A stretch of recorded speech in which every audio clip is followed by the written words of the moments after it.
never guess the places that I've been. You never guess the places that I've been. 'Cause everything is like a dream, yeah, but only in that dream that I live in. I'm never gonna let the day begin. Never gonna let the day begin. 'Cause everything is like a dream, yeah, but only in that dream that I live in. Oh, don't wake me up before you go, and I'll just make this bed my home. Oh, darling, please just let me sleep. Give me my dreams.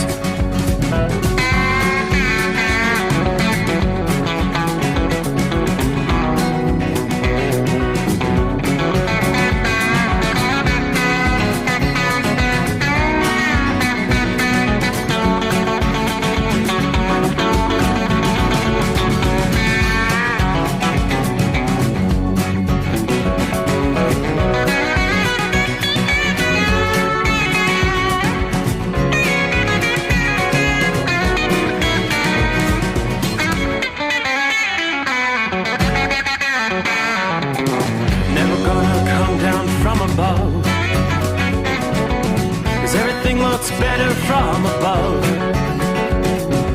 Nothing's ever as it seems, yeah, except in that world that I dream of.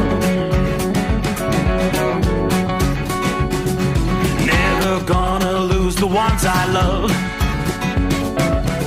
Never gonna lose the ones I love.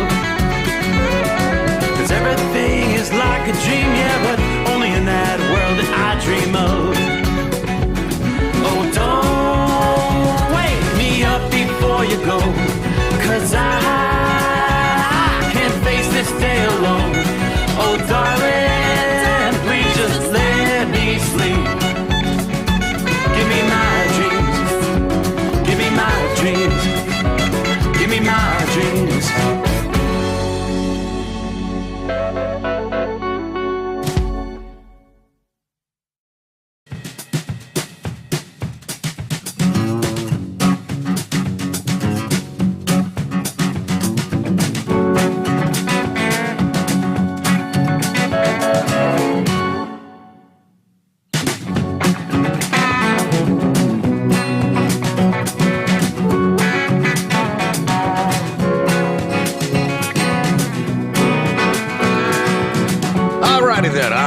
We're ready to roll here. How we looking? Happy Monday.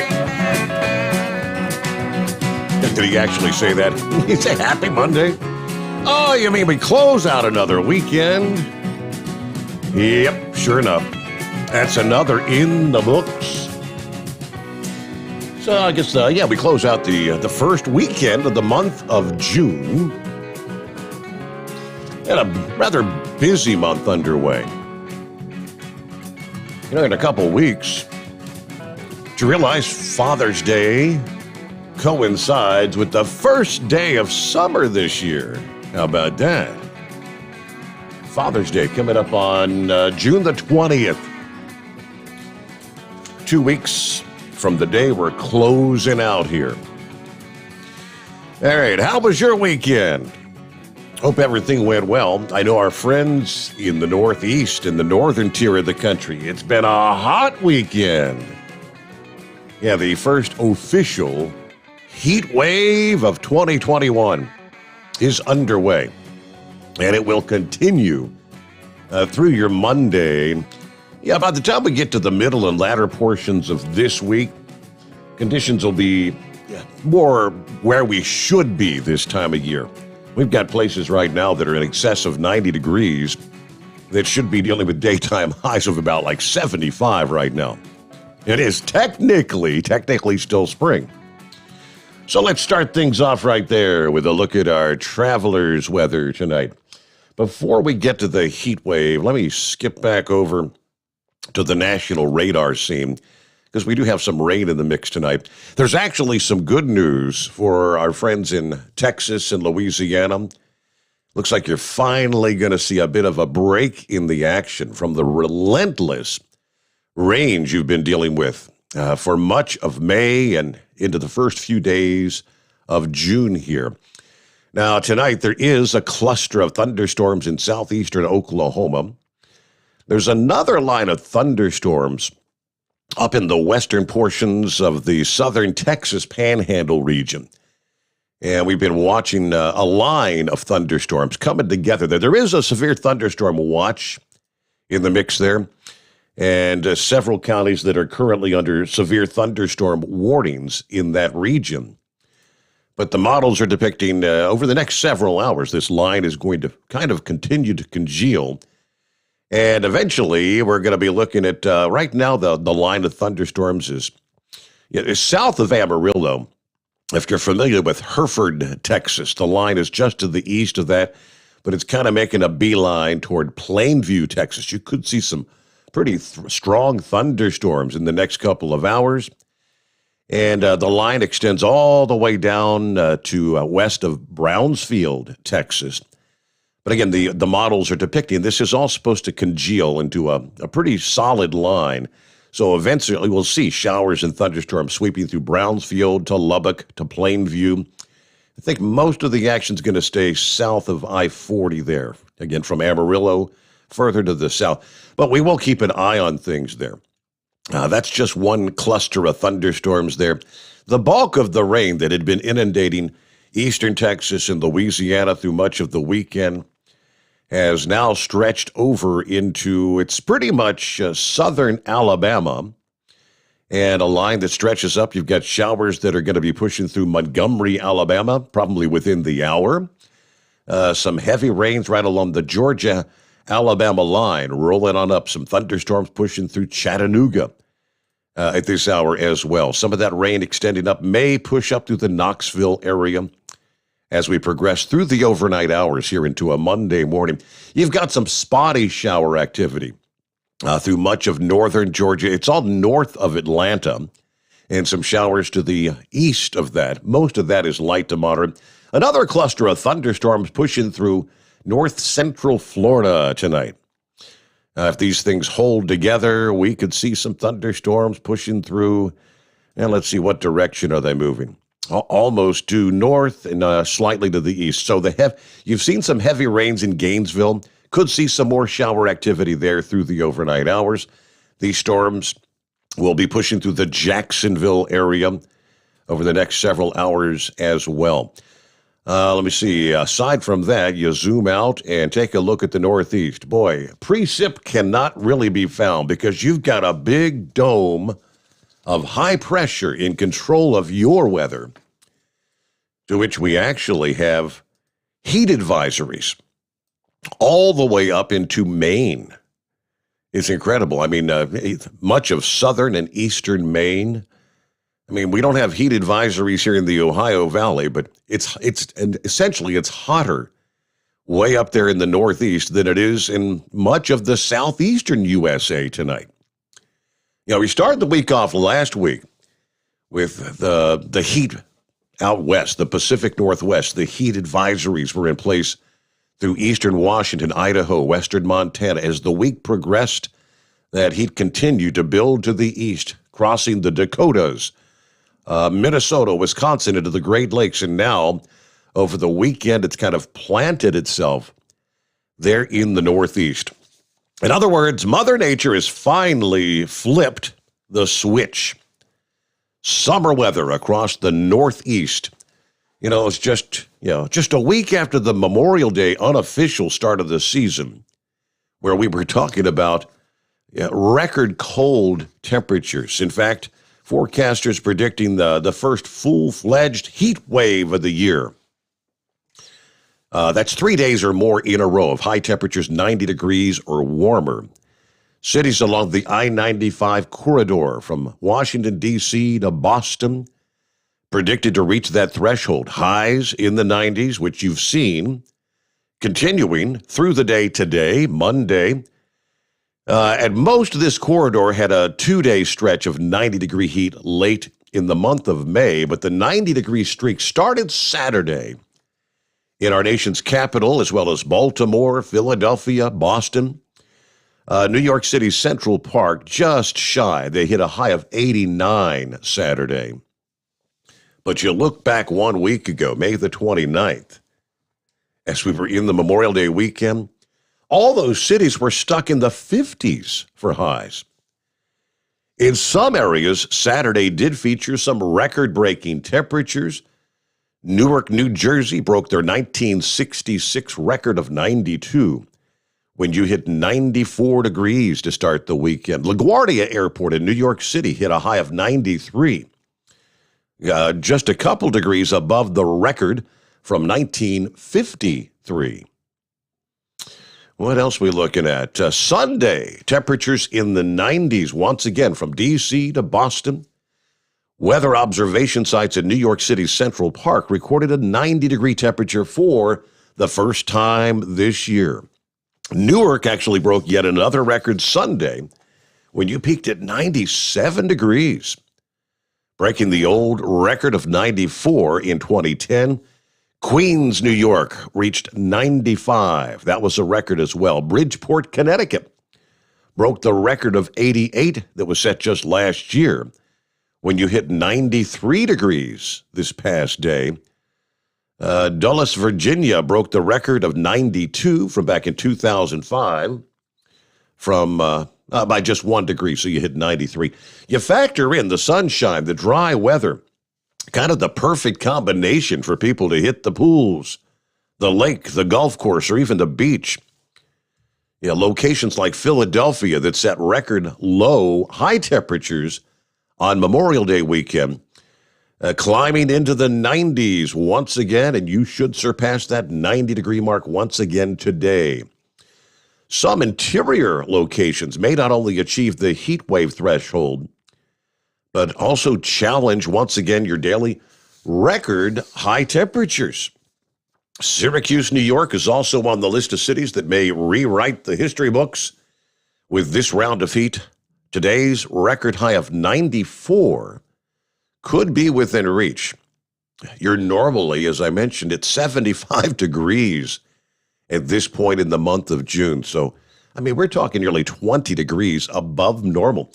Greatest temperature departure from average is going to occur across part of the southeastern Canada, where more cities could experience record heat into the day today. For example, Montreal's average high is in the lower 70s. Thermometers may be soaring into the upper 80s or lower 90s through the day today. Humidity levels will also be higher than most people in the region have experienced so far this year, but a bit short of the levels that you see during the dog days of summer. So the moisture in the atmosphere can make it feel several degrees above the actual thermometer reading. Perhaps reaching the century mark. Going to feel like 100 along the I-95 corridor when the sun's out and the humidity levels are elevated. While the heat sticks around in the northern portions of the area through early week, storm chances are going to increase for southern portions of the area as this flow of moisture from the Gulf of Mexico begins to push into the region. The moist air, combined with a few disturbances in the upper levels of the atmosphere, going to lead to some daily afternoon thunderstorms, probably across the Ohio Valley and on into the Northeast. Towering clouds are going to build each afternoon. This is what you kind of see during the hot dog days of summer. Clouds begin to build as you reach the mid-morning and early afternoon hours. And then the afternoon, you begin to see those showers and thunderstorms with a lot of lightning erupting. Not out of the question for some of those to turn damaging on the local level. Could see some sudden gusts of wind. All right, straight southward shift in the jet stream, a slight southward shift across the Northeast. Going to take place later this week and then into the following weekend. That's going to knock your temperatures down. But until that heat relief arrives, you're advised, of course, take all the precautions you take in the middle of summer. Drink plenty of water. Limit the strenuous outdoor activities during the hottest times of the day. Look twice before you get out of your vehicle. Don't leave your pets or your children in your vehicle there. Your typical summertime advice. So while the heat wave continues into the start of the new week, as I mentioned, areas out west in the Pacific Northwest where you were in the throes of a heat wave this time a week ago, coming out of the Memorial Day weekend, it's the exact opposite, flip side of the coin. Temperatures are going to plummet across the west through early this week, as storms will threaten to spark wildfires across the drought-stricken region. Rain and scattered showers have been peppering the Northwest over the weekend. Actually, even saw a little bit of snow over the highest portions of the Cascades. Beautiful scenes on Mount Rainier, they say. Unfortunately, most areas to the south have not and likely will not receive much rainfall from the pattern change here. This dip in the jet stream begins to approach the west coast today. This dip is going to exacerbate the fire dangers across the region, they tell us. Over half the West, which is made up of states from Washington to Oregon, California, Idaho, Nevada, Montana, Utah, Arizona, New Mexico, all in an extreme drought right now. Fire danger will be extremely high across the Southwest, probably through the middle of the week, as the strong winds are going to sweep across the area. A little relief for the hardest hit areas of drought in the Southwest, because any rain is going to stay much further to the north. Since the 1st of May, several cities in the Southwest have had just a fraction of your annual rainfall amounts. Downtown LA has not reported any rain at all since the beginning of May. About 60% of Lake Oroville, the second largest reservoir in California, has dried up. 60%. And we're into the early portions of the dry season. In Nevada, Lake Mead, to the east of Las Vegas, is expected to reach record low levels sometime this week as the dry weather persists. Now, apparently, the record lowest level of Lake Mead is 1,071.61 feet, July of 2016. The water level is currently at 1,072.19 feet as of Sunday morning. According to AccuWeather, water levels have fallen an average of 0.23 feet per day on Lake Mead. Now, there may be a bit of rain across northern California and northern Nevada toward the middle part of the week, which may help the drought in those locations.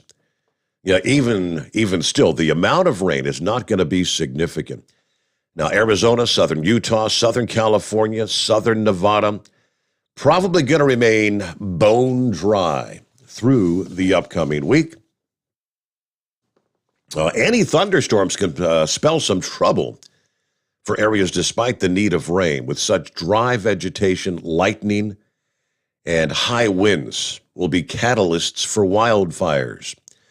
You've got this thing called dry lightning out west. The threat for dry lightning will increase with isolated thunderstorms from Oregon and Idaho, southeast of the Four Corners region.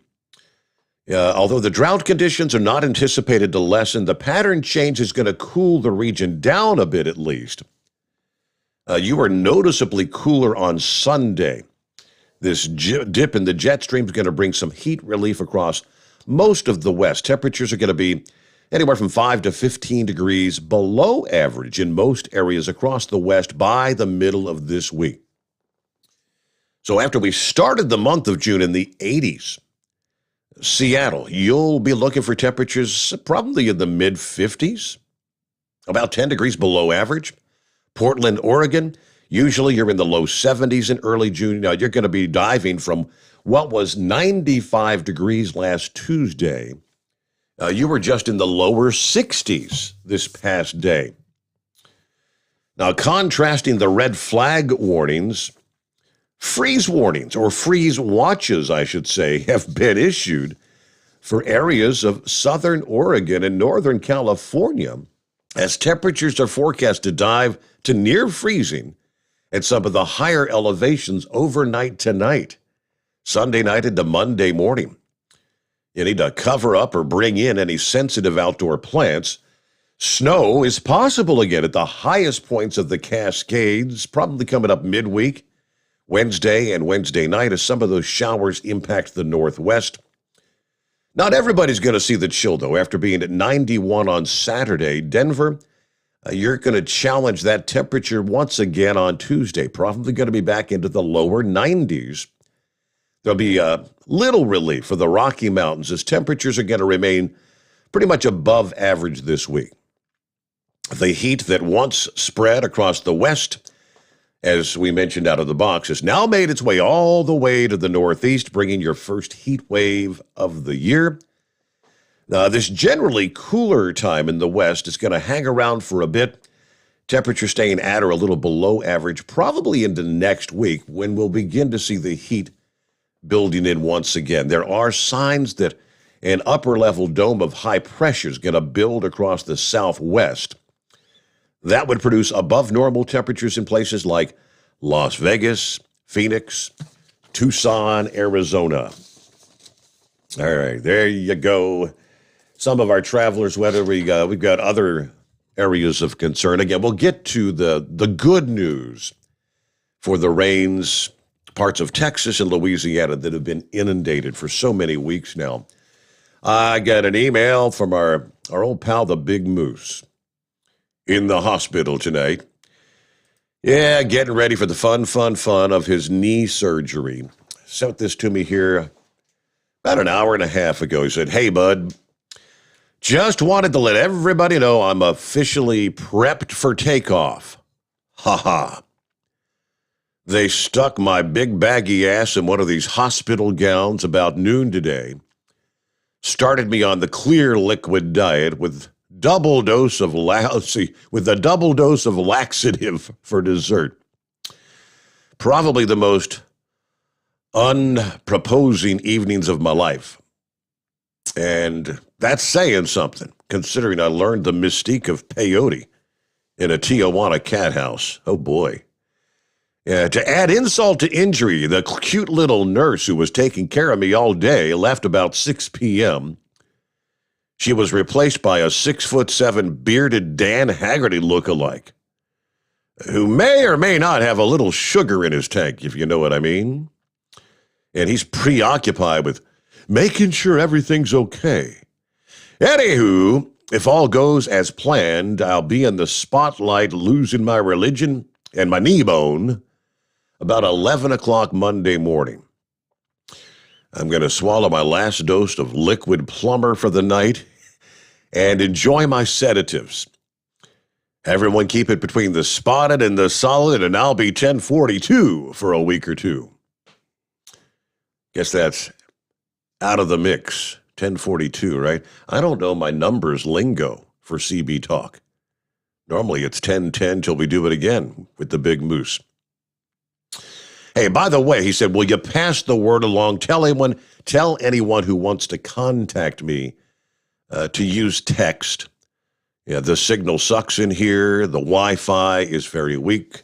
So I guess he's probably missing the calls and whatnot. And of course, at this hour, he's probably snoozing after, well, maybe then again, he may be still going back and forth with his last dose of liquid plumber, as he calls it. Good luck. Hope all goes well there, Moose. All right. We'll miss you for sure. All righty. There's Matthew. He was first out of the box on the discussion board. How we doing? Doing well. Hope you had a good weekend, Matthew. Scott checking in from Steubenville, Ohio, Steubenville. Dale checking in from Jacksonville, Florida. 80 degrees right now. It's midnight. 80 degrees at midnight. A little chance of rain overnight. Let's hope so. Let's get this week off and rolling right and be careful. Kevin, welcome to Monday, Steve. Hope you all had good greetings from Illinois. Home of Chicago, the world's largest shooting gallery. Everybody truck safe out there. I'm still in rehab, getting stronger, though. Can't wait to get back to the bunker.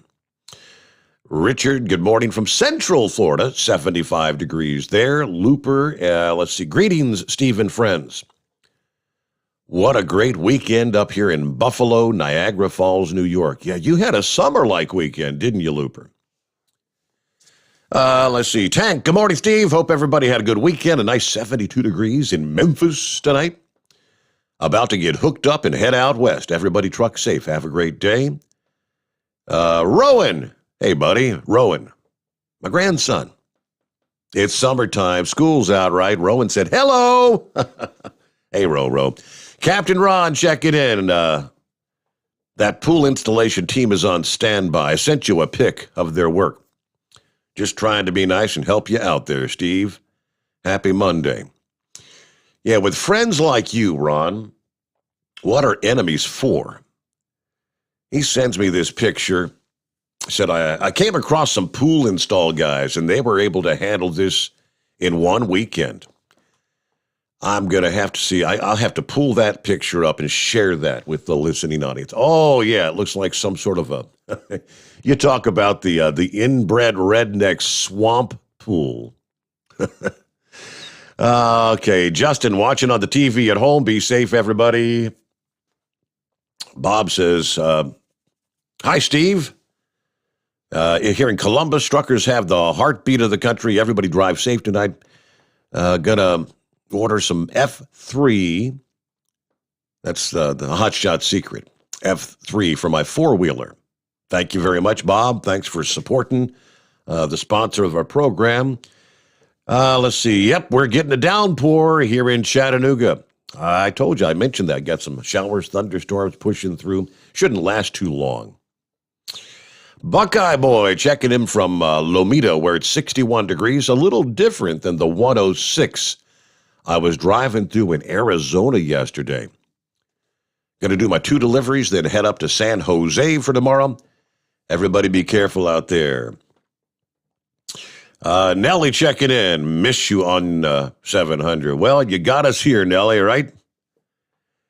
Richard listening in from California, the Bay Area, Santa Clara, California. Chevy guy, airing up. Copy the mail. There you go. All right. Yeah, Ron says, replying to Nellie. I'm glad he's here. He got screwed pretty good over there, in my opinion. Let's see. Who else we got checking in? Anybody else? Larry says, morning, Steve. Lower 90s the past couple of days in Southern Virginia. Santa Claus with us tonight. Good morning from Portland, Oregon. Way out west. Good to have you with us, Santa Claus. Have you made the determination? I know you made your little trek down to Panama. Did you like it? Are you thinking of making it your permanent residence, maybe? I think that's somewhat what the trip was all about. All right, thanks to all our friends checking in here as we get the brand new week underway, about 25 past the hour. Lines available. We'll get the brand new week started at 844-844-3388. Lots to cover when we get to our industry headlines coming up here. It's been much anticipated, this infrastructure bill. I guess the wording has officially been unveiled late last week, Friday of this past week. So just as we were headed into the weekend, and our friends at OOIDA have been kind of scouring through the contents here, and they say there's some good news, and then there's some bad news with some of the proposals in this highway bill. We'll give you the pros and the cons coming up here. We'll give you OOIDA's reaction. I can tell you right out of the box, one of the bad parts of the deal is it includes a bump in your minimum insurance requirements to $2 million. So it's kind of like the midway point. Yeah, you had the current $750,000. This Jesus Garcia, Chuy Garcia was proposing in excess of a $4 million minimum insurance requirement. Yeah, this particular bill, again, includes a $2 million requirement. Now I'm thinking, the minimum of $750,000, I'm pretty sure most of the owner operators out there. And correct me if I'm wrong. Most of you probably carry $1 million to begin with anyway. But taking it from $1 million to $2 million, you're doubling your minimum requirements at the least. So we'll give you the full breakdown on that coming up here. Let's see. Gary, I believe it is, checking in first out of the box. What's going on? Is it Gary? Yeah. Hey, Steve. How's it going there? I'm the first caller. I'm allowed to ask. How about that? I just wanted to give a little update on the race in the last 3 weeks. We had pretty good outings. We got to the finals in Estridge 3 weeks ago, and had a blower problem, broke some bolts on the drive pulley, so we lost in the finals. But we was in the finals. How about that? Last week at Brainerd we won, and this week at Brainerd there at Ringgold we was number one qualifier. Was guaranteed to the quarterfinals. We had a bye going into quarterfinals because we was number one qualifier. The rain came and they called it. Had a pretty good opportunity there. There was a couple other real stout cars in the field that we'd had to contend it with. One in the semis, and the other one was in the lower half. If he made it, we'd have had to run him. But the hot rod done good the last 3 weeks. So if you've been hanging out down at Brainerd Speedway, I'm very familiar with Brainerd, having lived down there in Ringgold for a number of years. You're probably hanging out there with some of my wife's in-law friends and whatnot. I know she had a cousin that used to race there at Brainerd pretty regularly. Brian, I don't know if he was actually racing or just went out to watch the races or had some friends racing there, but you're probably rubbing elbow with some of our family friends down there. Yeah, we like the track real well down there. The people were friendly. Matter of fact, I went there last week. We took the car on. I went there on Thursday night, and we was at the track Friday and Saturday. We won on Saturday. I left the car and the trailer right there all week, and I took the motor home and went back to the engine, the guy that does all the engine work there at Skippy's. I went down there and spent a week down there with him, and then, like I said, we raced Friday and Saturday, and now I'm on my way back home. I'll stay home till Thursday and go back down. We're supposed to go to Knoxville this weekend, but I don't know if the weather's going to cooperate this week. But there's another no prep race. We're trying to get a good handle on the no prep so we can go rub elbows with some of them guys. Mm-hmm. But all in all, we're real satisfied. It's a pretty good outing, so we got a hot rod to deal with, and they know it. That's pretty good. Glad to hear that. I know that Kyle was up in where was that in Ohio this weekend? It was I was wondering when he called in. Yeah, I was wondering if you were going to be racing there over the weekend because that was like a no prep kind of thing again that he was at this weekend. So you were down in Brainerd. Yeah, that's that track that they had that big no prep race out up there. It was 9 miles from my house. Trust me, if my car would have been north, we'd have been there.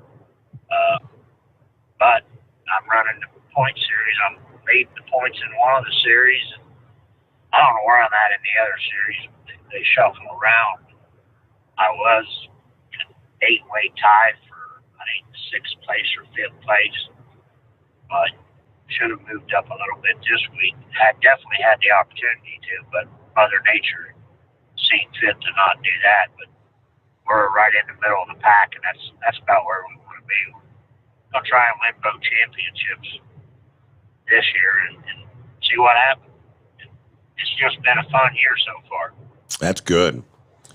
Well, I appreciate you giving us the update there. What's on the slate? You say that next weekend you may be talking about weather issues. I know we got rain in the forecast off and on. They're saying for like the next 7 days, potentially, up here. Yeah. The race this next time is Knoxville. They're just It's just north of Knoxville. It's actually where I used to race when I lived in Tennessee. I was down there, raced there for 4 or 5 years, so I hope it don't rain because I got a bunch of the guys that I used to race with are going to be there just for that reason. They don't even race no more. And then the next race we got is July 3rd and 4th. Now that's to London, Kentucky. If you get the opportunity, that'll be a pretty interesting week up there. Okay. That's Saturday night would be the night for you to come. That way you wouldn't have to worry about the show. But we'll be there Friday night and Saturday. The race is actually, I think the track goes live around noon. A couple qualifiers on Saturday, and then we start racing like at 5:30 somewhere in there, 6 o'clock. That's a real nice facility. It's matter of fact, you got to go through Daniel Boone State Park, and that's a fun task in an 80-foot rig going up through there. It's rather interesting, but it's on an abandoned strip mine up on the mountain or hill, whatever you want to call it. Yeah. That they reclaimed and made a drag strip up there. That's where we'll be, but I'll keep you posted if we go to Knoxville this weekend. I'll maybe call in Friday night if I'm still up. Okay. But I just wanted to give you an update, bud. Thank you for checking in this morning. Appreciate the update there, Gary, and good luck in a big racing summer. All right, we get a news break in here. It's 844-3388. Underway on a Monday. Jump on board. We got a long way to go. I stick with you. You help me get through the night. Oh, one thing I need to mention, I forgot. Typically, we've got Joel Morrow with us out of the box on Monday mornings, and he would normally be with us at this point in time. But he's still working toward his valve replacement, heart valve replacement. Message we got over the past day. He said, guys, I've got an early Monday appointment again. Looks like this is going to be the last round before the actual surgery takes place. I'll let you all know how things progress and when I should be available again. So far, everything looks good, and I'm expecting a great outcome. All right, so we hope all goes well. He did have a side note. It appears Volvo is going to be building him a truck later this fall. So it's talking about the new Gen 2, the Gen 2 D13 TC has a VDS 5-spec oil, 5W30, full synthetic, straight from the factory. So Joel will be probably having surgery here in fairly short order, and don't know how long he'll be out of the mix. But yeah, we said, I said, hey, we're good to go. Everything's fine and dandy. Your health is number one. Everything else falls into place later. So hope all goes well as you prepare for that.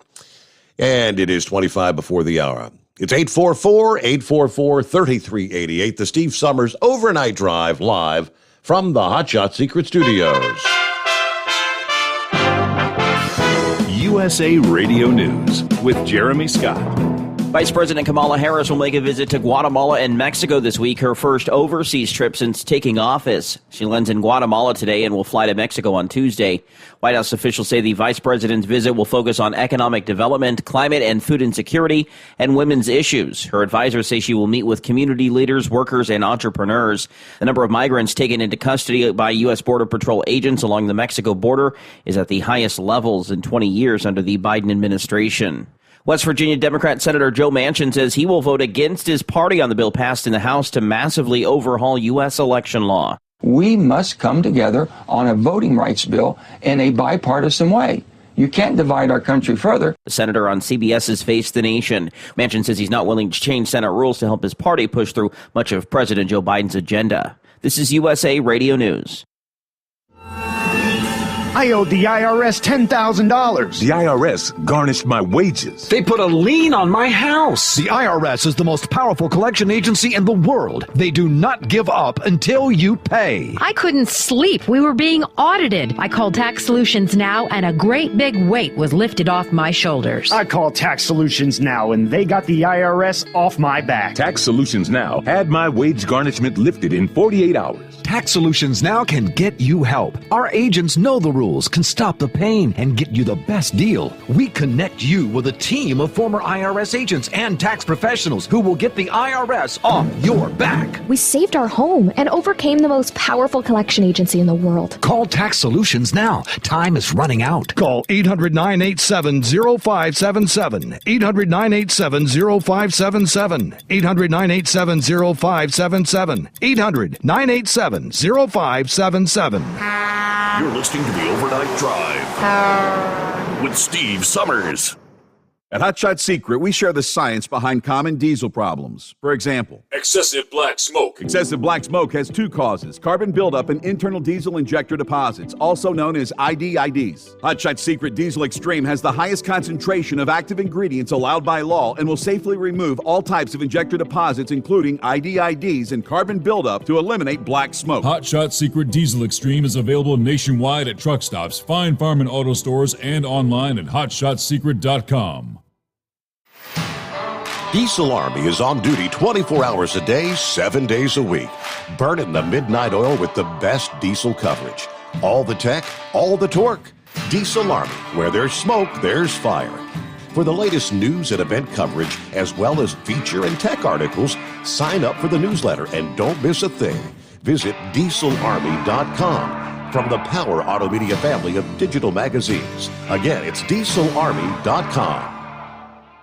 If computers are your problem, Cherry Digital Pros has your solution. We are a full-service computer sales and repair company. We can diagnose your problem and fix it quickly and affordably. We fix all models of laptops and PCs. We also offer custom-built PCs, servers to your specifications. From PC repair and laptop repair to online internet help to data recovery, we can handle it. Let Cherry Digital Pros solve your computer problem today. Call or text us at 513-568-5568 or go to cherrydigitalpros.com. PureFlow Air Dog, your leader in fuel air separation system technology. Our systems filter out water, particulates down to 2 micron, and remove all of the air out of your diesel fuel. This allows for nothing but pure, clean diesel fuel to reach the expensive injection system equipped in your vehicle. Not only do our fuel systems protect, they also come in a variety of flow rates to meet your performance needs. Our systems are compact and use OEM-style fittings for easy installation. Learn more about our product at www.pureflowairdog.com and be sure to follow us on Facebook and Instagram. Protect your investment with PureFlow Air Dog.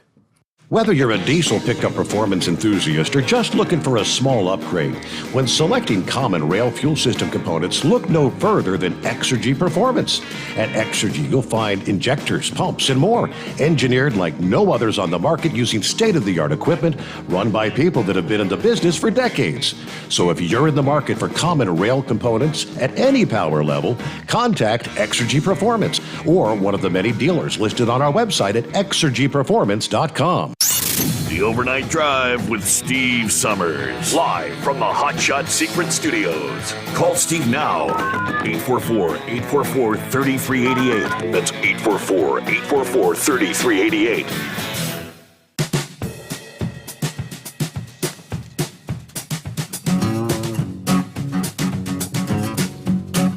Alrighty then. Good to have you with us. Close out the weekend. Yeah, here comes a Monday.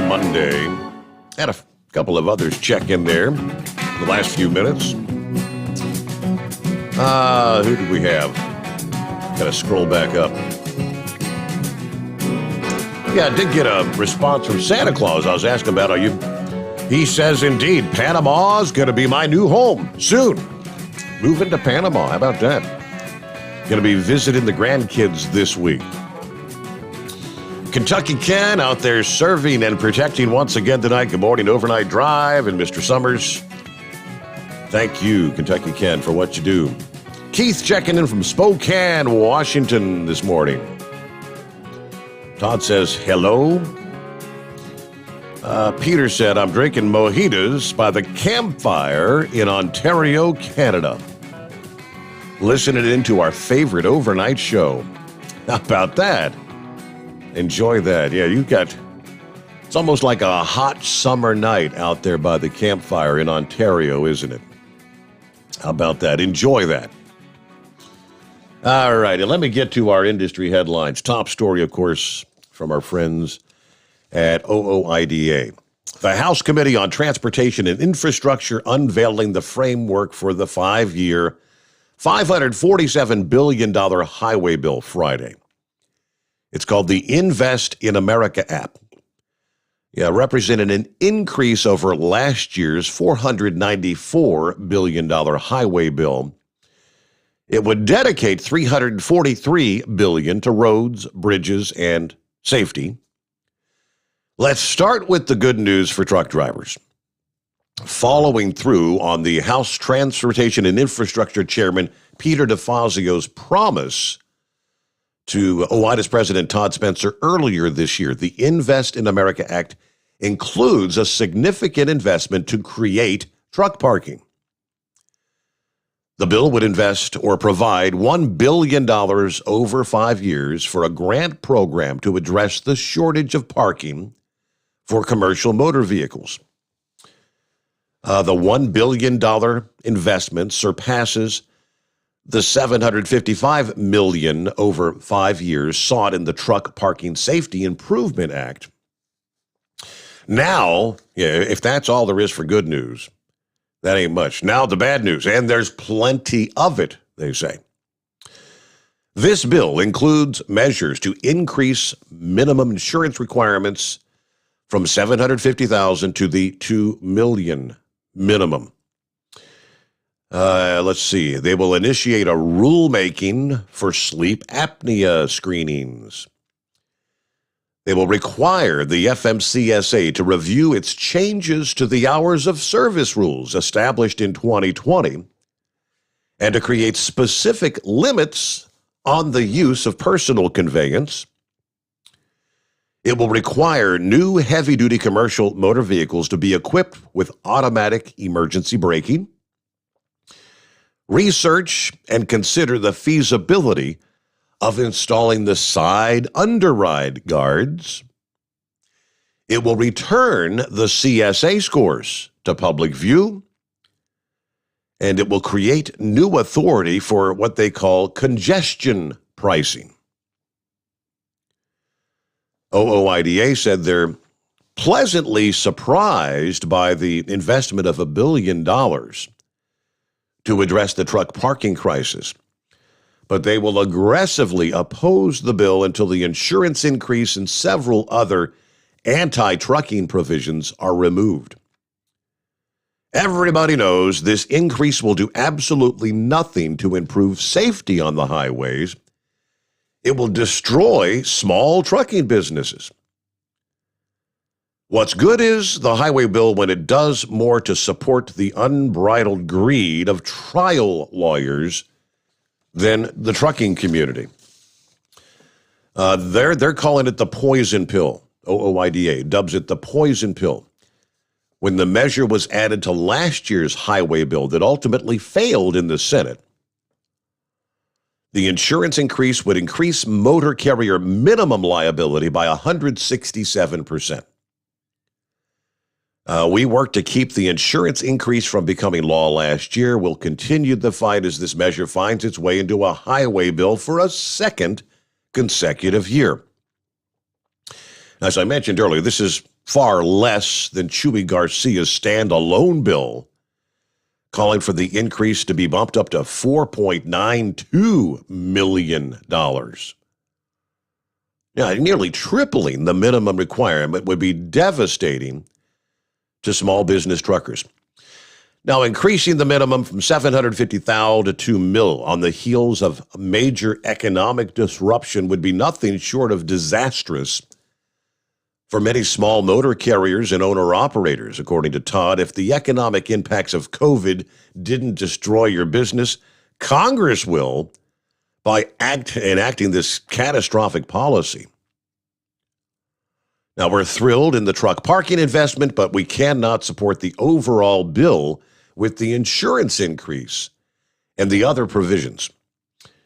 For years, we've been pushing the federal government to take the lead in addressing the number one concern for truckers, the lack of parking. We just wish they would have left the other junk out of it. All right, we're talking a bill here. Here's a quick overview. The more than 1,200-page Invest in America Act would include $343 billion for roads, bridges, and safety, $109 billion for transit, $95 billion for passenger freight and rail. They did put out a fact sheet about the bill. A section-by-section outline of the bill has also been published. Looks like they're considering the bill during a markup hearing this week, probably taking place this Wednesday.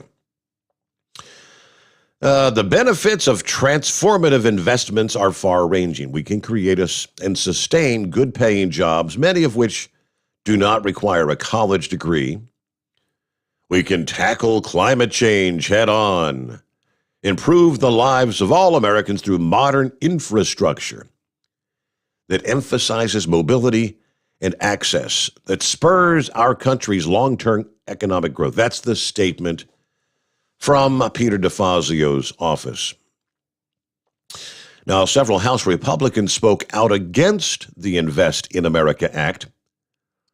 Statement from House Republicans, including the Transportation and Infrastructure Ranking Member Sam Graves, said this bill kind of doubles down on the same mandates, restrictive policies, and costly diversions of infrastructure resources that led to last year's failure to provide long-term investments in American roads and bridges.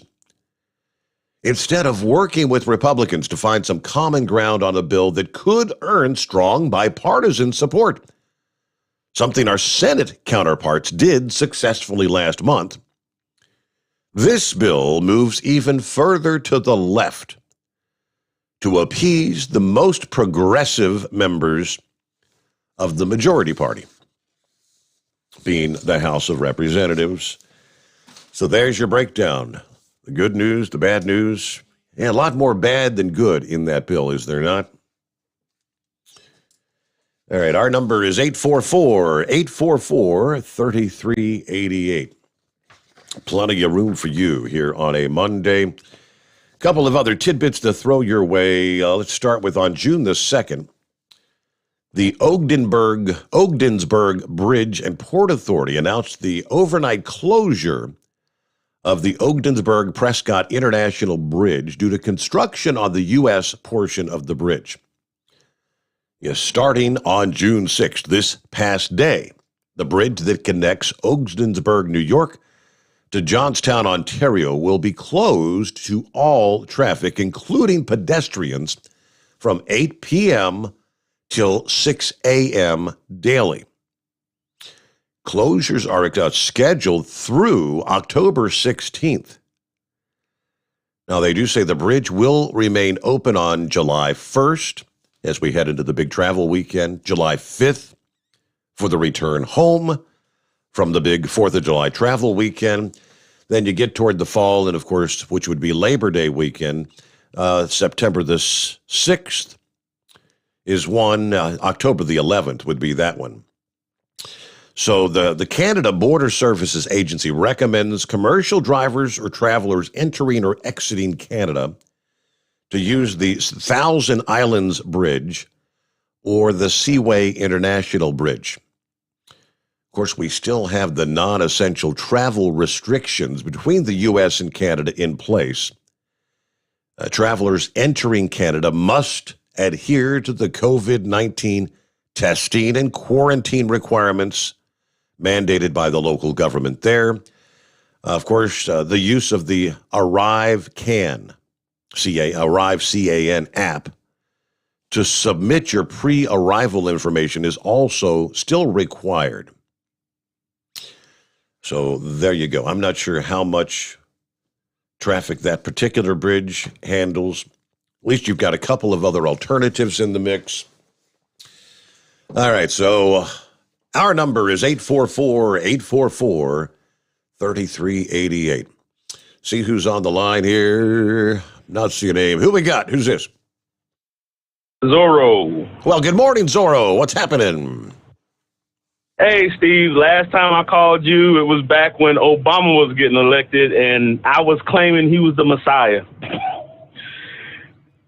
I was just goofing around with Scooby-Doo and Monkey Gouger at that time. But speaking of something crazy now, did you hear about the sculptor in Italy who sold his sculpture for $18,300? And the sculpture is essentially nothing. Nothing. Yes. I don't know. There's a sucker born every day, right? This is supposedly something you have to just imagine is there, right? Is that the way the sculptor tried to sell it? I don't even know what it is. I mean, how do you sell something that's nothing? Well, that's what I mean. You have to use your imagination. You know, it might look totally different to me than it does to you, but you know, how insane is that? Someone actually forked over, what was it, $18,000? $18,300. Wow. I guess some people out there just have too much money that they know what to even do with. But that's all I call for, Steve. You have a nice night, and I'll be listening, trying to keep you awake. I appreciate that, Zorro. Be safe out there. And if you said it was that long ago when you called, man, that means it's been quite a while, Zorro.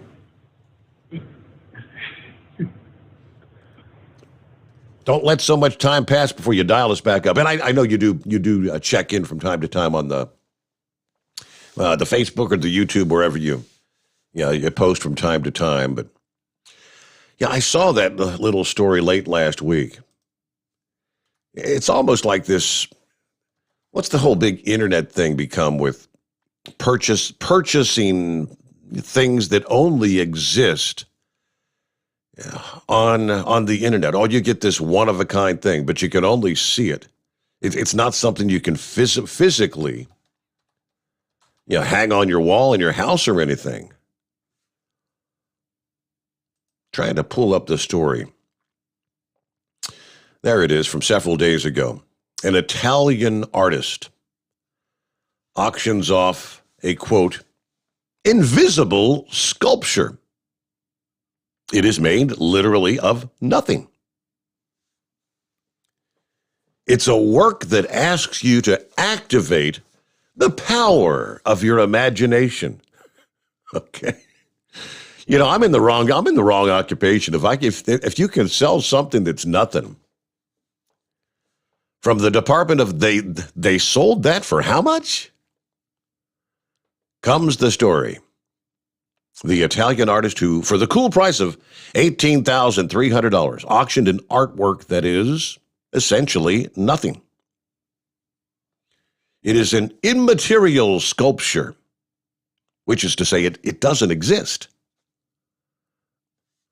To be fair, the artist might disagree on conceptual grounds. The artwork is entitled, it's translated because he's Italian, it's Lo Sono, which translates to I am. Finds form in its nothingness. The vacuum is nothing more than a space full of energy. And even if we empty it and there's nothing left, according to the Heisenberg uncertainty principle, that nothing has a weight. Therefore, it has energy that is considered and transformed into particles, that is, into us. You can't make this stuff up. But yeah, so somebody, they've got the, quote, artwork on display out in front of some building over there. And all it really is, it would be equivalent to my taking a roll of duct tape or painter's tape and taping off a square area. It looks like about 4 foot by 4 foot. That's where the quote sculpture is located for all the world to see. There is nothing there. Somebody essentially bought $18,000 worth of tape. They can pick that tape up off the square there and put it in their living room for all their friends to come over and gaze in amazement at. The invisible sculpture. All right, we've got wide open lines here on a Monday morning. And it's 844-844-3388. According to the headline, are you making more money? It's the debate that goes on as long as time in the trucking industry. America's truck driver shortage is driving pay higher, but it's not solving the scarcity of truckers. Massive increases in online ordering during the pandemic have sent demand for delivery truck drivers through the roof. That has increased competition for those willing to be long-haul truck drivers, forcing those trucking companies to hike their pay, but that has not persuaded enough people to take the long-distance driving jobs that the industry needs to fill. Now, that is the headline, but they actually delve into the truck driver turnover rate that continues to permeate, especially the truckload carriers. See, these pay hikes, rather than prompting many drivers to pounce from company to company, that's what it's actually causing them to do. If your company doesn't give you the pay hike, the company that does offer a hike, you're going to, obviously, this has been the age-old story. It's driver turnover, driver churning. The average annual turnover rate for drivers is about 95% for truckload carriers. That's the segment that moves trailer-sized shipments long distances. Truckload carriers are experiencing the most severe driver shortages. Of course, drivers appreciate pay increases, but they're keeping an eye on what's being offered elsewhere. Daniel Walton, a 47-year-old truck driver at Rail Transport, company out of Wisconsin with 2,300 drivers. Everybody loves getting more money. You hear numbers thrown at you. Yeah, there's a temptation to go elsewhere. Recently, we had one friend go to Walmart. Another went to FedEx, which have more regular routes and more time at home for their drivers. So there's still a lot of driver churning going on. In other words, we'll delve more into that coming up here as we roll into hour number 2. Again, meanwhile, wide open lines here. Jump on in. What's on your mind? How was your weekend? It is 844-844-3388. The Steve Sommers Overnight Drive, live from the Hot Shot Secret Studios. USA Radio News with Dan Naraki. The CDC says that more than 3 million doses of COVID vaccine have been administered in the United States. As of Sunday, just over 49% of Americans over 12 are now fully vaccinated. New data also showing that 14 states have reached the goal of 70% of their adult residents receiving at least one dose of vaccine. The White House has set a goal of getting 70% of all adults in the country receiving one dose by July 4th. And Vice President Kamala Harris's airplane was forced to turn around shortly after takeoff because of a technical issue. Harris was headed for Guatemala City when the aircraft was forced to return to Andrews Air Force Base. A spokeswoman for the vice president said there were no major safety concerns. She left on another flight about an hour and a half later. She's scheduled to visit Guatemala and Mexico this week in her role leading the administration's diplomatic efforts to stem the flow of migrants to the southern border. You're listening to USA Radio News. Friends, Mike Lindell is a great supporter of conservative radio, but most of all, he's a man who has invented a great USA product that will help you get a great night's sleep. For over 3 years, I've told you how the MyPillow Premium Pillow has changed my life. I get the best sleep of my life. But more importantly, the pillows don't go flat. You can wash them and dry them as many times as you want. They maintain their shape, and they are made in the USA. Here's the best deal you'll ever get on a MyPillow premium pillow. $29.98 for a standard or queen size pillow. King size only $5 more. You're saving $40. Go to MyPillow.com, click on the radio listener square, use my promo code USA, or call 1-800-951-8175. You can save up to 60% on any MyPillow product when you use my promo code USA, or call 1-800-951-8175 and ask for the MyPillow Premium Pillow Special. The For the People Act has lost the support of one Democratic senator. Jeremy Scott reports. Democrat Joe Manchin of West Virginia says he will vote against his party on the bill passed in the House to massively overhaul U.S. election law. The bottom line is the fundamental purpose of our democracy is the freedom of our elections. If we can't come to agreement on that, God help us. And someone's got to fight for this. Senator Manchin tells CBS's Face the Nation he's pushing for a bipartisan agreement and believes Republicans will fight for bipartisanship as well. We must come together on a voting rights bill in a bipartisan way. You can't divide our country further by thinking you've given leeway to one or the other. And if they think they're going to win by subverting and oppressing people from voting, they're going to lose. I'll assure you they will lose. Manchin says he's not willing to change Senate rules to help his party push through much of President Joe Biden's agenda. From the USA Radio News Oregon Bureau, I'm Jeremy Scott. And you're listening to USA Radio News. Now you can fly anywhere in the world and pay discount prices on your airline tickets. Book a flight today to London, Paris, Madrid, or anywhere else you want to go. And pay a lot less guaranteed. Call the International Travel Department right now at Low Cost Airlines. 800-215-5141. 800-215-5141. That's 800-215-5141. June 6th is the anniversary of D-Day. Tim Berg looks at some of this year's remembrances of the event. Several ceremonies were held Sunday to commemorate the 77th anniversary of the decisive assault that led to the liberation of France and Western Europe from Nazi control and to honor those who have fallen. On D-Day, more than 150,000 Allied troops landed on beaches codenamed Omaha, Utah, Juno, Sword, and Gold, carried by 7,000 boats. As far as what we can learn from those American heroes who stormed the beaches of Normandy, April Messier is with the National D-Day Memorial Foundation. Oh, they have so much they can teach us, and it's been such an honor over the years to hear their stories and truly just see how everyone came together. It was truly about not only patriotism, but cooperation. And, you look at D-Day, it was the most complex military operation ever attempted.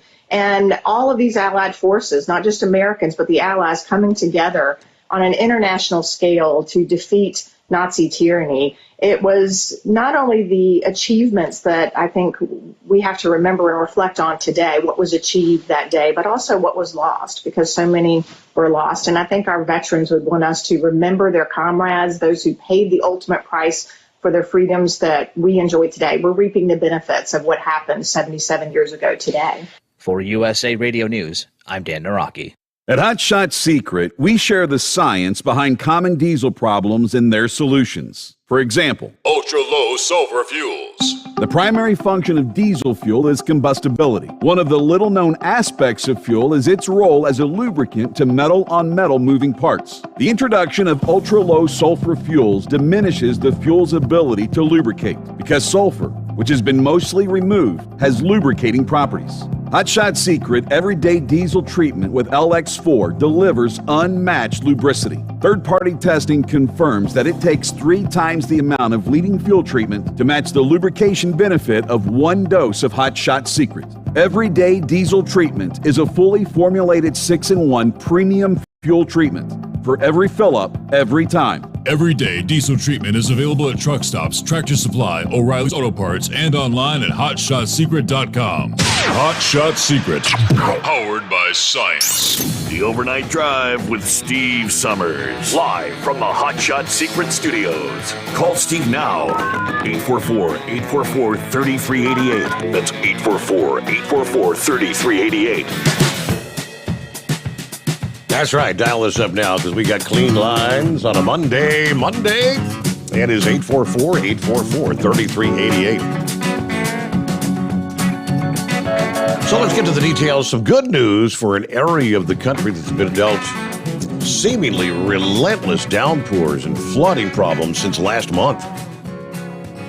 There's a shift in the weather pattern that will bring some drier weather to Texas and Louisiana, as the downpours are going to shift further north and east throughout the week this week. Rainfall has been measured in feet since the month of May, 1st of May, from Victoria to McAllen, Texas, as well as into portions of northwestern Louisiana, such as Lake Charles. A stagnant weather pattern that was in place that pulled in tropical moisture from the Gulf of Mexico. And that's what led to these impressive rainfall totals. On average, these areas would pick up maybe a half a foot of rain or less during that time frame. A slow-moving storm in the upper levels of the atmosphere brought additional downpours to those areas during the first few days of June here. Houston, for instance, recorded nearly 5 inches of rain at June 2nd and 3rd alone. An amount the city typically picks up during the entire month. Victoria, Texas, 5.05 inches of rain, June 1st through the 5th, already exceeding their average for the month. Fortunately, with the heavy rain coming over several days and not all at once, there were just a few incidents of flooding in recent days. Still, forecasters say it is not yet time to let your guard down. This slow-moving upper-level storm will likely continue to generate scattered showers and heavier thunderstorms on a daily basis this week across portions of northern and eastern Texas and Louisiana. Any heavier downpours that occur will carry the risk of flash flooding due to how abnormally wet it has been. It is possible that one or more thunderstorm complexes rumble through Texas, perhaps close to the Red River Valley. We could see some severe weather, and that's kind of what we're watching as we speak. Then again, later on Monday, damaging winds and hail would be the greatest risk with those storm complexes. The downpours will not just be confined to those states. The more concentrated areas of heavy rain will be, again, further north and east across the lower Mississippi, the Tennessee, parts of the Ohio valleys, into the middle portions of this week. Widespread downpours had already begun to target Arkansas, Mississippi, Alabama, and Tennessee this past day. You had a soggy end to your weekend there. As that zone of stormy weather shifts further north and east as we progress through the week, the pattern will offer a kind of a reprieve for those hardest hit areas, Texas and Louisiana. An area of high pressure building over northern Mexico and extending into the southern plains by midweek. That should suppress most of the thunderstorm activity through the end of this week and maybe into next weekend. The drier days not only allowing the swollen rivers to recede, but offers up some more opportunities to actually get outside, do some yard work, exercise, go to the beach maybe. That drier pattern may linger into the middle portions of June.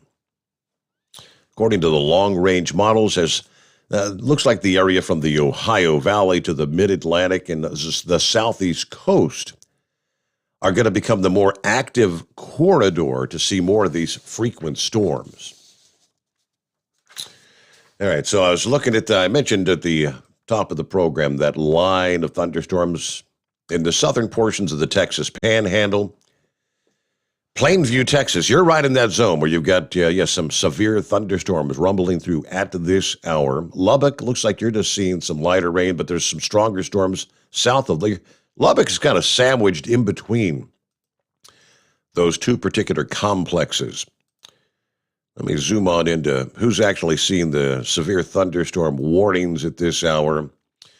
And what are we looking at? We're talking 60-mile-per-hour wind gusts, quarter-size hail with that line that's pushing through there. Plainview. Again, Severe thunderstorm watches remain in effect for the next several hours for that region. So even as late as it is, typically when the sun goes down, storms begin to lose their intensity, but that's not been the case. So you've got severe thunderstorm warnings that stretch all the way over to Childress, to Matador, Texas, to Guthrie, down to, is it Aspermont, Texas? Keep an eye on things there, but with that, it is 844-3388. Let me jump over before we get back to your calls here with several lines available here on a Monday morning. Dr. Fauci, you know what? He's the liar, pants on fire. As more details continue to become available with the release of his, thousands of emails, where it appears that this guy may have actually been covering for China from the very beginning. And then the denials that the United States ever supplied funds to that Wuhan Institute of Virology to conduct gain-of-function research. It was all pretty much a lie. And now we're finding out we, the United States taxpayers, may have actually been sending more money to that Wuhan Institute. We were essentially using were using our taxpayer dollars to send over there to unleash a deadly virus on the entire world. The United States gave more than $800,000 to the top-level laboratory in China, from which some believe the Chinese Communist Party virus emerged. Internal emails from officials with the National Institutes of Health and an office inside the agency, the NIAID, show that they discussed a question posed by Republican members of Congress in 2020 regarding how much these agencies sent to the Wuhan Institute of Virology. Total amount sent between fiscal years 2014 and 19, $826,777, according to the emails. The funding went to EcoHealth Alliance. They channeled money to the lab for the purpose of, quote, understanding the risk of bat coronavirus emergence. That number is different from the amount that Dr. Fauci, the director of the NIAID, told members of Congress that the Wuhan lab received from the U.S. government. We had a modest collaboration with respectable Chinese scientists who are world experts on coronavirus. And we did that through a sub-grant from a larger grant to EcoHealth. The sub-grant was about $600,000 over a period of 5 years. That's what Fauci told members of the House Appropriations Committee during a hearing last month. NIAID did not respond to requests for more information. They have not returned repeated requests for comments, but the newly released emails show one chain involving Fauci in April of 2020. In it, the top NIAID official, Dr. Emily Erbelding, informed Fauci and others that a new grant to EcoHealth was for $3.6 million. Of that, approximately $750,000 would go to the Wuhan lab. Roughly $75,000 had already been sent to the lab during year number 1 of the grant, she said. Well, this is higher, but not extraordinarily higher than I originally indicated, which was for some earlier work. According to another agency official writing to Fauci, who responded, thanks. In another message sent around the same time, Fauci and the National Institutes of Health director, Francis Collins, were informed by health officials that the White House has strongly embraced concerns regarding U.S. funding of the bat coronavirus research in China. The email said, in all caps, heads up, Wuhan lab research. High importance. Fauci and Collins were told that the multi-country study in question, which included sites in China, Thailand, Cambodia, Laos, Vietnam, Malaysia, Indonesia, Burma, was given $3.7 million over 6 years, and that the Wuhan lab received approximately $826,000 and some change, and would get about $80,000 more per year for the following 4 years. The numbers are higher. Fauci's pretty much been lying to the American people from the get-go. There is a Stanford epidemiologist who said Fauci's flip-flopping from the beginning of the pandemic to now. He said, listen, the science did not change, but Fauci did. I think his credibility is entirely shot, according to the Stanford professor, Jay Bhattacharya. Bhattacharya noted Fauci's changing messaging during the pandemic. In the early days, you'll recall, he was a rather sensible person. He understood immunity. He understood the necessity of not panicking the population. But something happened in late February. He flipped on a dime. It wasn't the science was changing. Something else happened where he changed.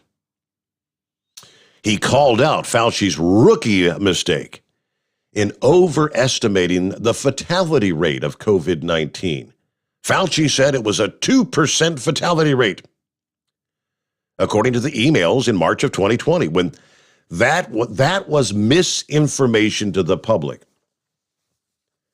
He made a rookie mistake that no epidemiologist should make. Bhattacharya said he conflated the case mortality rate with the infection mortality rate. There's many, many times more people with infection of COVID than we caught, especially back then. He should have known that. That 2% number is way higher than what is actually true for COVID. He estimates a 0.2% mortality rate worldwide. We're talking an order of magnitude lower. It's just an enormous mistake, and I think it's really unfortunate. We have this person who just didn't really have the expertise to lead the response, and yet somehow we venerated him. Then you've got the mask guidance. You know, the chances were just a sample of Fauci's misleading the public with his changing policies that were not supported by actual science, he says. Yeah, you can change your mind when the science changes. What is that science that changed, that convinced him that masks were the most effective way to combat it? Because the science did not bear that out. Again, coming from another epidemiologist. The whole scheme continues to unravel. With that, we're looking at 20 past the hour. It's 844-844-3388. Copy the mail. What's going on, Chevy Guy? Oh, nothing much. You and I had a conversation in the early days of the pandemic when Fauci was even saying, well, summer's coming. It might, this virus may, disappear with the heat of summer. You and I had that conversation.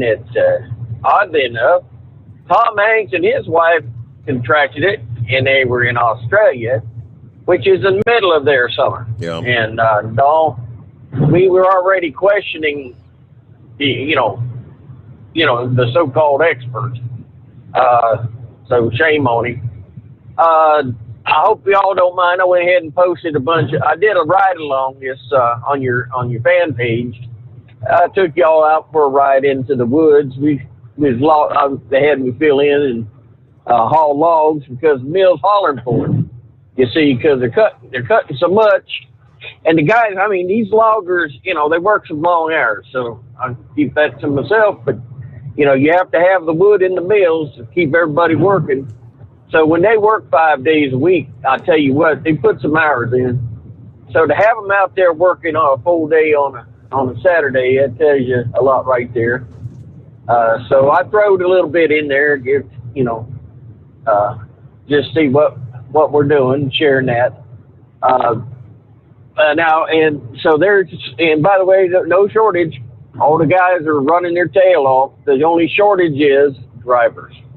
My employer asked me, did I know any drivers? I said, sir, everybody I know that can drive a truck is working. And I don't know anybody outside of that. So I also posted Sunday mornings when I go shop because my wife's not real well, just put it that way. So I was just taking pictures and thinking about shortage. I missed the coffee. Now the prices for coffee in South Carolina at Walmart they haven't changed. And it's supposed to be Columbia. You had the drought, and they're calling, price is going to change or get higher because of the lack of, but it's not showing it at the store level yet. Mm-hmm. Took a picture of the pork. Pork prices, they seem reasonable. There's plenty on the shelf on a Sunday morning. Now, they do a little bit of restocking. Beef, I bought 3 pounds for $4 and such. It was on sale there.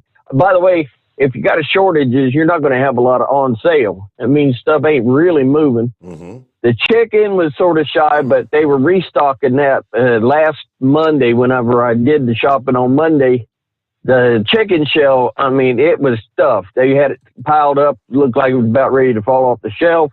And even then, they had the sale prices on most of it. And the picture I posted did have a sale price on it. About the only thing I could see that come up short is I stopped over. We got a little Ford garage here in Barnwell, South Carolina. And there was 3 F-150s and 1 new Ranger. There were several cars. You had some used vehicles, but there were several cars that looked new. But I couldn't swear that he had enough new cars run across the front row. And this little dealer constantly had pickup truck. F-150s was it. And that's what sold down here in this part of the country. So he would have front row, second row full of new F-150s. The cars usually were stubbed off to the side. So that's where we're at. Yeah, the little dealers suffering from this chip thing. And Lord, I hope Ford, I hope Chevy, Dodge, I haven't heard much about them. I hope they all learn their lesson on this. This chip thing needs to be took care of.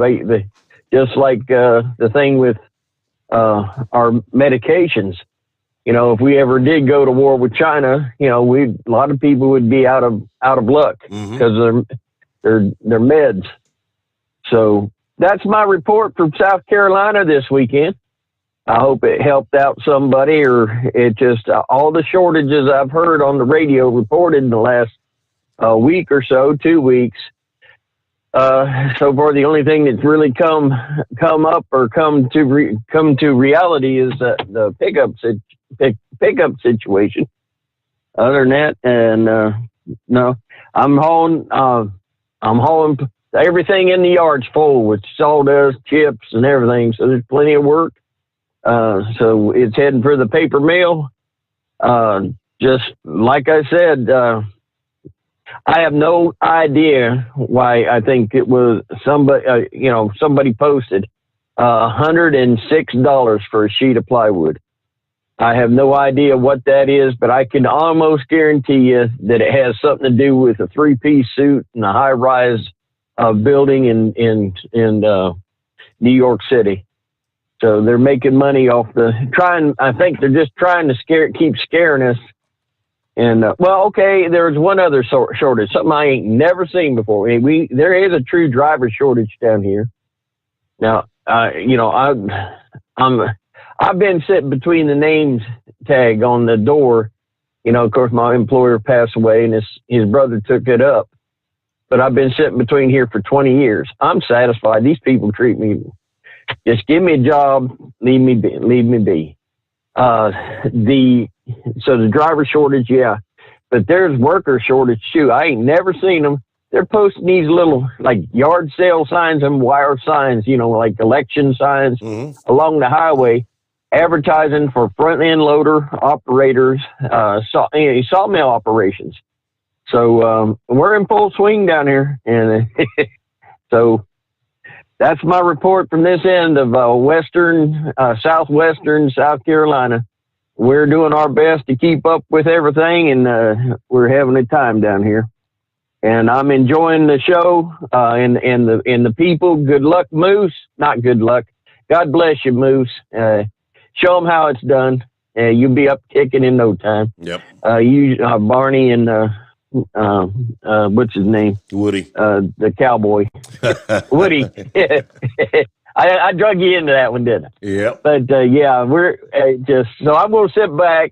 I'm going to listen to the Steve Sommers Overnight Drive, and I'm just going to enjoy the program. Copy of the mail, 10-4. 10-4. Thank you much. Thank you, Chevy Guy, for helping us out here on a Back to Work Monday. Hey, there was actually, I saw late last week, we had Chris Gabrelchik on the program with us there Friday morning.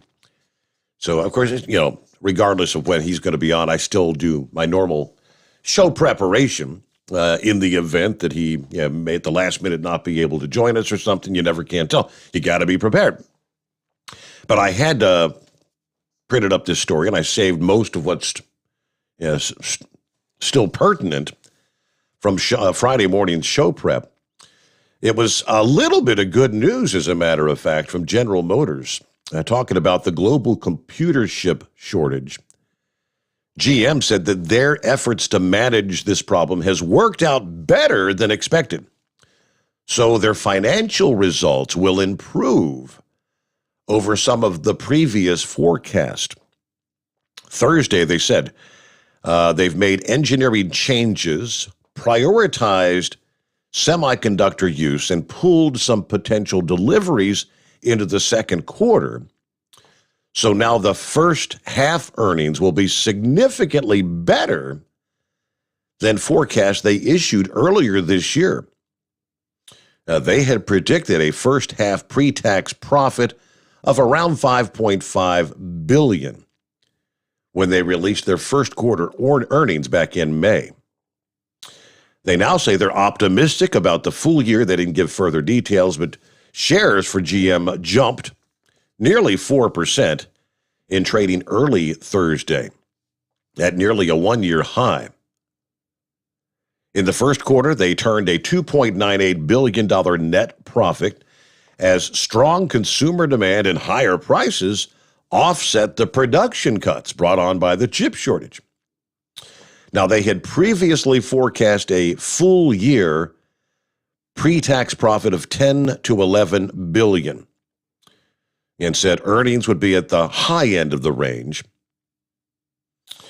All right, the chip shortage happened because we know the automakers and parts supply companies closed factories, canceled chip orders as the COVID was spreading.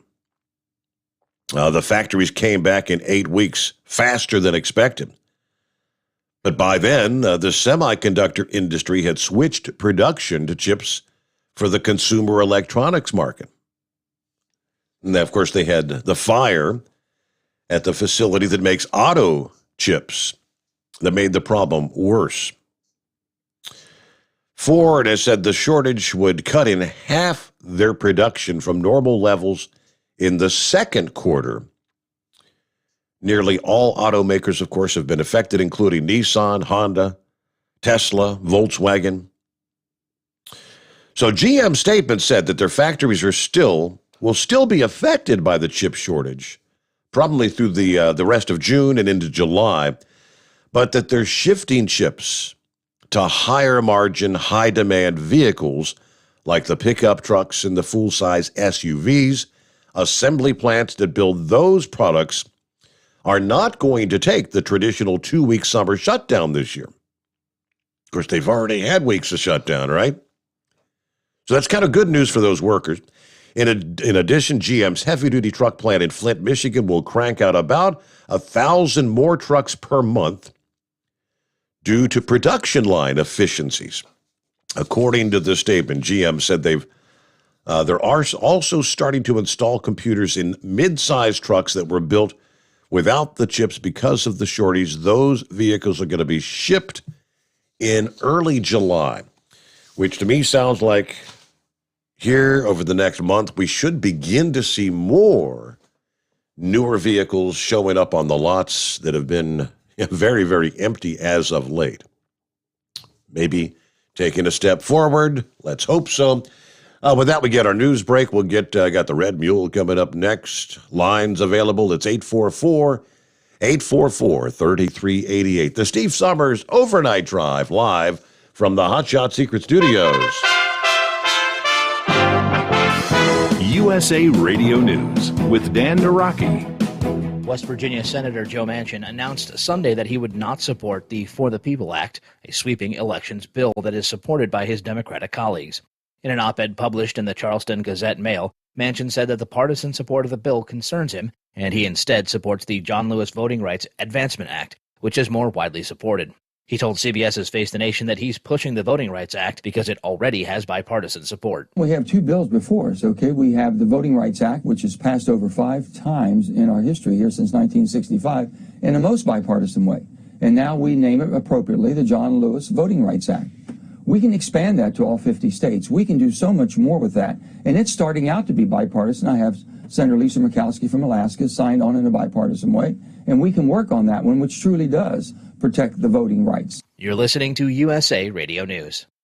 Okay, we are running a car drive right now to help veterans all across America. So if you have an old car, truck, or van, even a motorcycle or an RV sitting around, you can right now give it away and help the vets. They really need your help. And your car will help support the vets and their families. And guess what? You even get a tax donation. Plus, we'll even come and pick up your car for free. And all you've got to do is pick up your phone right now and make a free call. Now is the perfect time to do something good for the vets. Give back to the vets right now for all they've done for this country. And your old car can really help them. So call the Veterans Car Donation Program right now for free pickup of your vehicle. Help the vets and help your taxes at the same time. Call right now. 800-882-2093. 800-882-2093. 800-882-2093. That's 800-882-2093. You're listening to the Overnight Drive with Steve Sommers. At Hot Shot Secret, we share the science behind common diesel problems. For example, diesel fuel cetane levels. The cetane rating in diesel fuel is 42 to 45. Most diesel engines operate more efficiently with a cetane rating of 48 to 50. One treatment of Hot Shot Secret Diesel Extreme will raise your cetane 7 points, increase fuel economy, and improve cold starts. Hot Shot Secret Diesel Extreme is available nationwide at truck stops, fine farm and auto stores, and online at hotshotsecret.com. Hot Shot Secret, powered by science. For anything diesel, take it to Shy Diesel. They provide a wide variety of services and diagnostics to determine what the problem is with the latest technology. From simple oil changes and preventative maintenance to fuel system diagnostics and repairs, engine rebuilds and cylinder head repairs, and rebuilds with our in-house machine shop. They also have on-site DPF cleaning for exhaust issues and DOT inspections. If your diesel is asking for some attention, Shy Diesel has the specialist you need for anything diesel. Located in Terre Haute, Lafayette, Indiana, and Effingham, Illinois, Shy Diesel has you covered. Drivers, you demand that your equipment's reliable and dependable, and that also applies to your headset for communication. Well, our friends at Stellar Electronic have you covered. The Pluto Duo headset bundle is the best communication headset you can find in the industry. No matter the challenging environment you're driving in, the Pluto headset will make you sound crystal clear all the time thanks to their 99% noise cancellation. And the Duo's not only a stereo converter for the headset, but also a power bank so you can charge as you go. Learn more at StellarElectronic.com or visit them on Facebook. Attention all truckers, Dean Michael, the tax doctor here. I want to talk to you about those dreaded tax problems. I know you want to keep on trucking and not even think about them. Well, let's face it, they're not going away all on their own. You need professional help. I've been helping truckers put their tax problems in the rearview mirror for years. I can help you too. Call me for a free consultation at 888-632-4506 or go to mytaxhelpmd.com. It's like I always say, keep your eyes on the road, I'll keep mine on the IRS. 888-632-4506. Are you having trouble sleeping? Are you tired all the time? Growing older is a fact of life. Our skin starts to wrinkle, muscles get weaker, and our energy levels plummet. If there was a product that may help you slow down these symptoms of aging, would you be interested? I want you to go to getonthegel.com. That is getonthegel.com. Watch this 4-minute video that explains more about this amazing product.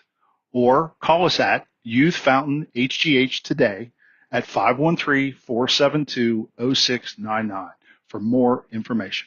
The Overnight Drive with Steve Summers. Live from the Hot Shot Secret Studios. Call Steve now. 844-844-3388. That's 844-844-3388.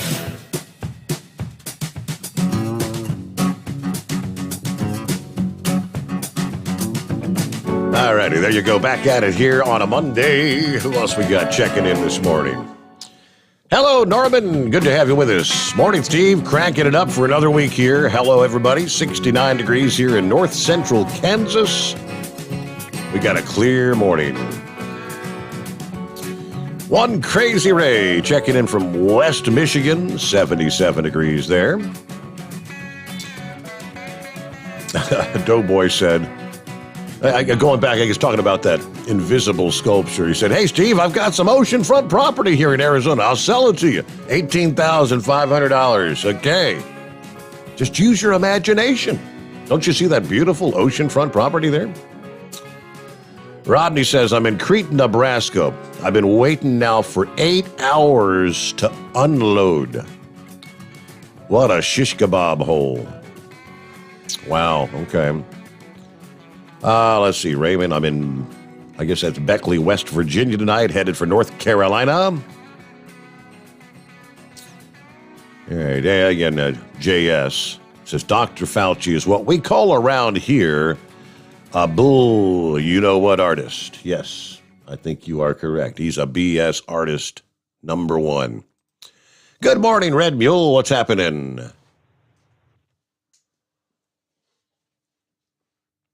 Is it the Red Mule or is it somebody else? It says Red U. And maybe he dropped his cell. Because sometimes he tends to do that out west where they don't. Okay, let's try Horse Feathers. What's going on this morning, Horse Feathers? Hey, morning, Your Honor. Trust you had a good weekend?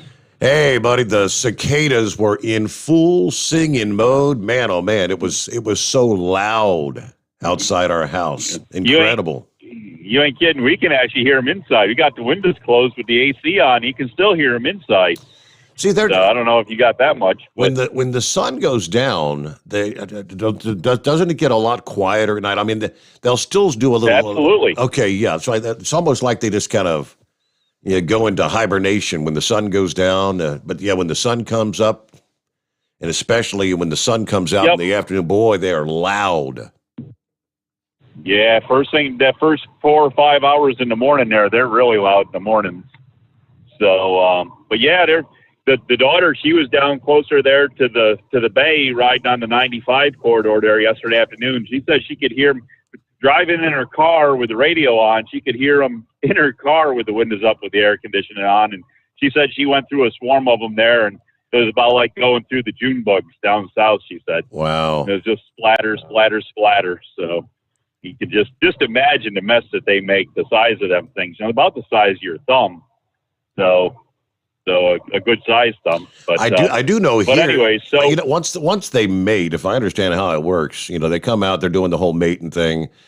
That once the males mate, they die. The females then, of course, I guess over the next few weeks, start laying their eggs in the tree branches and whatnot, and they eventually die as well. But I'm noticing some of the males are already. They're laying around all over on the sidewalk and the driveway and stuff. I guess here in the next few weeks. they're supposed to start stinking when they all die. Oh, wonderful! We have that to look forward to now. Yes. I know all the shells are starting to really drop out of the trees. You know, the ones that they were in when they crawled out of the ground and they hatched out of, 10, 12 feet in the air in the trees. I see a lot of them with this last rain we had. Of course, we had I forget whether it was Thursday afternoon or Friday afternoon. We had some pretty hard thunderstorms come through, and we had tornado watch and warning, and I guess they did confirm one tornado there about 15 miles south of the house. So it was an F1 or whatever the scale is they use now. I don't know. I can't keep up with all that stuff. You and the AccuWeather gods do their high-tech stuff there that you have going on. But so they knocked a lot of the shells and stuff out of the trees. Right. So we got a lot of mess from that. And now, as you say, we're starting to see some on the blacktop. But the one thing we did notice is they seem to be attracted to black items, things that are black. And I was at an auction there Saturday morning, and they had the little auction trailer set up, and there must have been about 200 of them on their tires. They were just swarmed right to the tires on the trailer. So I don't know what that was all about. But anyways, so we get back to Chevy guy there, and I meant to ask Chris this on Friday. Have you heard of this thing that they're calling shrinkflation? Shrinkflation. Shrinkflation. The packing people, your production people are changing package sizes and still charging the same amount. Like, you used to go to the store and get a half-gallon ice cream, and if you look at the quantity, you only get like a quart and a half now instead of a half-gallon, and it's still the same price, but you don't get as much. So they're not raising prices, but they're shrinking the product. The packages smaller. Yep.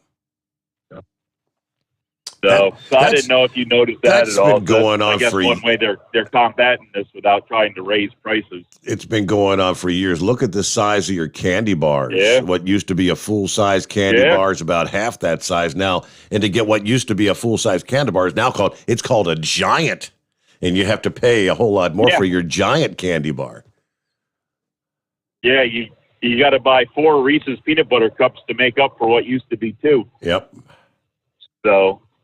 But the only other thing I had going here, we'll do some industry thing. We'll talk trucking. We're into this first full week of June.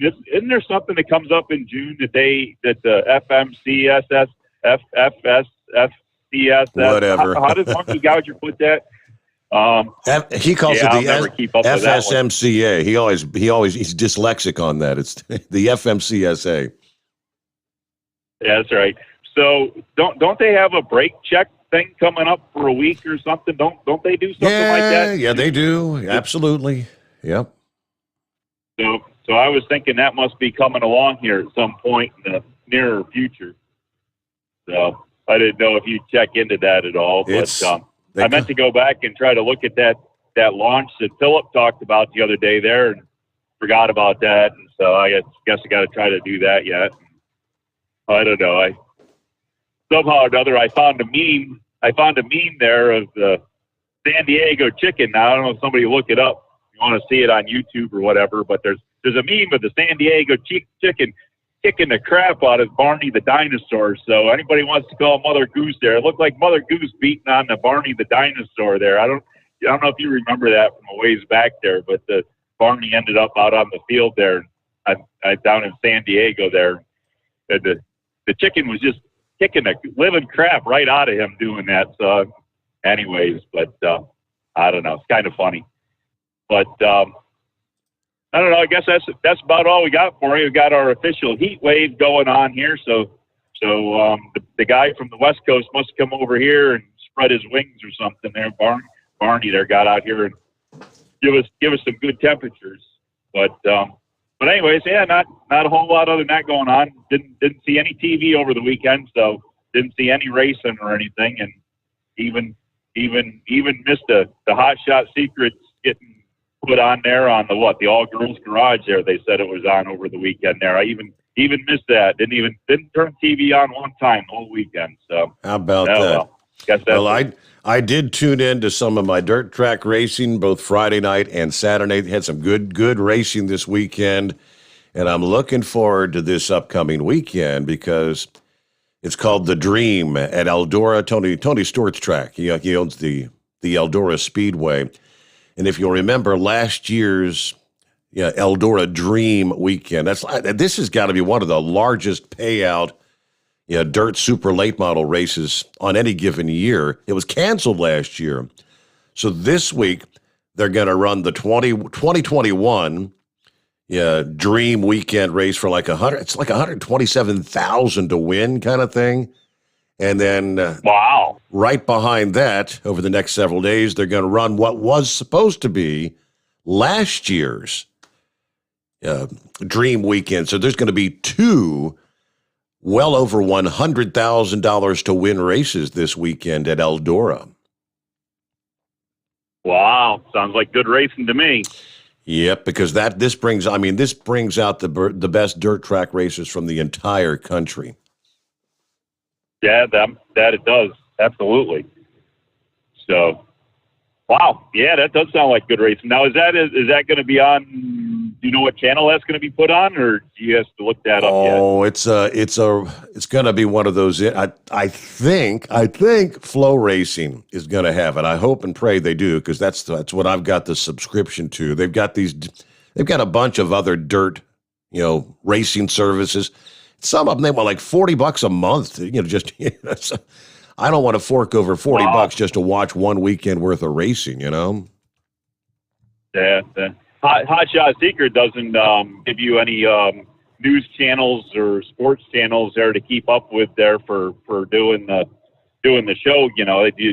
That's called show operation. You're supposed to be able to keep up with all that stuff and be able to report on. You have to be able to watch, and then the wife can't yell at you. Oh, Steve, why are you watching all that racing? Well, I got to do it for work. This is my work I got to do.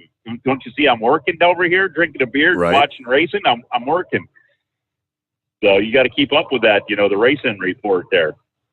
So, but no, so that sounds good. Yeah, if you find out what channel all that's going to be on there, let us know. Maybe we can, maybe if it's something I can watch, maybe I can at least report it if I don't get a chance to see it during the day there.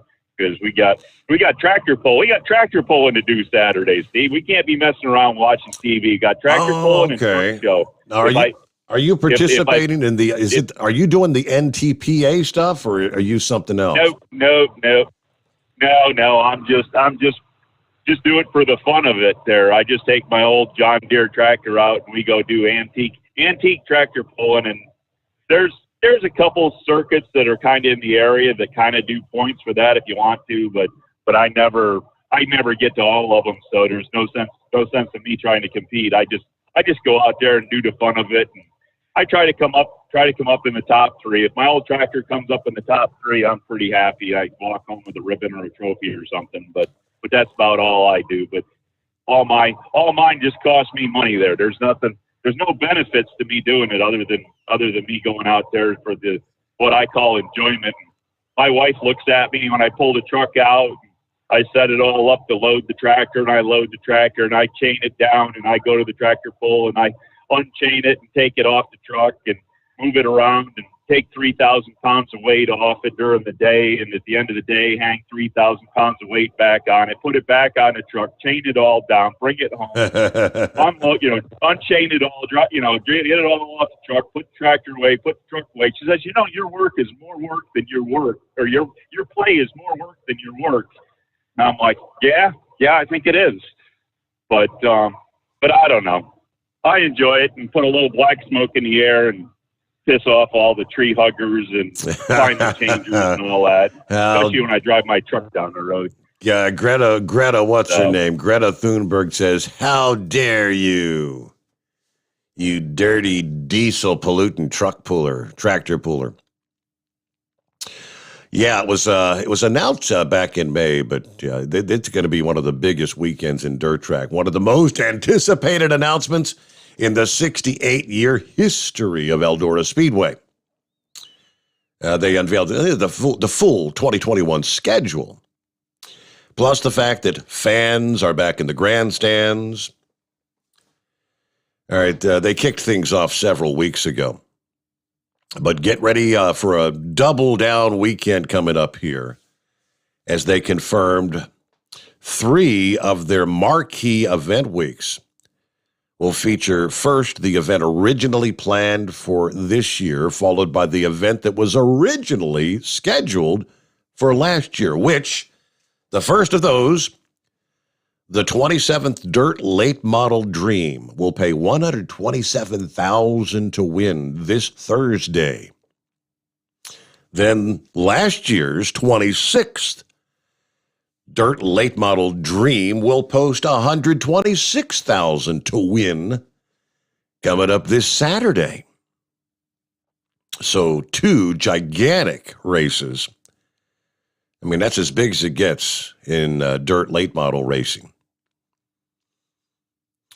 Yeah, I'm trying to recall somebody out there that maybe participates more in this. I remember going to a big race down at Dixie Speedway years ago, big weekend event like that, with a 100-lap feature to win kind of thing and big money. And I mean, it seems like there were several hundred cars that showed up. And they go through all these heat races, then whittle them down just to try to even make the field for the A main event. And, of course, they'll have a secondary field for the B main event. A lot of cars don't even make it into the main events. All the consolation races and whatnot. I'm guessing there's probably going to be hundreds of cars that show up for the Dream Weekend.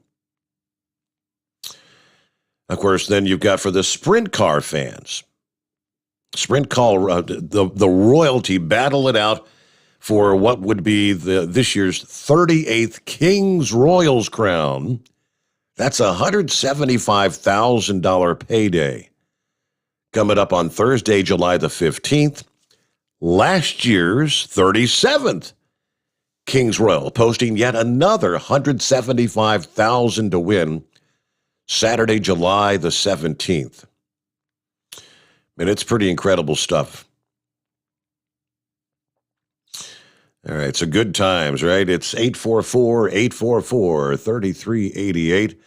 Jump on in here on a Back to Work Monday. Who we got on the line here? Somebody talking about changing some general information. Who we got?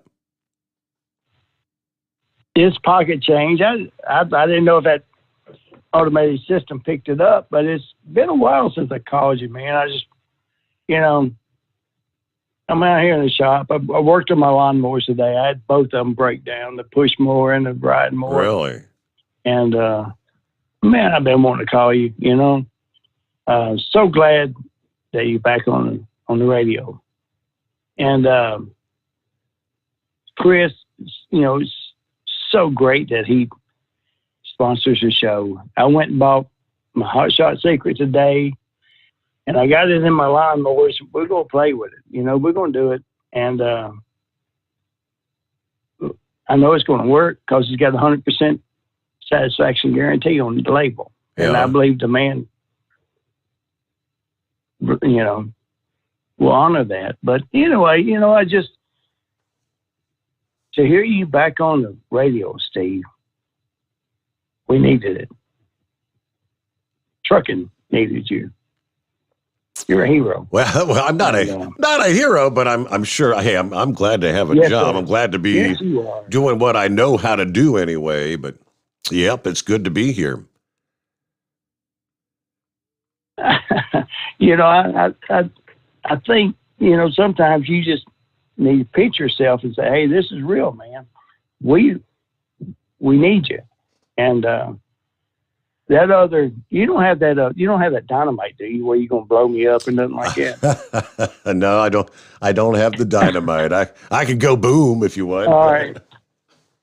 No, no. I've got about 4 or 5 empty cans here, but Miller Lights. But it's just, I'm gonna go back in time because when I first heard your voice on the radio, I thought, I put you as the Marlboro man, with this big bushy. I met you since then, but this big man, with a bushy mustache, dark mustache, because, back in the day, Stormy used to call you and raise hell with you. Yep. And everything. And, yeah. And, I had all their names. I know Monkey Gouger and Doc Holliday.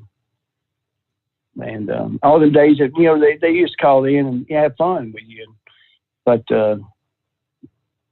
that's how, you sit there and listen to the radio and you think that's what I was envisioning as you. But then I met you at truck shows, and it's totally different, But I had to ask, is Stormy still with us?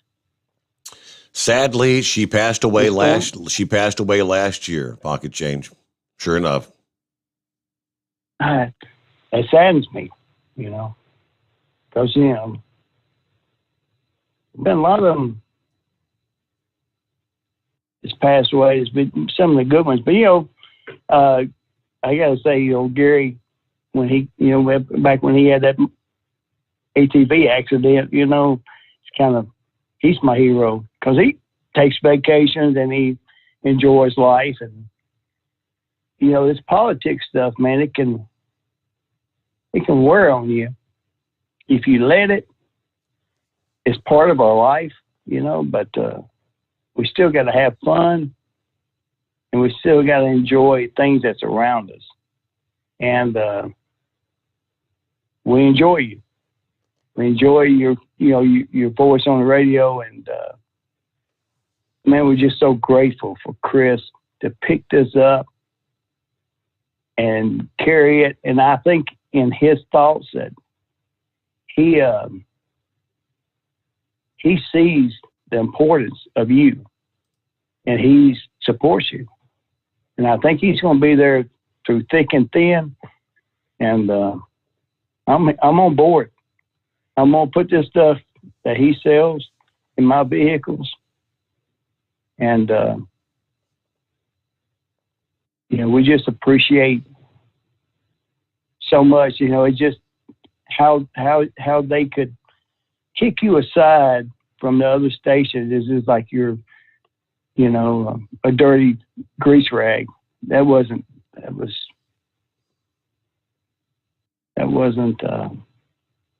the way you do business. But Chris is going to do it. They say it's the nature of the business. Now, I don't know about that, but yeah, I mean, I, for one, sure as hell didn't see it coming after as many years, dedication, being there. And, it's like, okay, that's just no notice or anything. It's just, a phone call. Hey, show's over. Sorry. Oh, yeah. I was just like in shock and awe. It's like, how can they do that to us? Because, you keep us awake. We rely on the conversations and people calling in, horse feathers, and Ranger, it's all these guys. It clicks. And, we rely on it and we become dependent on it. And I don't want to say junkie, but you got to get your fix with it because, we know you're there every, on my time it's 11 o'clock. I know it's 12 for you, but 11 o'clock, I know you're on, man. And that's what when I found you, it's like, hell yeah. We're back in business, man. That's good. But I'm here in the shop. I just want to call Steve, and I got that off my chest. And well, great to hear from you, Pocket Change. Like I said, it's been a while, but don't be such a stranger. Good luck with those lawnmowers. Get them back up and running because you got a lot of summertime mowing to get done. I know we've got rain in our forecast off and on, probably for the next 6-7 days. They say. It's not like going to be an all-day rain, but just I think it's going to be more the afternoon building to the heat kind of thing. And showers, thunderstorms pop up. You may get hit one day and not the next. You may get hit every day. You may get hit 2 or 3 times in a day. But I got to find the time to squeeze in mowing the lawn. Is it mowing the lawn or cutting the grass? I think it's, in my neck of the woods, it'd be cutting the grass. When you mow the lawn, you live on a palatial estate, right? Oh, my. It's 1 past the hour. We get our news update here. More to come. It's 844-844-3388. The Steve Sommers Overnight Drive, live from the Hot Shot Secret Studios. USA Radio News with Dan Naraki. West Virginia Senator Joe Manchin announced Sunday that he would not support the For the People Act, a sweeping elections bill that is supported by his Democratic colleagues. In an op-ed published in the Charleston Gazette-Mail, Manchin said that the partisan support of the bill concerns him, and he instead supports the John Lewis Voting Rights Advancement Act, which is more widely supported. He told CBS's Face the Nation that he's pushing the Voting Rights Act because it already has bipartisan support. We have two bills before us, okay? We have the Voting Rights Act, which has passed over 5 times in our history here since 1965 in the most bipartisan way. And now we name it appropriately the John Lewis Voting Rights Act. We can expand that to all 50 states. We can do so much more with that. And it's starting out to be bipartisan. I have Senator Lisa Murkowski from Alaska signed on in a bipartisan way. And we can work on that one, which truly does protect the voting rights. You're listening to USA Radio News. Friends, Mike Lindell is a great supporter of conservative radio, but most of all, he's a man who has invented a great USA product that will help you get a great night's sleep. For over 3 years, I've told you how the MyPillow Premium Pillow has changed my life. I get the best sleep of my life. But more importantly, the pillows don't go flat. You can wash them and dry them as many times as you want. They maintain their shape, and they are made in the USA. Here's the best deal you'll ever get on a MyPillow Premium Pillow. $29.98 for a standard or queen size pillow. King size, only $5 more. You're saving $40. Go to MyPillow.com, click on the radio listener square, use my promo code USA, or call 1-800-951-8175. You can save up to 60% on any MyPillow product when you use my promo code USA, or call 1-800-951-8175 and ask for the MyPillow Premium Pillow Special. A long cold murder case from Illinois is finally solved. Tim Berg reports. Police say they have charged a man for the death of an Illinois teen 50 years ago. Barry Lee Wepley was arrested for the 1972 murder of 15-year-old Julianne Hansen in Naperville. Hansen's body was found with multiple stab wounds in a field after never returning home from a bike ride. Authorities were able to use advancements in DNA technology to connect the now 76-year-old man to the murder. Wepley is charged with 3 counts of first-degree murder, and his bond is set at $10 million. From the USA Radio News Phoenix Bureau, I'm Tim Berg. The National Hockey League has been granted an exemption by the Canadian government, allowing players to cross into the country for the final 2 rounds of the NHL playoffs. The border has been closed to most travel during the pandemic, with pro sports not included in the essential travel that's been allowed through. The league had realigned its divisions for this season, keeping all 7 Canadian teams in the same division and allowing them to play in their home country. This is USA Radio News. Hi, this is Dr. Joel Wallach, and I want to tell you that arthritis is not a genetic thing. It's not a disease of aging. Neither is osteoporosis. Get a hold of my book. It's all in your head. It goes into the 25 different diseases you get when you have osteoporosis of the skull. These are all reversible. You take the Healthy Bone and Joint Pack, the MSM, vitamin D3, stay away from all the bad foods, including gluten, and guess what? You'll regrow all your bones, including your skull and your legs and your hips and everything else. Contact us at usaradiohealth.com. That's usaradiohealth.com. Gasoline prices remained virtually the same this week, increasing only half a penny for a national average of $3.05 a gallon. John Clemens has more. That $3.05 figure is actually up 9 cents a gallon from a month ago and $1.02 from a year ago. Patrick DeHaan of GasBuddy.com tells us what motorists can expect as we enter the summer driving season. For now, motorists shouldn't expect much increase nor decrease as global supply and demand factors remain relatively steady. Prices over July 4 and the weeks ahead will likely be similar to today's levels, barring any unforeseeable developments that may affect supply and demand. Across the country, Texas has the lowest statewide average of $2.67, while California has the highest at $4.20 a gallon. From the USA Radio News Texas Bureau, I'm John Clemens. And later this week, when the leaders of the Group of 7 countries meet in the UK, British Prime Minister Boris Johnson is expected to urge the group to commit to trying to vaccinate the world against COVID-19. In a statement, Johnson said that getting the world's population vaccinated by the end of next year would be the single greatest feat in medical history. The UK has committed to donate its excess doses of vaccine to the United Nations COVAX program, going along with the 80 million doses being donated by the United States. The World Health Organization says more than 1.5 billion doses have been administered worldwide so far. For USA Radio News, I'm Dan Naraki. At Hot Shot Secret, we share the science behind common diesel problems and their solutions. For example, ultra-low sulfur fuels. The primary function of diesel fuel is combustibility. One of the little-known aspects of fuel is its role as a lubricant to metal-on-metal moving parts. The introduction of ultra-low sulfur fuels diminishes the fuel's ability to lubricate because sulfur, which has been mostly removed, has lubricating properties. Hot Shot Secret Everyday Diesel Treatment with LX4 delivers unmatched lubricity. Third-party testing confirms that it takes 3 times the amount of leading fuel treatment to match the lubrication benefit of 1 dose of Hot Shot Secret. Everyday Diesel Treatment is a fully formulated 6-in-1 premium fuel treatment for every fill-up, every time. Everyday Diesel Treatment is available at truck stops, Tractor Supply, O'Reilly's Auto Parts, and online at HotShotSecret.com. Hot Shot Secret, powered by science. Because Channel 19's a little congested.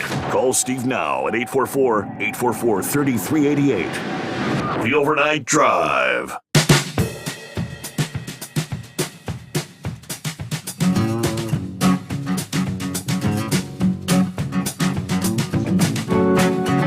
All right, back another hour underway. Crossed over the midnight hour in the Mountain Time Zone this time around, right? Next hour, we'll be crossing over into a Monday in the Pacific Time. We'll all be on the same page. A Monday! 7th day of June, by the way.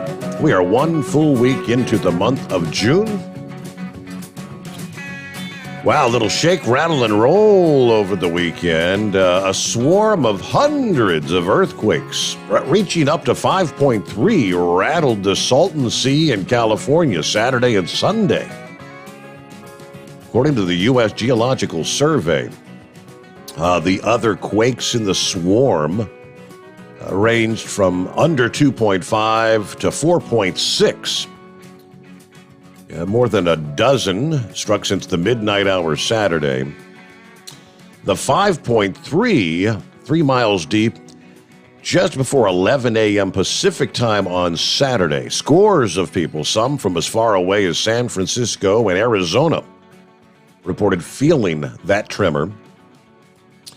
It followed several quakes in the 4.0 range that had occurred in the previous 10 minutes. Dozens of tremors followed the larger quake. Now, one seismologist says today's swarm is not close enough to the San Andreas fault to raise concern. She also wrote on Twitter that swarms of quakes are common in the Imperial Valley, and this one appears to be kind of petering out. Magnitude, of course, measuring the energy released at the source of the quake. Quakes between 2.5 and 5.4 are often felt, but rarely cause a whole lot of damage. The Salton Sea in Southern California, near the Arizona border, one of the world's largest inland seas, and actually one of the lowest spots on Earth, at 277 feet below sea level. How about that? All right, let me get back up here. And Red Mule, how was your weekend? Did you feel any of those shakers over the weekend? No, I didn't, Steve. That's the first I'd heard of that. If my memory's correct, I believe that Salton Sea was once part of the Gulf of California, and then it got closed off, and then that's the one I brought up a couple of years ago. There was actual evidence, actual case of man-caused climate change, because that area had been knocked off, and then they reached the Colorado River, and that's where the majority of the water came from for the Salton Sea, which has been replenished over the years. Anyhow, hey, Steve, I need you to send me $500. I've got the investment opportunity of a lifetime, And I'll come back to that, but just keep this in mind that for $500, I'll put up $500 and the two of us can get rich off this deal. You ready? Lay it on me. Well, let me talk a couple other things first. So, hey, Steve, you've covered so many things here tonight. I'm not going to get to everything you did, but is my understanding correct? The only person that can fire Fauci is the President of the United States? I thought Fauci had a boss, like one step up there, but I'm not sure if he can fire him or not. Well, I just, you'd think Congress would have done something by now, but then that's expecting too much out of Congress. But, when you get these stories about taxpayer money, U.S. taxpayer money going in there to fund that stuff, that president of China's got to be laughing himself to sleep every night because of the stupidity of Americans. I would be in this place. So, changing the subject, Steve, I thought I had a DA nominee for you, but after a couple hours, I'm not so sure. Now, let me see if I can explain this to somebody that's not familiar with the situation. About 5 years ago, the state of California went in there just south of the Nevada line and built a new bug station, truck scale, and it's been a bone of contention with me because they built it about a quarter of the way up the mountain, so you have to slow down, and then you have to slow down to 10 miles an hour, and then you have to try and get back up to 55 on a 7 mile, probably 5% grade on there. That just shows you the genius of the California engineer. But anyhow, if you come into this station, into the bug stations there first, they have truck lanes, and then they have the automobile lanes. And there's 2 truck lanes there, which takes you over to a separate facility. And if you stay in the left lane, it's instinct to always get over to the right lane, but if you stay in the left lane on that truck scale going in there, well, then that generally leads you into the booth that's open. They've got 4 booths across there, and that's usually the one that's open. So I'm coming in there tonight, and I'm following this other truck ahead of me. He stays in the left lane. I'm thinking, this guy's pretty smart. I'll just follow him. Well, he doesn't pull into the truck inspection. He keeps on going up to the automobile inspection lane. I've never seen anybody do that before. And I'm sitting there thinking to myself, well, there's a DA that can't read English. And so they stop him there. Well, there's no way to get from the truck stations and lanes for cars over to the truck scale. And so I'm thinking, well, they're going to really ring him out good. So the rest of us get on through the truck scales, and I'm watching in the mirror, and pretty soon here he goes on up the hill. I passes the truck scale. It took me, Steve, an hour and 45 minutes to catch that guy. Now, who's the DA there? Him or me?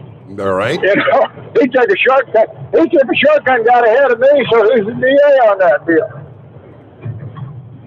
Got to wonder. Changing the subject here, I'm going to touch on one of Horse Feather's favorite subjects here. So I get on up the road a ways, and, traffic's heavy, everybody coming back from the casino, and everybody that's drunk trying to pretend they're not drunk, carefully driving the speed limit. You see the brake lights up there, and somebody's run off the curb, and the traffic slowed down, and, traffic's being courteous and everything. And so we're working our way up there, and a few trucks ahead of me. And seeing off the right shoulder, the lights from the emergency vehicle, the EMT coming out. I'm sure they're coming up out of Baker. And they come up, and everybody's trying to be courteous and get out of their way. And so they pull in 2 cars ahead of me. There's 2 cars between me and the fire engine up there. Their emergency lights got the ELDs, of course, and they're just flashing in my eyes, blinding me. And I'll be go to heck if the guy doesn't turn on the work light right in front of me. So here I am, Steve, trying to drive in an emergency situation, this blinding white light right in front of me. I'm sure these guys are volunteers. I'm sure they're on a situation, but they need to have a little bit more safety training in there. We've all heard the story about the fire department that comes out to ladders and everything, and then ends up running over the cat on the way out. It was almost that situation where they come up with all their bright lights, and then they end up blinding people, cause another light or another accident. So I don't know if they could get any more emergency training for those guys or not. All right, Steve, for your $500, I bet you're wondering what you get for $500. What am I going to get? Yeah, what return on investment? This is going to make us some money, Steve. Now, do you know much about these here paintball guns? A little bit. Okay.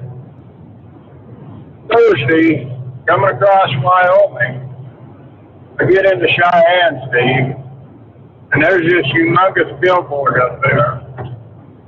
Thank you, Representative Cheney, for defending the Constitution. And there's Liz Cheney's ugly mug. Now, you can guess where I'm going on this, Steve. I think we could organize some safaris with paint guns. I'd be willing to go out there and pay somebody $100 for an opportunity to put paintballs on Liz Cheney's ugly face. Now, don't you think there's other people that'd be willing to kick in $100 a shot on that? I bet there would be. I bet there'd be enough support for that to cover the whole damn billboard.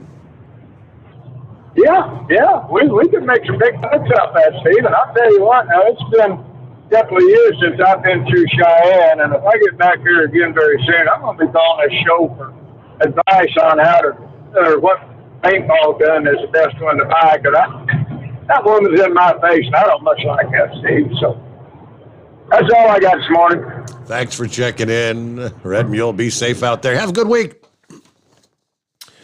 Well, I guess since he brought up gun legislation, on a more serious note now, this rather interesting California's so-called ban on assault weapons. There's that magical words, assault weapons. Wasn't it, was it last week before, when you had Joe Biden's nominee to head the BATF, and it was being questioned? I think it was Senator Kennedy. Asked him the simple question. Give me your definition of assault weapon. First he asked him, he said, do you support banning assault weapons? To which he said, absolutely, sir. Yes, I do. What's your definition of assault weapon? And he kind of hem-hauled around and stammered and stumbled. Assault weapons would be what Congress determines is an assault weapon. It's like, no. What is give me your definition of assault. He probably asked him that 4 or 5 times. He could not even give what the guy that ultimately is going to be making rules and regulations for firearms, he couldn't even give a simple description of what he believed an assault weapon was. That's kind of a separate story, but California's so-called assault weapons ban violates the Second Amendment, according to a federal judge Friday. The state government, through the law, bans an entire class of very popular hardware firearms that are lawful under federal law and under the laws of most states, and that are commonly held by law-abiding citizens for lawful purposes, says U.S. District Judge Roger Benitez. Let's see. In his 94-page ruling, under no level of heightened scrutiny can the law survive, he said. California laws prohibit the manufacture, use, or sale of a, quote, assault weapon, defined as a semi-automatic rifle with certain characteristics, such as a fixed magazine that has the capacity to hold more than 10 rounds. People who violate the laws can be charged with a felony or a misdemeanor and face prison sentences up to 8 years. James Miller, a California resident who has a concealed carry permit, sued the state's top law enforcement official in 2019 over the laws, alleging they violate the Second Amendment rights. Plaintiff Miller seeks to use his lawfully acquired large-capacity magazine in his California complaint fixed magazine rifle. However, Plaintiff Miller is prevented from lawfully doing so without risk of prosecution and resulting in injury to his life and liberty. The unlawful confiscation and loss of his personal property because said use would reclassify his rifle as prohibited assault weapon. Now, Xavier Becerra, the Attorney General at the time, who has since become Joe Biden's health secretary, was replaced by Rob Bonta. He argued that the plaintiff lacked standing, that all federal circuit courts had previously upheld the constitutionality of assault weapon restrictions, such as the laws in question. But Benitez said the Supreme Court recognizes that the Second Amendment guarantee includes a right to keep and bear firearms that have some reasonable relationship to the preservation of efficiency of a well-regulated militia. He referenced the Supreme Court's ruling in the District of Columbia versus Heller, which broadly found the Constitution protects our right to bear arms. The Heller test asks, is a modern rifle commonly owned by law-abiding citizens for a lawful purpose? For the AR-15 type rifle, the answer is yes. The overwhelming majority of citizens who own and keep the popular AR-15 rifle and its many variants do so for lawful purposes, including self-defense at home. Under Heller, that's all it needed. Using the easy-to-understand Heller test, it is obvious the California assault weapon ban is unconstitutional. Under the Heller test, judicial review can end right here, says the judge. The Firearms Policy Coalition, the FPC for short, a nonprofit that advocates for constitutional rights, said this ruling is the correct one. In his order today, the judge held what millions of Americans already know to be true. Bans on so-called assault weapons are unconstitutional and cannot stand. This is a historic victory for individual liberty. This is just the beginning. The FPC will continue to aggressively challenge these laws throughout the United States. We look forward to continuing this challenge at the Ninth Circuit, and should it be necessary, ultimately the Supreme Court. How about that in the state of California? Might that be a blow to efforts to try to ban, again, assault weapons, which, I guess each individual may have a different interpretation of what an assault weapon is.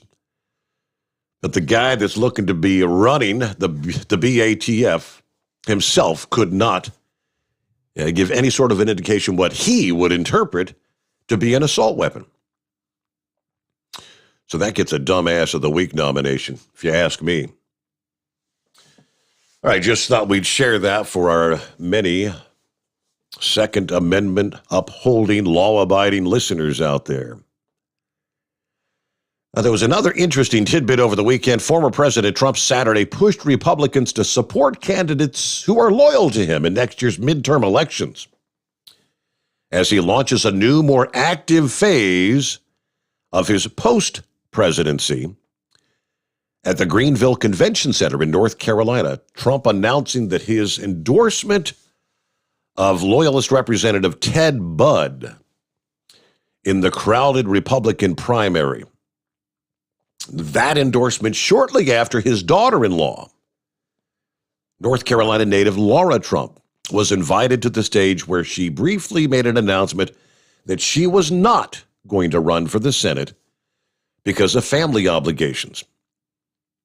She said, I am saying no for now, but not forever. Trump also gave mention to former Governor Pat McCrory in his speech, who had said he would not support. McCrory has been critical of Trump seeking audits of the 2020 election. Trump says you can't pick people who have already lost 2 races and do not stand for our values. He spoke for like more than an hour and 20 minutes. Over 1,000 Republican officials and supporters gathered for the North Carolina GOP convention, the opening appearance for Trump in what is expected to be a new phase of rallies and public events taking place, ultimately leading up to the 22 midterms. Tens of thousands more were following on internet streams of that convention over the weekend. Out of office for more than 4 months, banned by big social media platforms, hoping to use these sort of events to continue the Make America Great Again movement that he started. His advisors already are looking at subsequent appearances in Ohio, Florida, Alabama, Georgia, to help bolster some of the midterm candidates and energize the voters. But in his comments, he really focused his early remarks on Joe Biden, which he called the most radical left-wing administration in history. He teased the prospect of another presidential bid of his own in 24, but he vowed first to be an active presence on the campaign trail for regaining control of Congress. That's got to be goal number 1. The survival of America depends on our ability to elect Republicans at every level, starting with the midterms next year. Of course, he is a dominant force in the Republican Party. He's going to be throwing his support behind his preferred candidates as the GOP fights for control of Congress in 22. There you go. It's 29 past the hour. It is 844-844-3388. We'll get back with more of your calls just ahead. If you'd like to jump on board here on a Monday morning, great to have you with us. Hope you had a wonderful weekend. It is the Steve Sommers Overnight Drive, live from the Hot Shot Secret Studios. USA Radio News with Dan Naraki. The CDC says that more than 300 million doses of COVID vaccine have been administered in the U.S. As of Sunday, just over 49% of Americans over 12 are now fully vaccinated. New data also showing that 14 states have reached the goal of 70% of their adult residents receiving at least 1 dose of vaccine. The White House has set a goal of getting 70% of all adults in the country getting 1 dose by July 4th. And later this week, when the leaders of the group of 7 countries meet in the UK, British Prime Minister Boris Johnson is expected to urge the group to commit to trying to vaccinate the world against COVID-19. In a statement, Johnson said getting the world's population vaccinated by the end of next year would be the single greatest feat in medical history. The UK has committed to donate its excess doses of vaccine to the United Nations COVAX program, going along with the 80 million doses being donated by the U.S. The World Health Organization says more than 1.5 billion doses have been administered worldwide so far. This is USA Radio News. Got an old car? You can donate it, whether it's running or not, to the United Breast Cancer Foundation and save a life. They'll even come and pick it up for free. The United Breast Cancer Foundation has saved hundreds of women's lives through their free or low-cost breast screen exams. But now they need your help. The United Breast Cancer Foundation wants to save more lives through early detection by offering women free or low-cost breast screening exams. And donating your old car, SUV, or truck, whether it's running or not, helps pay for them. Plus, you get a charitable tax deduction. Help the United Breast Cancer Foundation save lives by donating your old car, SUV, or truck. Call now for free pickup. 800-280-2144. 800-280-2144. 800-280-2144. Call right now. That number again is 800-280-2144. Live from the Hot Shot Secret Studios, the Steve Sommers Overnight Drive. At Hot Shot Secret, we share the science behind common diesel problems and their solutions. For example, Hot Shot Secret Diesel Extreme. Today's ultra-low sulfur fuels are cleaner, but they leave injector deposits, causing frequent DPF regens and low throttle response. Hot Shot Secret Diesel Extreme is a 6-in-1 fuel additive recommended for all diesel engines. It is formulated with the most concentrated detergent on the market, a top-tier level cetane booster, lubricity enhancer, water demulsifier, rust and corrosion inhibitors, and a fuel stabilizer. Diesel Extreme is a once every 6-month treatment that will clean your entire fuel system, starting at the fuel tank and traveling throughout the fuel lines and fuel pump, and finally completely cleaning your injectors. Hot Shot Secret Diesel Extreme improves your diesel's fuel economy and eliminates excessive black smoke. Hot Shot Secret Diesel Extreme is available nationwide at truck stops, fine farm and auto stores, and online at hotshotsecret.com. Hot Shot Secret, powered by science. Drivers, you demand that your equipment's reliable and dependable, and that also applies to your headset for communication. Well, our friends at Stellar Electronic have you covered. The Pluto Duo headset bundle is the best communication headset you can find in the industry. No matter the challenging environment you're driving in, the Pluto headset will make you sound crystal clear all the time thanks to their 99% noise cancellation. And the Duo's not only a stereo converter for the headset, but also a power bank so you can charge as you go. Learn more at StellarElectronic.com or visit them on Facebook. Are you having trouble sleeping? Are you tired all the time? Growing older is a fact of life. Our skin starts to wrinkle, muscles get weaker, and our energy levels plummet. If there was a product that may help you slow down these symptoms of aging, would you be interested? I want you to go to getonthegel.com. That is getonthegel.com. Watch this 4-minute video that explains more about this amazing product. Or call us at Youth Fountain HGH today at 513-472-0699 for more information. Diesel Army is on duty 24 hours a day, 7 days a week. Burning the midnight oil with the best diesel coverage. All the tech, all the torque. Diesel Army, where there's smoke, there's fire.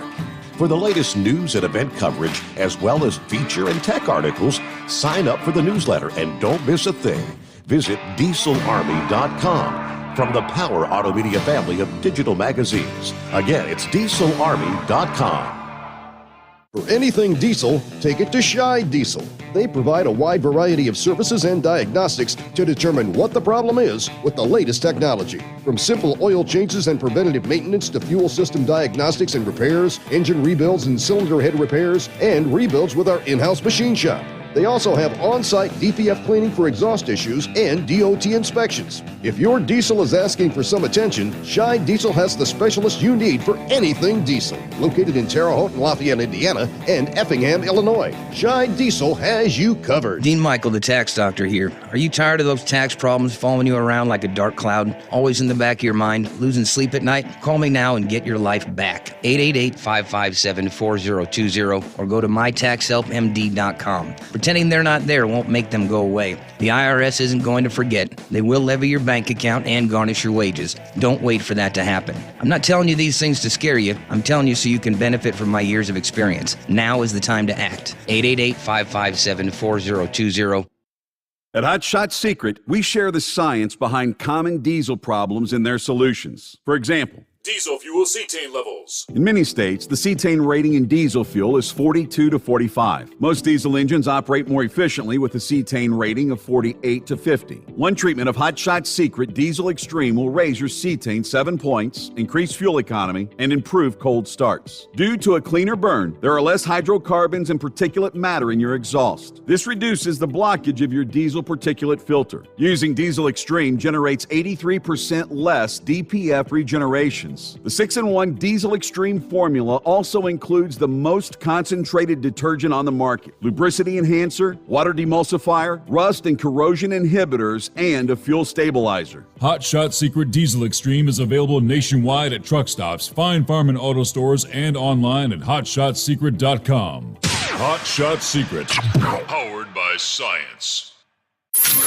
Keep the bugs off your glass and the smokies off your ass. This is the Overnight Drive with Steve Sommers.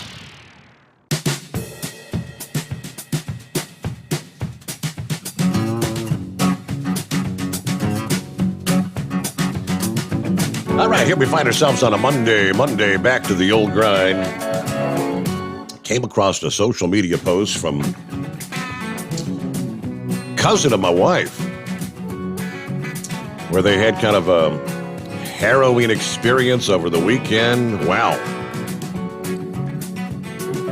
Sylvia, she said, boy, in the blink of an eye, your life can change. No kidding.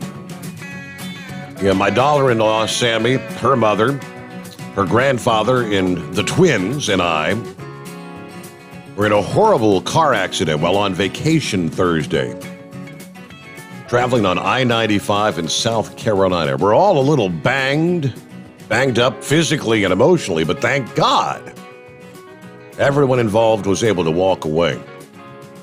Long story short, we came on a sudden backup on I-95. Both Susan and I were able to get safely stopped. Unfortunately, the two cars behind me were not able to get stopped, causing the chain reaction of slamming into my Honda Pilot at a high rate of speed, which then pushed me into the Kia, carrying Susan, Sammy, and the twins. 3 cars for sure, most likely the 4th totaled. Yeah, we had all been commenting, though, all week how aggressively folks had been driving. Can't tell you how many times I was cut off over the course of 8 days. But she goes on to say, thank you, Honda, Kia, America, Nuna Rava Car Seats, Toyota USA, and Buick for building such superior safety features into their products that allowed us all to survive this accident. Folks, please slow down, pay attention, and drive courteously. In the blink of an eye, your life can change, and the outcome might be way different. And she posted photos of all the cars involved, and yeah, boy, those were some heavy-duty impacts on some of them.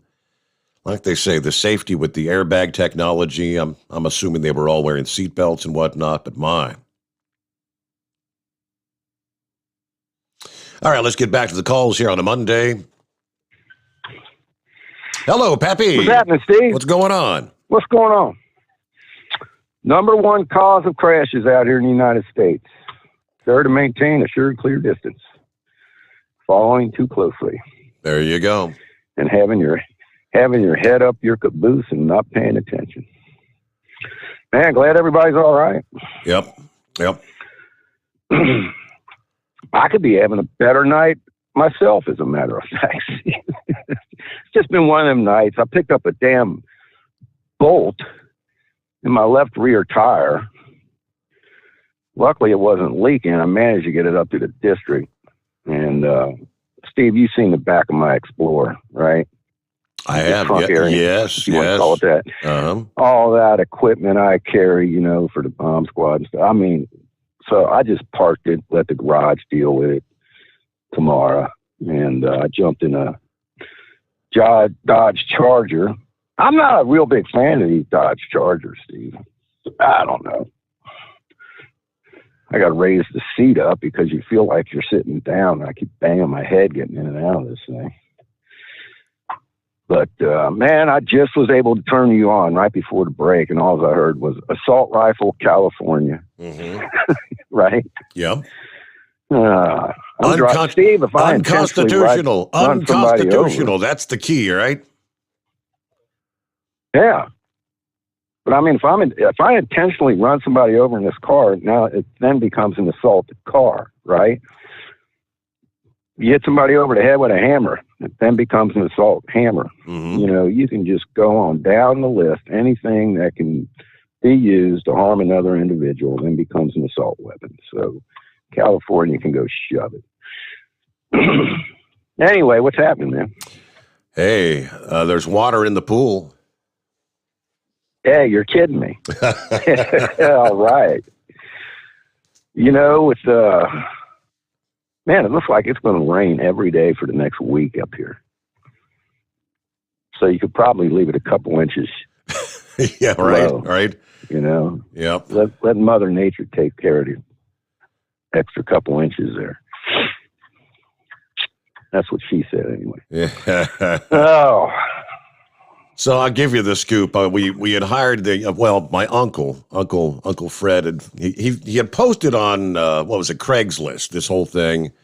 You had the one group that was supposed to come out, like the week before, and they never showed up. The one day, and then never showed up the next day. And so there was this other couple that responded last week, and I don't know that they knew entirely what they were doing, but they kind of got started, and they worked one day. The girl never came back. Then he brought a cousin with him the next day, and they had got the walls up and everything. And I guess it was Thursday afternoon when we had that line of thunderstorms come blasting through here, and they were all rushing, trying to get the liner installed and everything, and started filling the pool.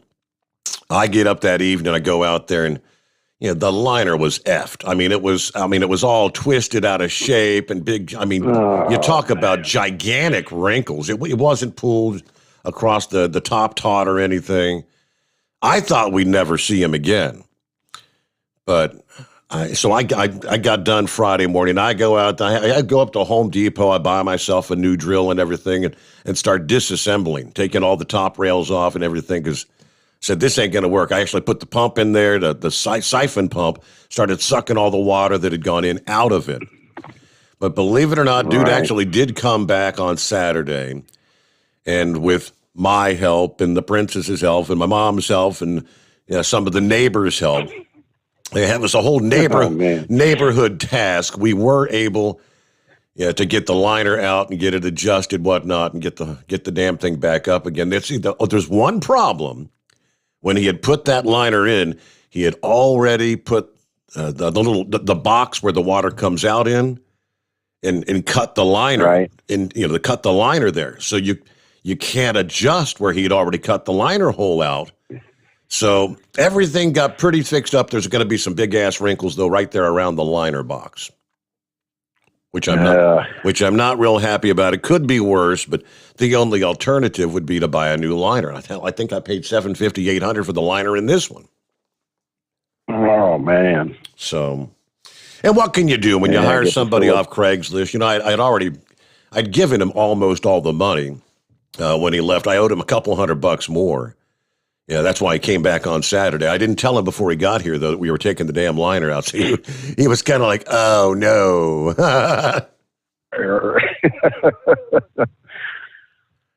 Well, at least it's in, I guess, right? Correct, yes. The headache's over with, but I'm just hoping, headache during the week. Our debate now is it going to hold up or is it going to blow out in 2 weeks? You know what I mean? Right. And they probably won't come back if you call them either. No. Mm-mm. Hey, how about the fire punk, man? That S10 diesel, Hot Shot Secrets. You sent me the link to, now I'm trying to remember, where were they racing at over the weekend? They were over in Kentucky, right across the river there. Okay. Over there, where the airport's at? What's that area called over there? Take on it. Starts with an H. Hebron. Right over there in Kentucky. Hebron, yeah. They were over there in Hebron, Kentucky.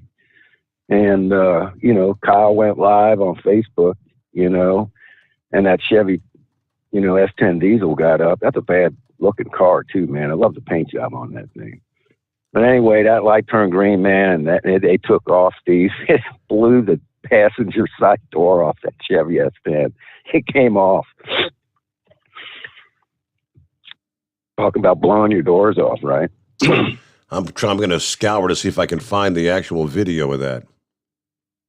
Yeah. I posted it on my Facebook. Did you? Okay, well, that's where I can find it then. That's the easiest place. Yeah. Yeah. The next day, they offered the auction the door off, and I think they was able to get $650 for the door they were going to donate to charity. It was pretty funny. Huh. So other than that, Steve, that's all I got, man. I'm just trying to chill here for another hour or so. Yeah, make it through the night, as they say. I got you. Okay. Yes, sir. No Prep Kings. It was Hebron, Ohio. Yeah. National Trail Raceway. That's That's not over by CVG, is it? Or Well, sort yeah, pretty close. huh? Yeah. Yeah, just a hop, skip, and a jump. Yeah, really. Well, I could have. I mean, technically, the airport's in Hebron. If I would have known it was that close, I could have run out there myself and said, "Hey," to Kyle. Yeah. I mean, from Harrison here, where I live, and run out here too. I mean, for where I'm sitting right now, at Dry Fork and Harrison, it's probably I make it out to the airport in 20, 25 minutes tops. Yeah. Obeying the traffic laws, of course, Steve. Right. You just flip your lights on and go, right? Right. Yeah. Okay. Yes, sir. All right. Well, I pulled up the video right, here. well. Thanks for sharing that. That's pretty cool. I'll check that out. And yeah, so that was a nice looking car he was up against, though. But I guess looks can be deceiving. Yes, sir. Yes, sir. Looks like they had a good time. Yeah. Hey, keep that assault hammer underneath the seat, man. There you go. Thank you much. Be safe out there. Thanks for serving and protecting. Yeah, the No Prep Kings National Trail Raceway.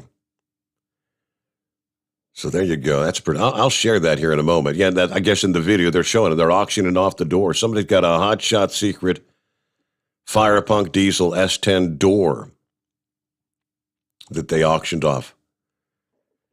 Now, what would your wife say if you come in the house with a door off of a pickup truck and say, "This is going on the living room wall, honey"? I said, "You know what? No way. You get that thing out of here." That's funny. What's going on, Kyle? Hey, Steve. How's it going, bud? Good. I thought the timing was good to give you a call. I'm just packing up my last piece of luggage to get headed out in the morning, and I heard your caller there talk about what happened this weekend. It was pretty wild. So give us the full report. How'd things go? Oh, it went great. It was an absolute blast. Like I said, I was just happy to be in town for a weekend. Yeah, and Hebron's actually, I think there's a Hebron in Kentucky. We were in Hebron, Ohio, which is about 25 miles east of Columbus on I-70. Okay, you know what Hebron is? Hebron, Kentucky is the airport. So, okay. I thought if you had been that close, hell, you'd have made sure I got out there. Yeah, and I wouldn't have been sleeping in my bed either. Okay. That's too much of a drive after a long night at the race. But yeah, awesome weekend. I'm still beat from it, but we had multiple Hot Shot Secret drivers out there. One being Big Boost Bill Lutz, who is one of the guys that's featured on Street Outlaws, Fastest in America, and I had a lot of cameras on his cars this weekend since I spend so much time with my diesel guys normally, and he actually went all the way to the finals and lost in the finals. His throttle stuck, which is about the scariest thing that can happen in drag racing. And so it was all out at the top of the track when they're trying to shut down, and barely kept it off the wall. Took out some of the cones, did some damage to the car, but managed to kill the ignition. They have a kill switch in those, and killed the ignition. He was safe. The other driver was safe, and lived to fight another day. And it was an awesome run of the finals, where the semifinal run with Big Boost Bill Lutz was really interesting too. I'm not sure the crowd understood what was going on. By the way, the crowd was packed. I have never seen that many people at National Trail, and I've been there, probably 100 times, and it was unbelievably packed. So it was great to see a crowd like that. I haven't seen anything like that since before COVID. So really cool to see. But again, the semifinal, they came out to line up for the run, and Bill was waiting on the other car to fire up, and they had trouble firing up the other car. He waited for him. The other car fired up, so then Bill went to fire up his car. Well, Bill's car wouldn't fire up. And the other guy went up to the line, and kind of one of the drag racing rules is If they tell both cars, it's time to stage, then you have the right to start your car up, do your burnout, go up to the line. If the other guy can't get his car up there, he loses. But you get 2 minutes from the time the competitor does a burnout. So we're all frantically trying to figure out why Bill's car won't start up.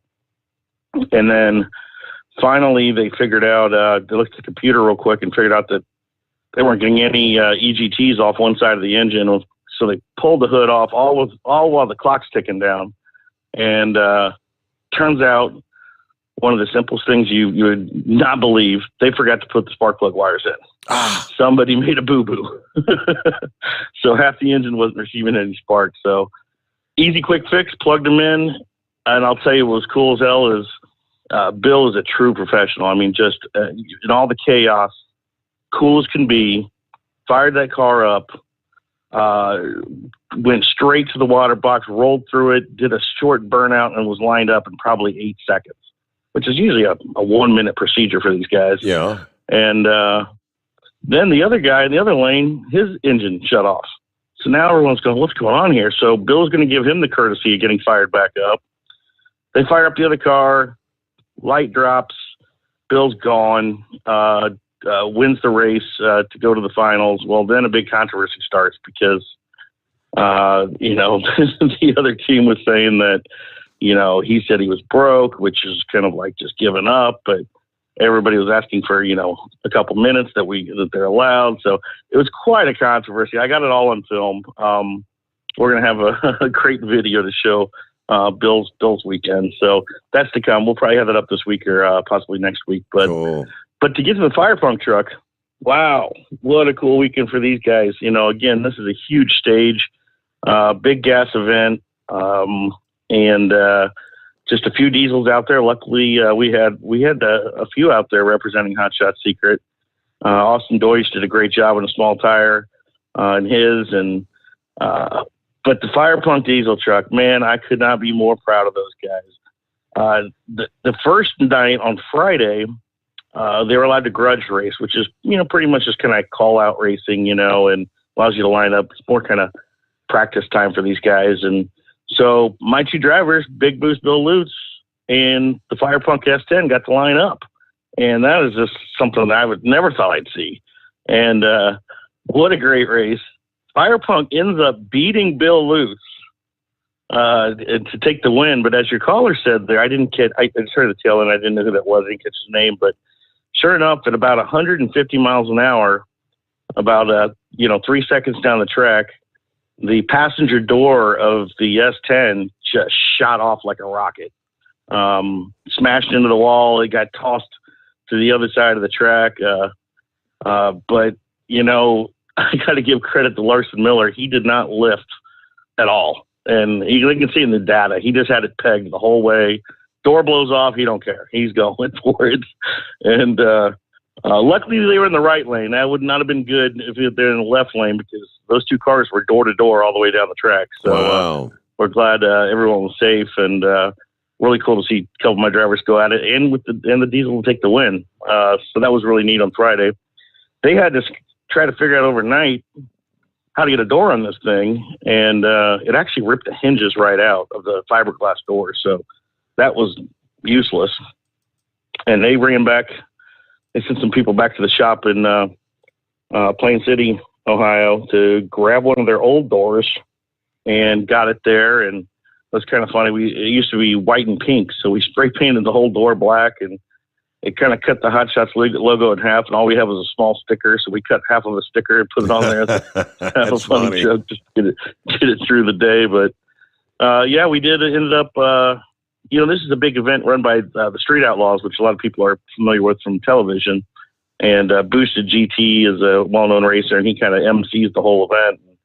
So I went up to him and I said, hey, before we run out here, that door that blew off yesterday, would you mind auctioning it off? We'll just give it away to a charity. And he's like, sure. And sure enough, later that day, we brought it out, and I thought he was just going to do a quick little, thing to the crowd there. He ended up walking down halfway down the track, auctioning off like an auctioneer. And we got a $650 charity donation out of it. So, how about that? I think like you said, it's going to be a nice wall piece for somebody that's building a man cave. So, and it goes to a good cause too. So, it was pretty cool to to see that happen after kind of scary moment on the track, but turn it to some good, which is cool. But the best news of the weekend was how the S10 performed. So on Saturday we had they unfortunately in the first round drew Doc from Street Outlaws in his brand new car, and it's kind of one of those tough draws first round. You're like, well, we were hoping to get a few rounds out of this, but sure enough, they lined up.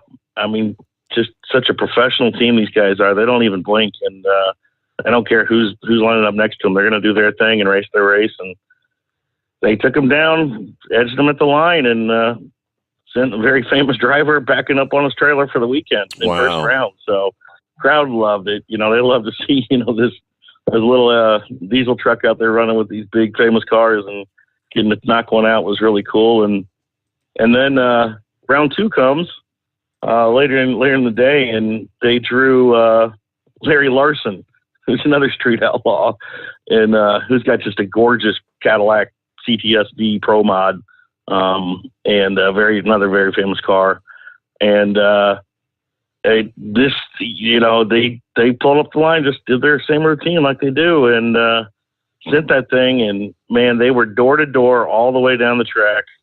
And then looking at the data, right in the second to third gear switch at the top end of the track, it just really shook the tires, and that truck got pretty sideways. And normally these guys, these guys aren't $1 million race teams. They can't afford to lose that truck, so they kind of have a rule that if they ever get loose, they're going to play it safe. Nobody wants to get hurt. No racing's worth dying for. And but I'll tell you what, Larson stayed in that throttle for a couple of big swings before he kind of lifted at the end there, and that allowed Larry Larson just to kind of pull away in the last 100 feet. And all this goes down in 4 seconds, so it's just amazing. But it was another one of those cool things. Even though Larry Larson's like the big famous street outlaw guy, when that scoreboard lit up to show the win that was in his lane, you actually heard a big collective gasp from the crowd, so you could tell they were really pulling for this diesel to knock off another street outlaw.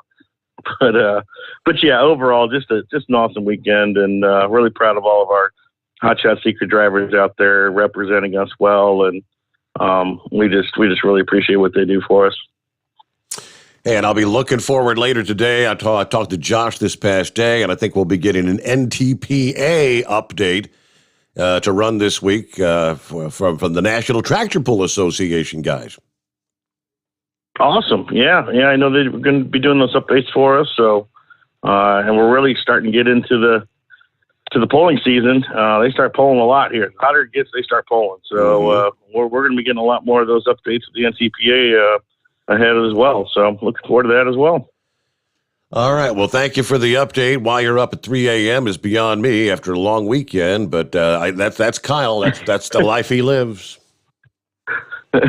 Well, I've been living out of a suitcase, so I've had to wait on my laundry to go through my laundry and get some fresh clothes to go. But yeah, I'm heading off for a little bit of sleep, and then heading out to Tennessee tomorrow for a TV shoot. Ironically, with the S10. Yep. I'll tell you one more funny thing before your news break.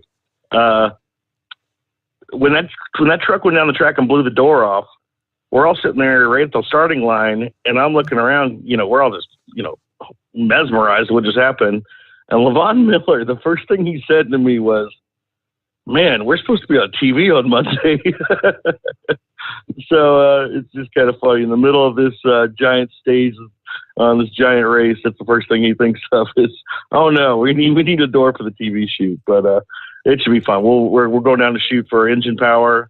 That episode will be up probably a couple months, and we're doing a whole breakdown of that engine in the S10. So it should be pretty cool to see. And then I get a weekend off next week. So there you go. I'm gonna enjoy it. So it kind of gives a new meaning. But have a great show. It gives a new meaning to the term "we'll blow your doors off." Exactly. We heard a lot of that this week. They did. Sure. Yeah, they did. That's crazy. Absolutely. All right. Well, thanks for the update, Kyle, and yeah, get some rest. Have a good time down in Tennessee. Hope all goes well, and we'll chat with you sometime soon. All right. Have a good night, guys. There you go. It is time for our news update here. It's 844-844-3388. The Steve Sommers Overnight Drive live from the Hot Shot Secret Studios. USA Radio News with Dan Naraki.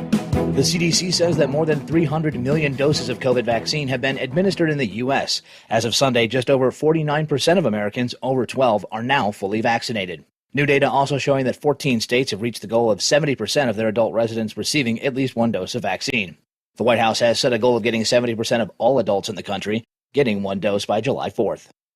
And later this week, when the leaders of the Group of 7 countries meet in the UK, British Prime Minister Boris Johnson is expected to urge the group to commit to trying to vaccinate the world against COVID-19. In a statement, Johnson said getting the world's population vaccinated by the end of next year would be the single greatest feat in medical history. The UK has committed to donate its excess doses of vaccine to the United Nations COVAX program, going along with the 80 million doses being donated by the U.S. The World Health Organization says more than 1.5 billion doses have been administered worldwide so far. This is USA Radio News.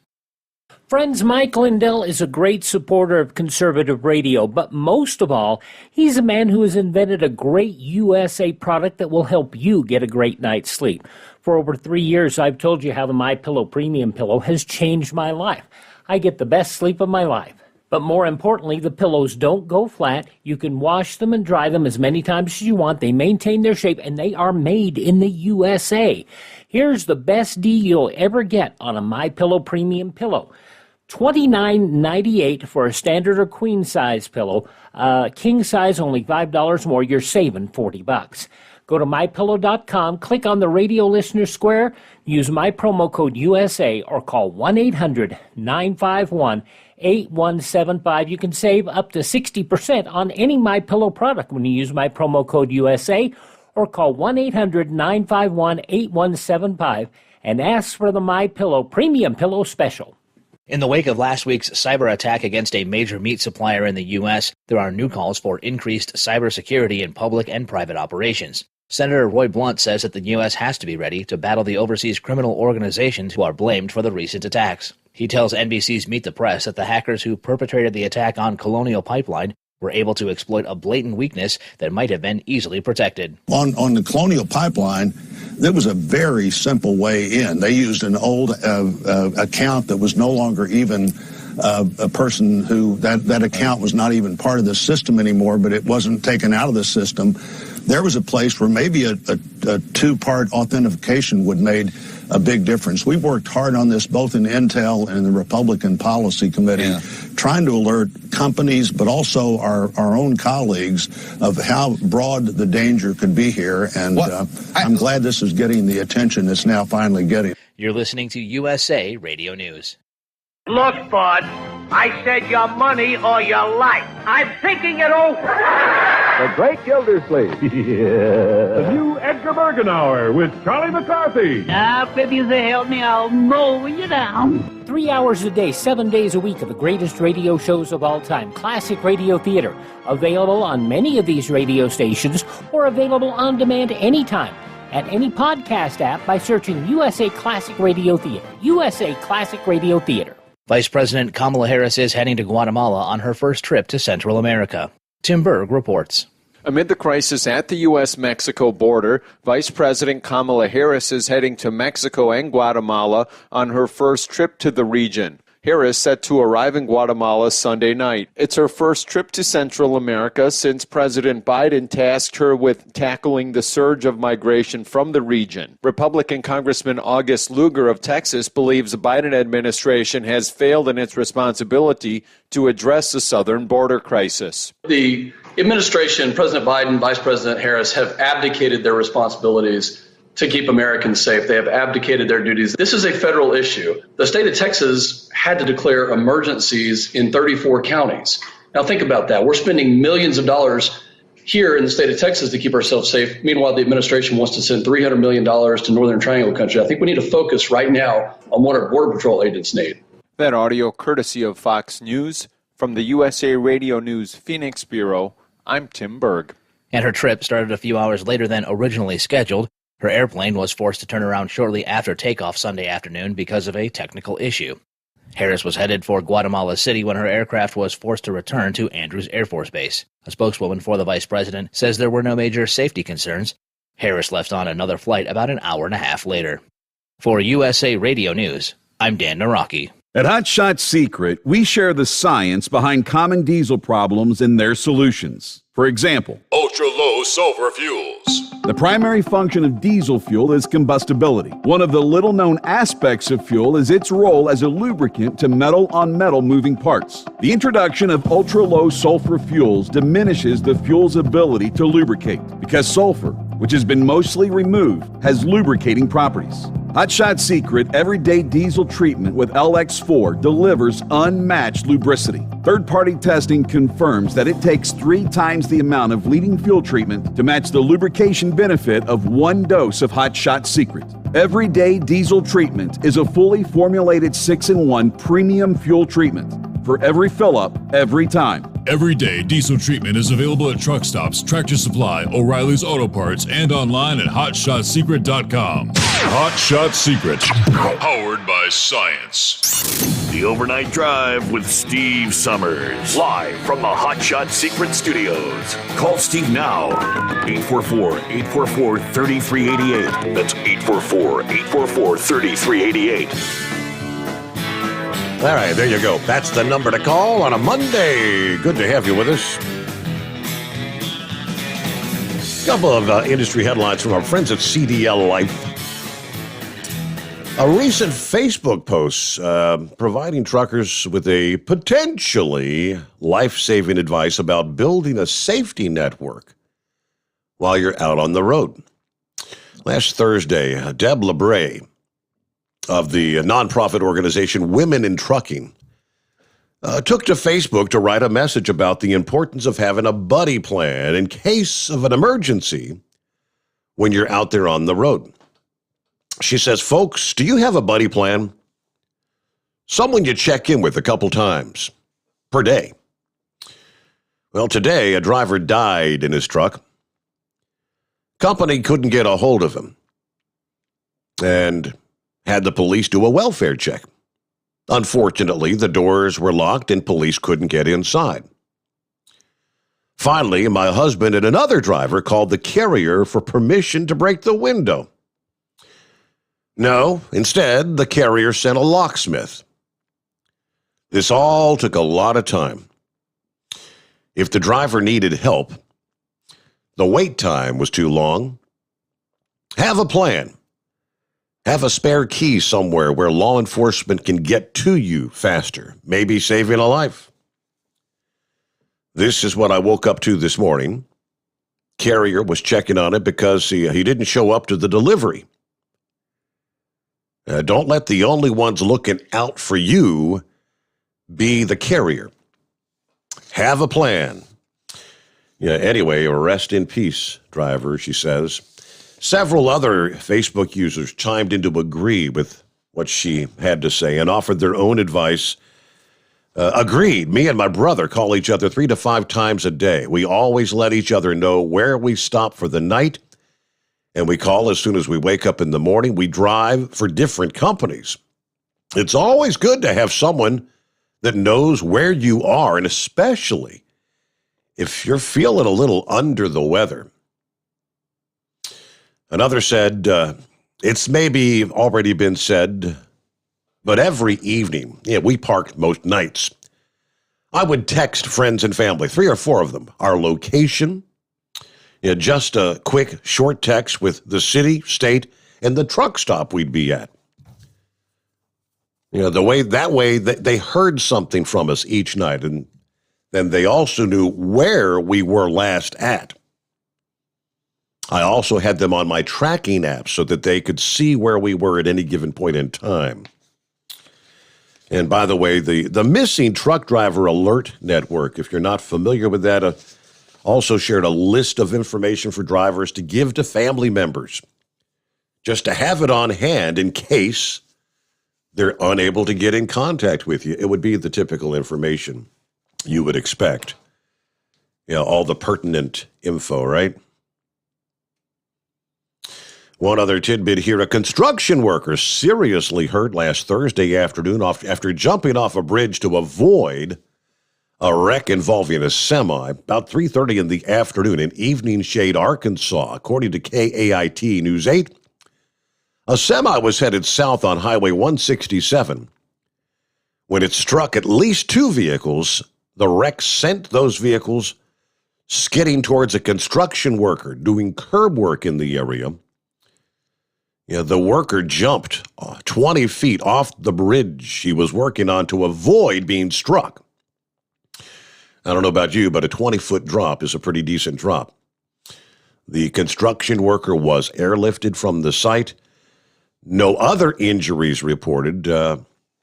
Cause of the wreck was not released, but I would just assume, that was probably a big truck that had his head up his derriere or something of that nature and wasn't aware of the slowed traffic, stopped traffic, whatever the case was, in the construction zone.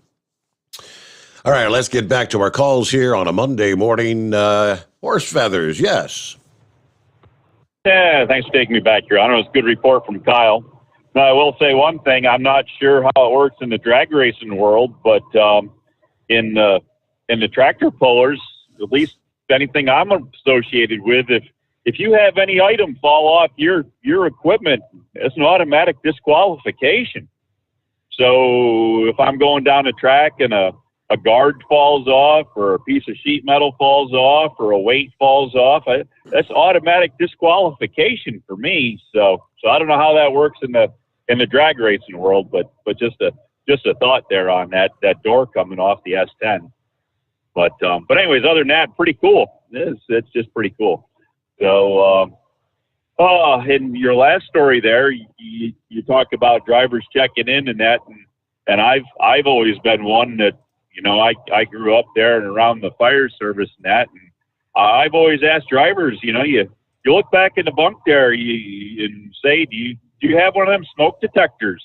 Do you have a carbon monoxide detector? You're parking in a lot next to all these other trucks, and a lot of them have these APUs and their exhaust is down, and there's a lot of them out there that run gasoline generators, and you hear the advertisements, don't park your car in the living room and run your generator in the living room.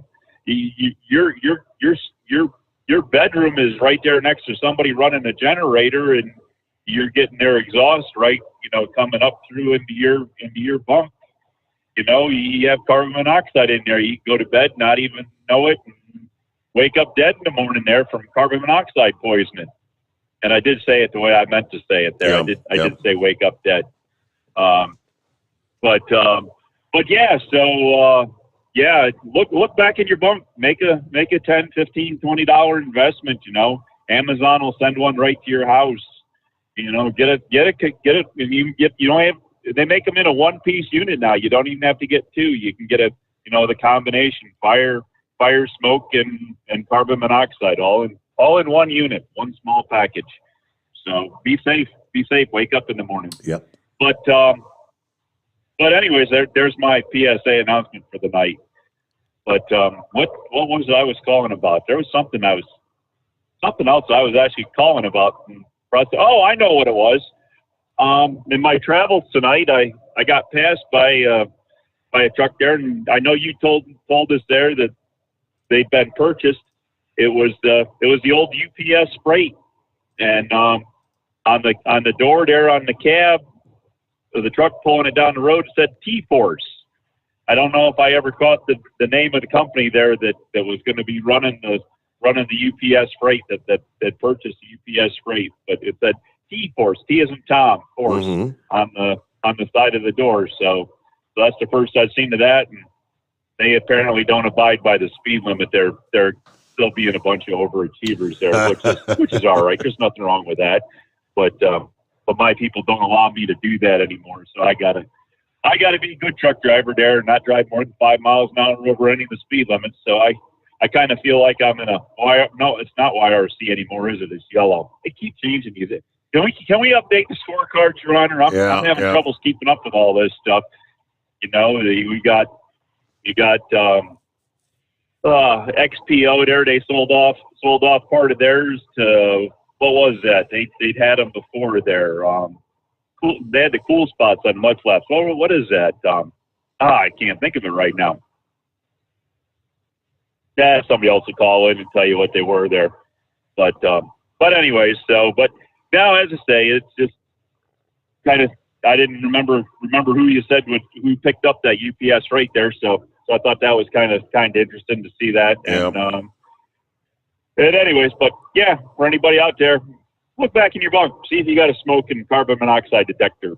If you don't, get one there. They might save your life. Yeah. And there's Freddie the Freeloader, when he called in the other night, he was kind of said he was going to send me a roadway, I guess like one of those little die-cast or whatever, roadway truck, because he was a roadway driver for many, many years. And he's not real happy with the fact that they go by yellow now. Ha!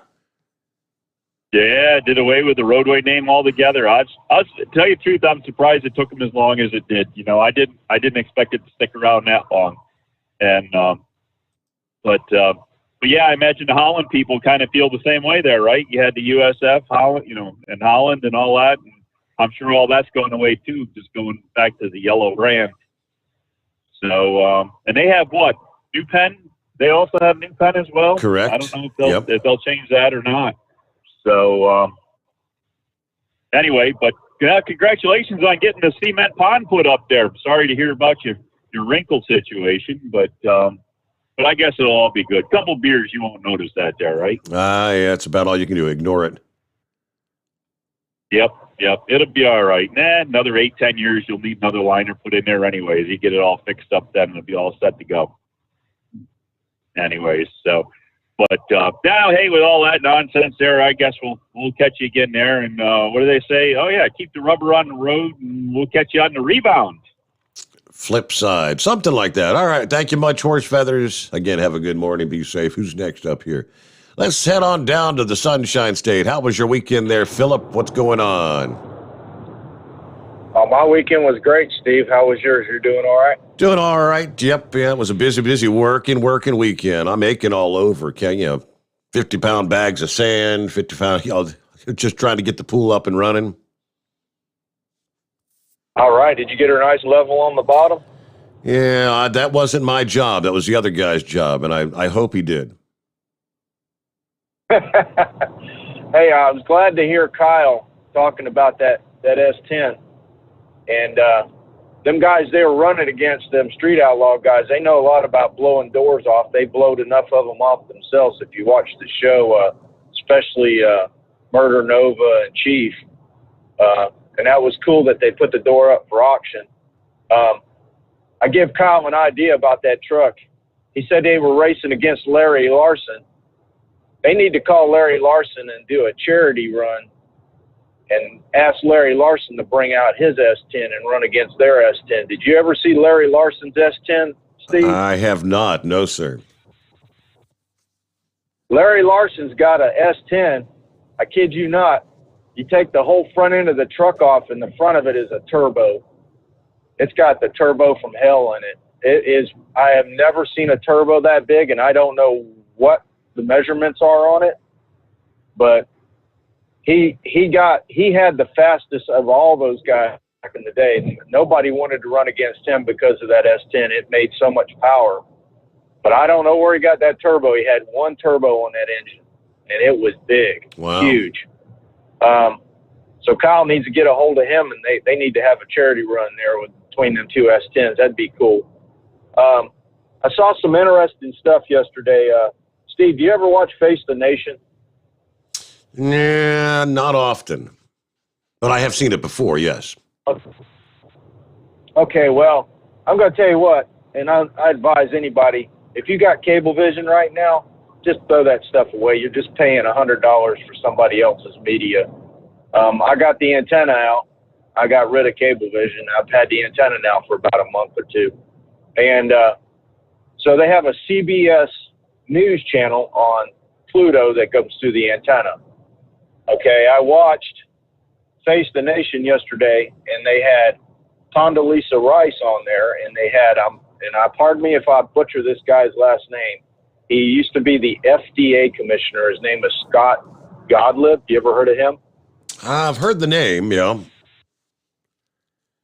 Okay, so they talked to Condoleezza Rice, and Condoleezza Rice, they more or less talked to her more about, how things are being handled and whatnot. And she said that Trump was actually doing a really good job with the pandemic and how he handled the situation. And it was a very positive interview. One thing I noticed about Miss Rice, she didn't preach a lot of CRT stuff, okay, which was amazing. It Good. was a real informative interview, and she was right on point. She did a lot of really good things. She said some really cool stuff that made a lot of sense and whatnot. Now the other gentleman that was the FDA commissioner, former FDA commissioner, he said that, the emails that Fauci had and everybody was trying to shoot him down about China, the emails that Fauci had out there about. Okay, he said that what happens in the science community, and Fauci is a real bad part of that, is they focus more on the science end of the deal instead of the national security part of the equation.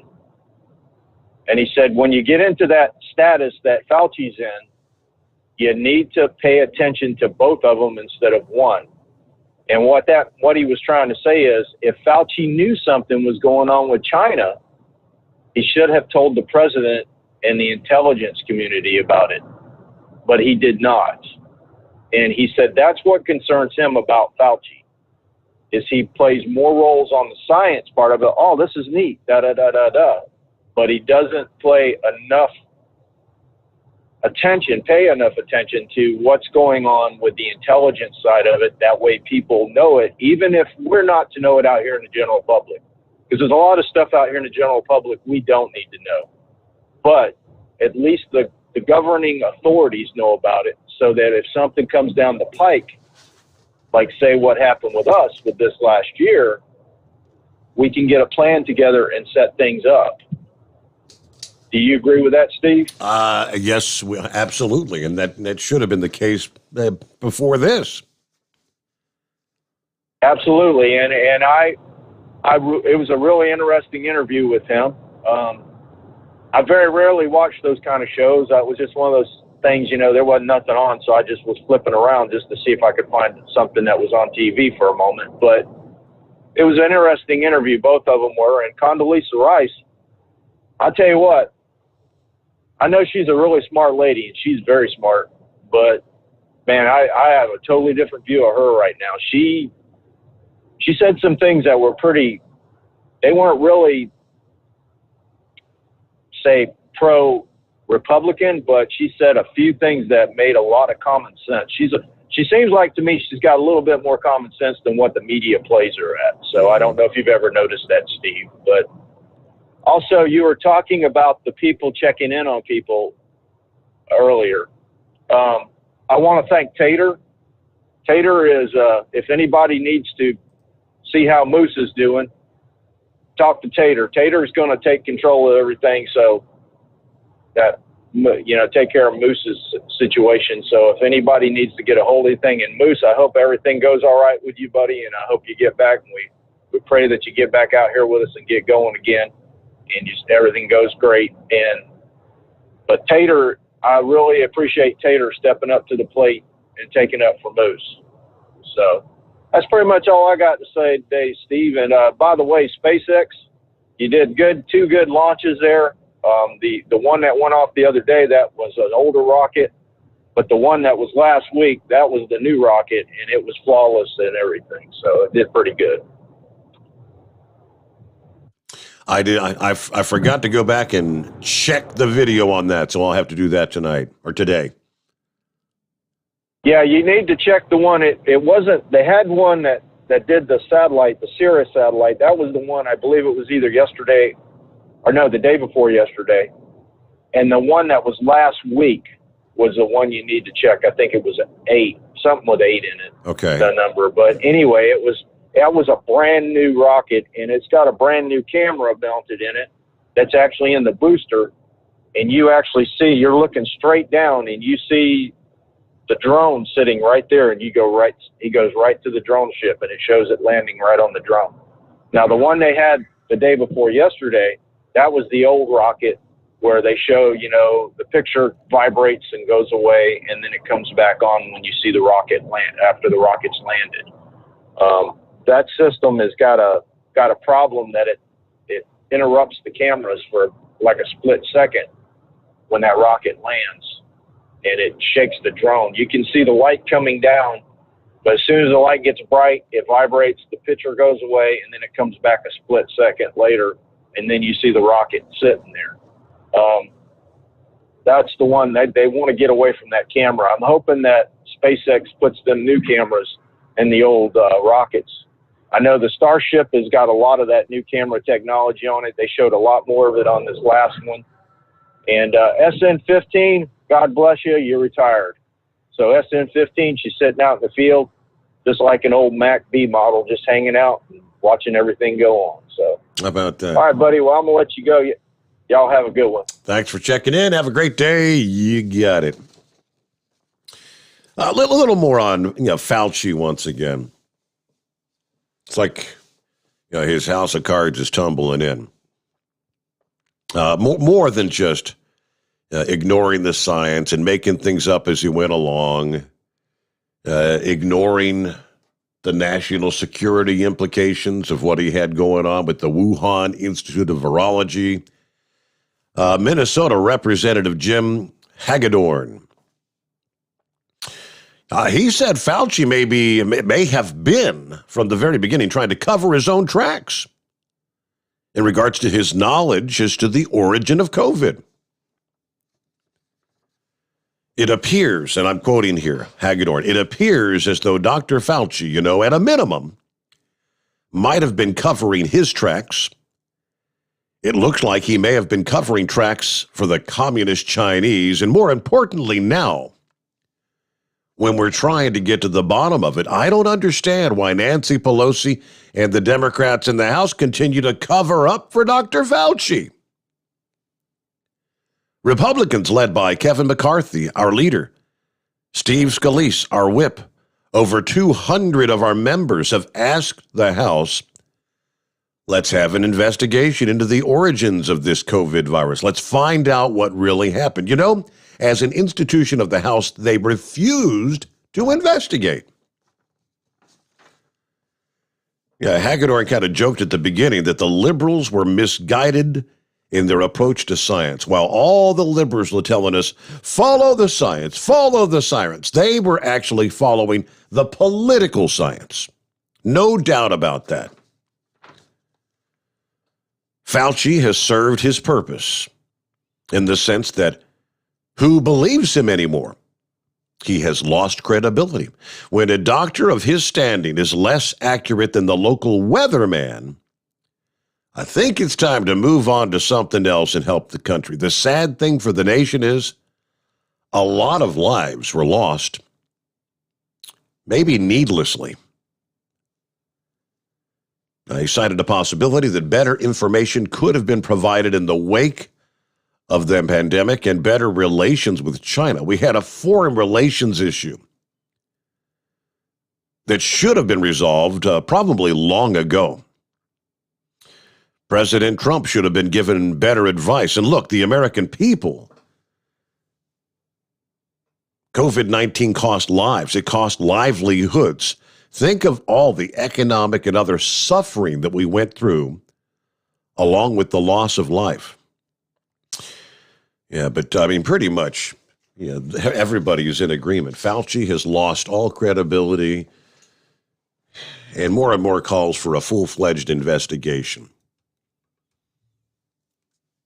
And we'll get a news break here. By the way, plenty of room for you. It's a Monday morning. Got ways to go. Jump on board at 844-3388. The Steve Sommers Overnight Drive live from the Hotshot Secret Studios.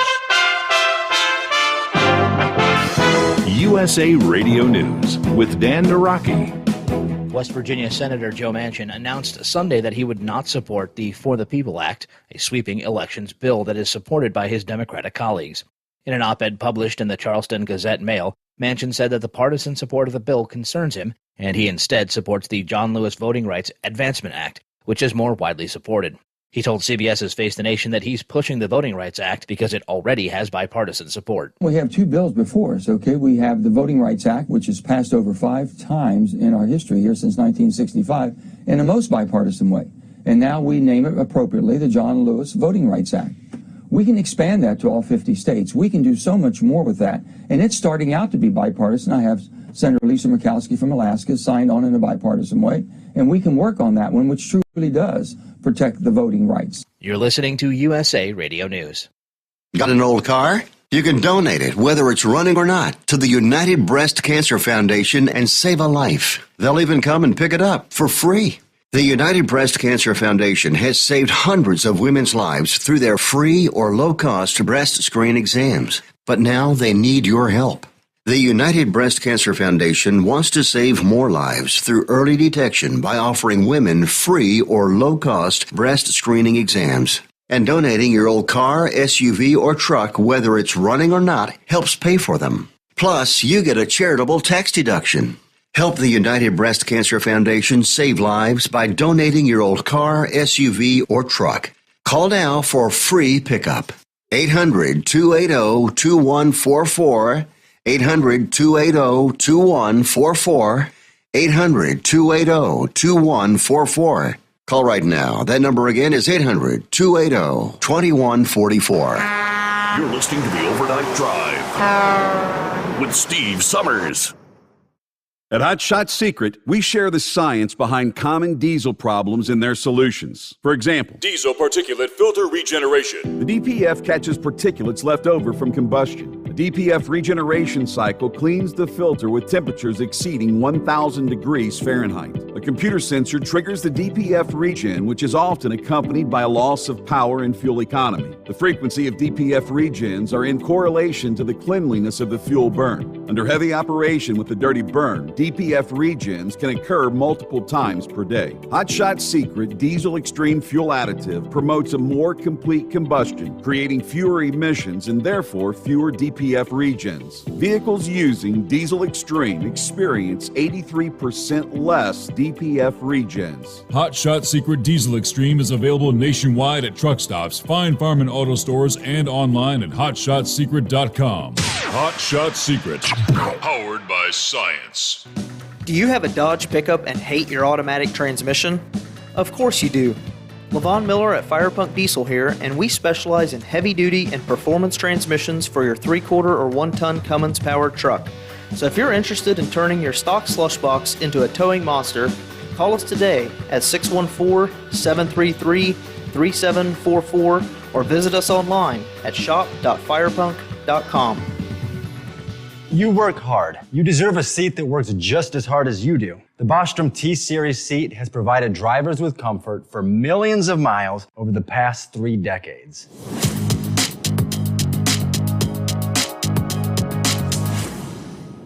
Each seat is built right here in the USA and has 4-position front cushion tilt and higher low-profile air suspension with isolator.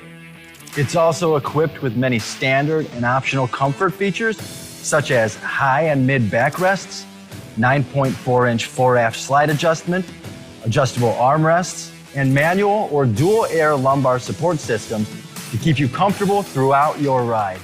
Build your T-Series seat today at BostromSeating.com and ensure your ultimate comfort for wherever the road takes you. Bostrom Seating, the ultimate comfort for the open road. PureFlow AirDog, your leader in fuel air separation system technology. Our systems filter out water, particulates down to 2 micron, and remove all of the air out of your diesel fuel. This allows for nothing but pure, clean diesel fuel to reach the expensive injection system equipped in your vehicle. Not only do our fuel systems protect, they also come in a variety of flow rates to meet your performance needs. Our systems are compact and use OEM-style fittings for easy installation. Learn more about our product at www.pureflowairDog.com and be sure to follow us on Facebook and Instagram. Protect your investment with PureFlow AirDog. Dean Michael, the tax doctor, here with Tax Help MD. As many of you know from Steve Sommers' show, I've been helping professional drivers solve their tax problems. I can help you too. If you've been struggling with back tax debt, call me now at 888-557-4020. Let's face it, these problems aren't going away all on their own. You need professional help so you can sleep better at night knowing you're in good hands. It's like I always say, keep your eyes on the road, I'll keep my eyes on the IRS. 888-557-4020. At Hot Shot Secret, we share the science behind common diesel problems and their solutions. For example, Hot Shot Secret Diesel Extreme. Today's ultra-low sulfur fuels are cleaner, but they leave injector deposits, causing frequent DPF regens and low throttle response. Hot Shot Secret Diesel Extreme is a 6-in-1 fuel additive recommended for all diesel engines. It is formulated with the most concentrated detergent on the market, a top-tier level cetane booster, lubricity enhancer, water demulsifier, rust and corrosion inhibitors, and a fuel stabilizer. Diesel Extreme is a once every 6-month treatment that will clean your entire fuel system, starting at the fuel tank and traveling throughout the fuel lines and fuel pump, and finally completely cleaning your injectors. Hot Shot Secret Diesel Extreme improves your diesel's fuel economy and eliminates excessive black smoke. Hot Shot Secret Diesel Extreme is available nationwide at truck stops, fine farm and auto stores, and online at hotshotsecret.com. Hot Shot Secret, powered by science. Keep the bugs off your glass and the smokies off your ass. This is the Overnight Drive with Steve Sommers.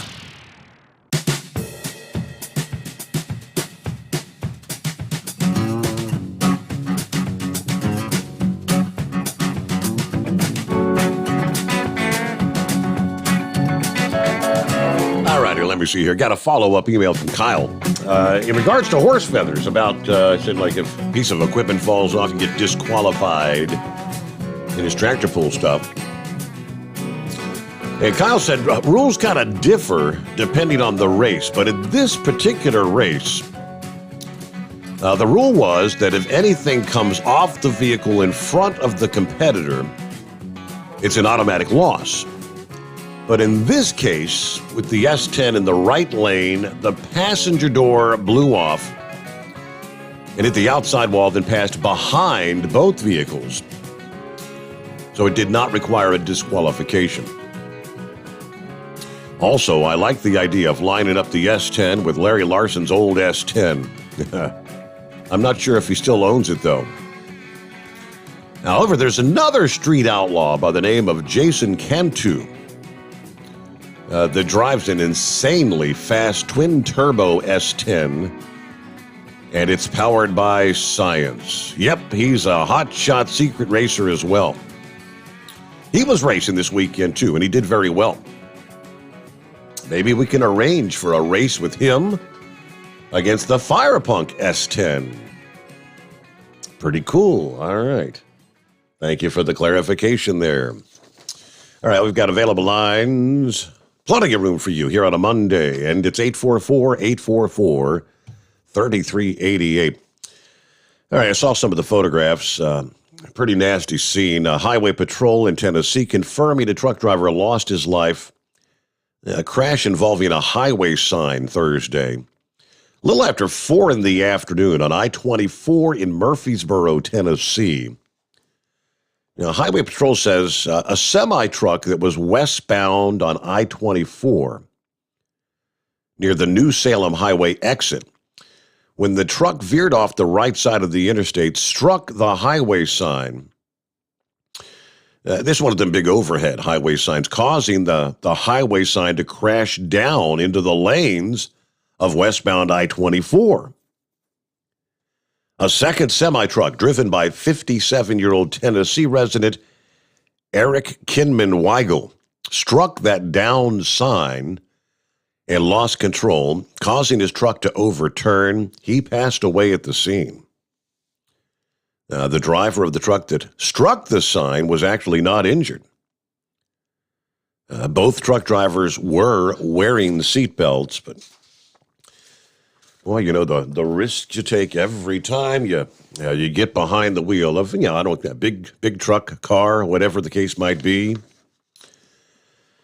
All right. Also, then, despite the pandemic reducing the number of vehicle miles traveled last year, The early numbers are in, the preliminary data, showing that, believe it or not, the total number of fatalities were up in 2020.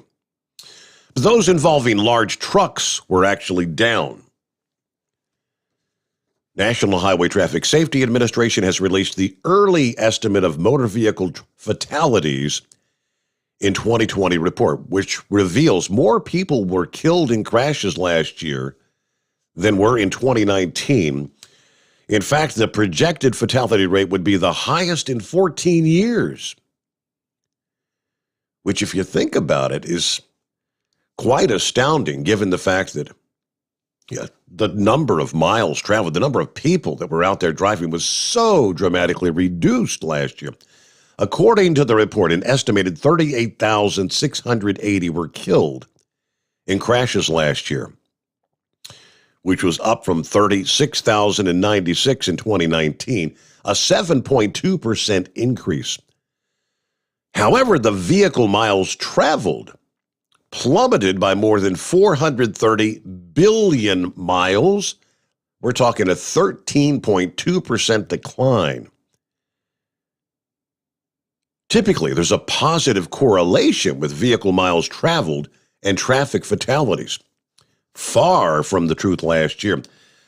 Okay, so adjusted to 100 million vehicle miles traveled, the traffic fatality rate last year was 1.37, up from 1.11 in 2019. That would be the highest rate since 2006, when there were 1.42 fatalities per 100 million vehicle miles traveled. Although there was a relatively slight uptick in the first quarter of 2020, the fatality rate in the remaining 3 quarters skyrocketed between 1.4 and 1.46 deaths. The rate in the third quarter is estimated to be 1.49, the highest in that quarter since 2005. Now, since the nation was pretty much quarantined for only a part of March, there were actually fewer deaths compared to March of 2019. April, the first full month of stay-at-home orders, showed a similar trend with an 18% decrease and a 40% decrease in vehicle miles traveled. Largest decrease in that category by any month. But as states began to reopen around May, traffic fatalities began to dramatically increase. June saw a traffic death increase of 16.5%. Even though there was a 13% decrease in the number of miles traveled. That trend then continued through the rest of the year, with the number of deaths by month increasing, ranging from 7.6% in December to as high as 18.7% increase in the month of October. I really can't help but just wonder if all that reduced amount of traffic out there, the number of vehicles, the fewer number of vehicles on the road, maybe that led, which I think we were talking about it through especially the middle portions of 2020, in places where the police were actually still out running radar, which in many places they weren't. They didn't want to have interaction with people for fear of COVID. They saw a dramatic increase in the speed that people were driving.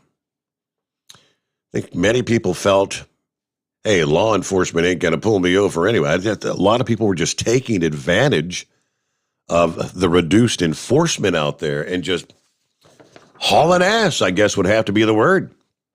Just pedal to the metal. But then when something bad happens, the consequences are exponentially increased. A lot more fatalities. All right, let's get back to our calls here this morning. Well, we've got Knucklebuster, after which lines are clear at 844-844-3388. Morning, Knucklebuster. What's happening this morning? Morning, Mr. Steve Sommers there. Shoot, they're still driving 100 mile an hour out here, especially out west out here, man. They don't care. Ain't nobody pulling them over. and nobody writing them no tickets. They need to start strapping them legs, and they'll slow down a little bit there. I heard you talking about, having a buddy there. I ain't got no buddies.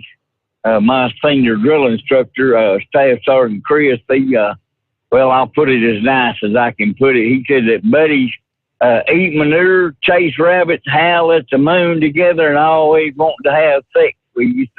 I don't have no buddies there, Steve. But I do have some heroes.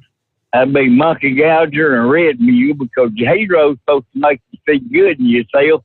And as bad as them two are, I can't help but see good in myself there, right? Horse feathers, you're supposed to drive with both feet flat on the floor, brother. Make that truck go as fast as you can get it to go there. Well, not really. That wouldn't be a good thing. Let's see. I'm loving all this weather here. Partly cloudy to partly sunny with a 50% chance of precipitation. It'll be chilly today and hot tomorrow, Steve. So I can predict the weather just as good as they do there, right? Mm-hmm. And I heard horse feathers mention brake check week. Well, not only do they need to be checking them brakes, but they need to check the lug nuts on them Hot Shot Dodge pickups there. They got a recall on them there for the wheels falling off going down the road, see? Shoot. I guess some people that own them Dodge pickups need to go on the dash. They putting too much pressure on them cheap lug nuts there, right? Right. Yep, that ATF nominee, Steve, I bet he had never even held a water blaster in his hand there. He's kind of like Secretary Booty Hole there. He ain't never been in charge of no transportation. He don't even know what a truck, inside of a truck even looks like there, right? And as far as watching them Sunday morning news talk shows, I don't watch them. It's a waste of my time on that fake news there. But the only talk show that I listen to is Steve Sommers' Overnight Drive, sponsored by Hot Shot Secret. Right? There you go. That door would look real good on my wall, Steve. I got a bunch of dead critters to go up there. They put it right up there in the middle of it there. I've got a bighorn ram up there, and one of my grandbabies was spending the night with Mama Knucklebuster here a few years ago, and she told her, says, Nene, that is a rude goat. And she said, why? I said, well, that goat keeps staring at me. Somebody needs to tell that goat it's not nice to stare. But that ain't no goat. That's a big horn ram there. Well, Mama Knucklebuster is my insurance agent, Steve, and she'll tell you right off of the bat, going too fast for road conditions, following too close, distracted driving, shoot, you can just, and I'm a firm believer in getting a big old pickup or one of them big SUVs, and you ain't going to get me to ride no sardine can ever. And the only number one S10 is that fire pump when there belongs to Hot Shot Secret. So the rest of them are just second-class citizens. And that's all my baloney for right now, Mr. Steve Sommers. Have a great morning. All right. Thank you so much for checking in. Have a good morning there, Knucklebuster. All right. Tell you what, NTPA, that's the National Tractor Pulling Association. Tomorrow night, we will have an update over the past weekend. They did have a big weekend there over the Memorial Day weekend.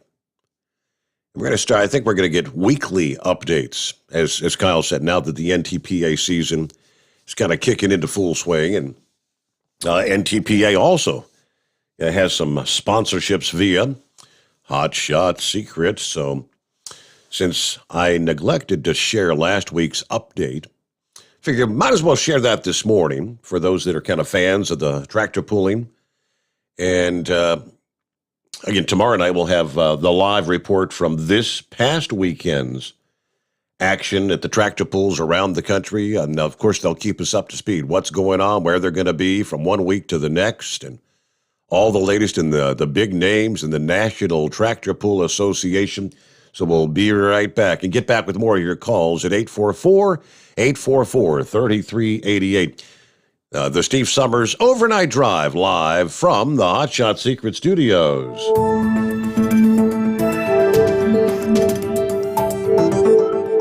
A pickup puller channels his anger, a mod champ begins his drive for 5, and the Super Semi salvage half a holiday haul. From National Tractor Pullers Association headquarters in Columbus, Ohio, this is the NTPA Overnight Radio Report.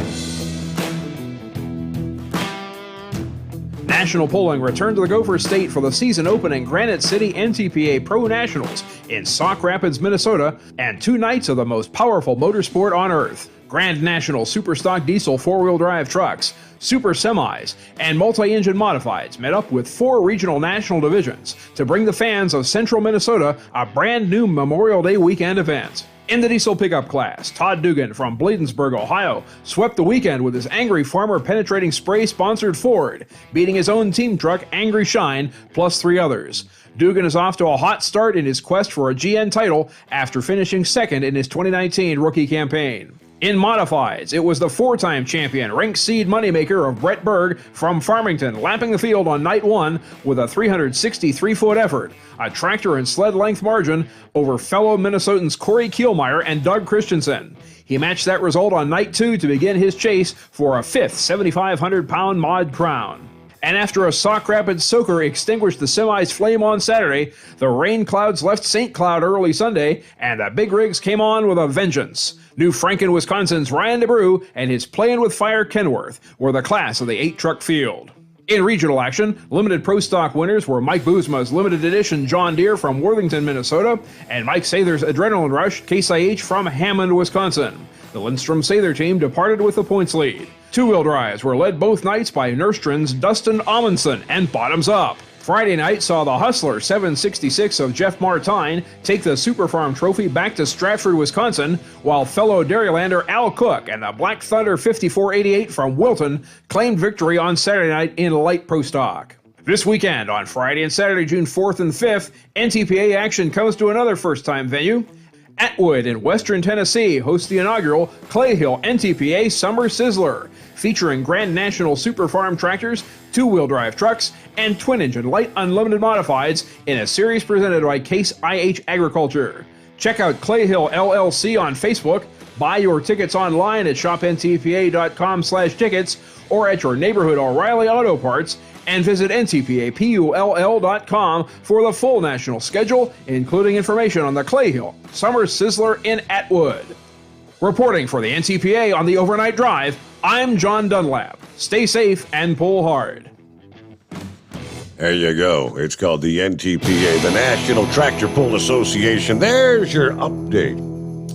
Here on a Monday morning. Yeah, tomorrow night we'll get to the latest what transpired over this past weekend and updates on a weekly basis as we head on through the big tractor pulling season.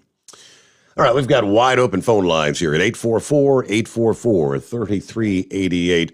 Got an email from Billy the Kid. I guess Billy wasn't with us, in hour number 1. He said, hey, any word on the moose? I tried calling his phone, didn't get an answer. I don't have Tater's number. If Philip, Big Ed, or somebody else out there has it, I'd appreciate it if they could get it to me. You share my email. Trying to stay in the loop with Moose because I owe him big. Pass the message along. If Freddie, or a.k.a. Tater, the guy needs me or my truck, I'm here. Anyway, great show. Headed to Bowling Green. Yeah, the word here, Billy the Kid, the word from the big moose was he sent this email to me about 11 o'clock last evening, about an hour before showtime. And he said, just want to let everybody know I'm officially prepped for takeoff. That was kind of a joke, prepped. They stuck my baggy ass in one of those hospital gowns about noon today. Started me on the clear liquid diet with a double dose of laxative for dessert. Yummy.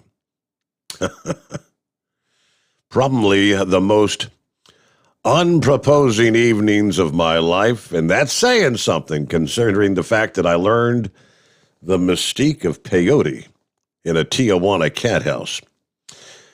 To add insult to injury, that cute little nurse that took care of me all day left at 6 in the evening. She was replaced by a 6'7" bearded Dan Haggerty lookalike guy who may or may not have a little sugar in his tank, if you know what I mean. Anywho, if all goes as planned, I'll be in the spotlight losing my religion and a knee bone about 11 o'clock Monday morning. Gonna swallow my last dose of liquid plumber for the night and enjoy my sedatives. Everybody keep it between the spotted and the solid. I'll be 1042 for a week or two. And to that, Billy the Kid, he said, pass the word along. Tell anybody that wants to contact me to use text. The signal sucks in here. The Wi-Fi is very weak. And, of course, I'm not sure exactly what time you tried to give him a ring there, Billy, but yeah, he's snoozing right now. He's all drugged up for the night, waiting for the surgery later this morning. We hope all goes well with that, and he has a fast road to recovery. But you know, I'm sure he's really looking forward to not spending day in and day out in so much pain that knee's been causing him. Thus, the knee replacement. All right, what's going on this morning? Would that be the heat wave? Yes, it is, senor. Good morning. How was your weekend? weekend? It was fair to middling, partly cloudy. Just Tracy, Portland, and back down to Albuquerque, New Mexico, and we'll try to do this again later on tonight. Oh, I didn't lose you, did I? No, we got you. That's a good deal. Okay. All right, yeah. It's just, I'm just in a bad part of the world here with the radio connection, telephone connection. So, yeah, Horse Feathers was thinking of CFI with blind spot. I mean, that's how far back I can remember what was going on before I lost all the signal here. So how was the grandsons and their baseball games? Any good hits, runs, and errors? Rowan had a game this weekend, but he wasn't feeling well. We all showed up there, and he was looking pretty, just pretty peaked white, and it was pretty warm outside. He just said he didn't feel well. He practiced, and then his daddy took him out of the game. So we stayed and watched the game, but no, that was his last game of the season. It's a shame that he didn't get to play in his last game. Avery did not have a game this weekend. Bad. Yeah. Well, that's too bad. Well, I got the message from Moose and a group message saying he was turning everything over to Tater, and he was going to be out for a while. Yeah, wish him the best of luck on that knee replacement, as I'm sure by the time they get that replaced and he spends some time in the swimming pool rehabbing, he'll be I don't know, he may be wanting to stay there to play in that big old swimming pool they got. And maybe trying to find that sweet little nurse. Oh, if they'll let the sweet little nurse take care of him, maybe he'll stick around. If he's got to hang out with that, what do you call him, a Dan Haggerty lookalike? Who is Dan Haggerty? Was that the big bearded guy on the Little House on the Prairie or something? No, he was Grizzly Adams. Grizzly Adams. Okay, all right. Yep. Yeah, with a little sugar in his tank, that ought to be more than enough incentive to get Moose out of the house. Little broke-back Moose.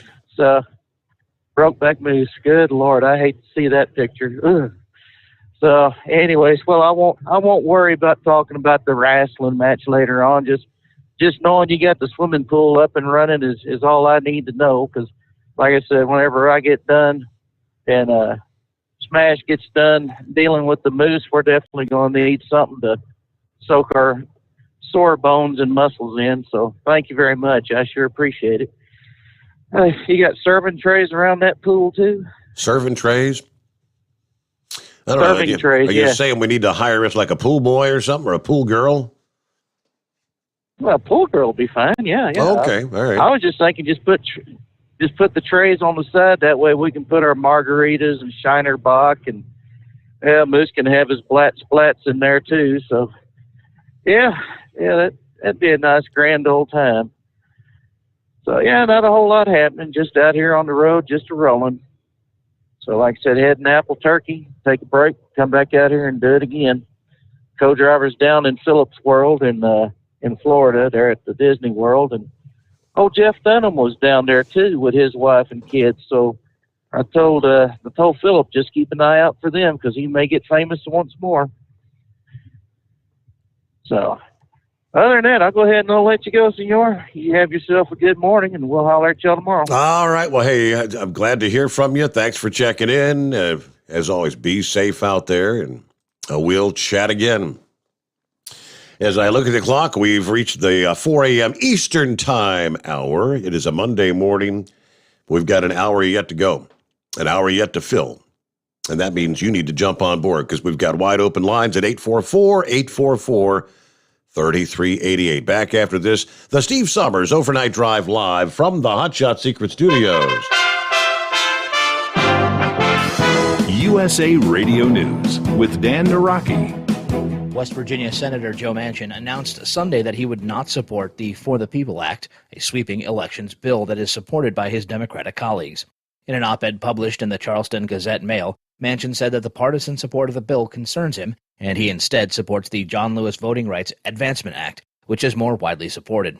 He told CBS's Face the Nation that he's pushing the Voting Rights Act because it already has bipartisan support. We have two bills before us, okay? We have the Voting Rights Act, which has passed over 5 times in our history here since 1965 in a most bipartisan way. And now we name it appropriately the John Lewis Voting Rights Act. We can expand that to all 50 states. We can do so much more with that. And it's starting out to be bipartisan. I have Senator Lisa Murkowski from Alaska signed on in a bipartisan way. And we can work on that one, which truly does protect the voting rights. You're listening to USA Radio News. Do you hear that? That is the sound. No, that is the sound of the wrecker. That is the sound of the tow truck. That is the sound of your car stuck in the snow and the tow truck is on it. You know what the tow truck is coming for? The tow truck is coming for your wallet. That's what it's coming for. I know. That's what it's coming for. Listen, this is Billy Gerard here, Rockstar Radio. I have the solution. It is called Track Grabber. TRACGRABBER. Go there, trackgrabber.com. Winter is coming. Do not let this sound be you. Track Grabber, TRACGRABBER. Go there, get these. They are inexpensive. They will save you a fortune in the long run, and they will save you from getting stuck. Go to trackgrabber.com. Log on, get yourself a pair. Get a pair for the family. They're easy to install, and they will get you out of the mud, the snow, the sand. They will save you from the wrecker bills. Oh my goodness. They will pay for themselves the first time you use the trackgrabber.com. Promo code ROCKSTAR saves 25%.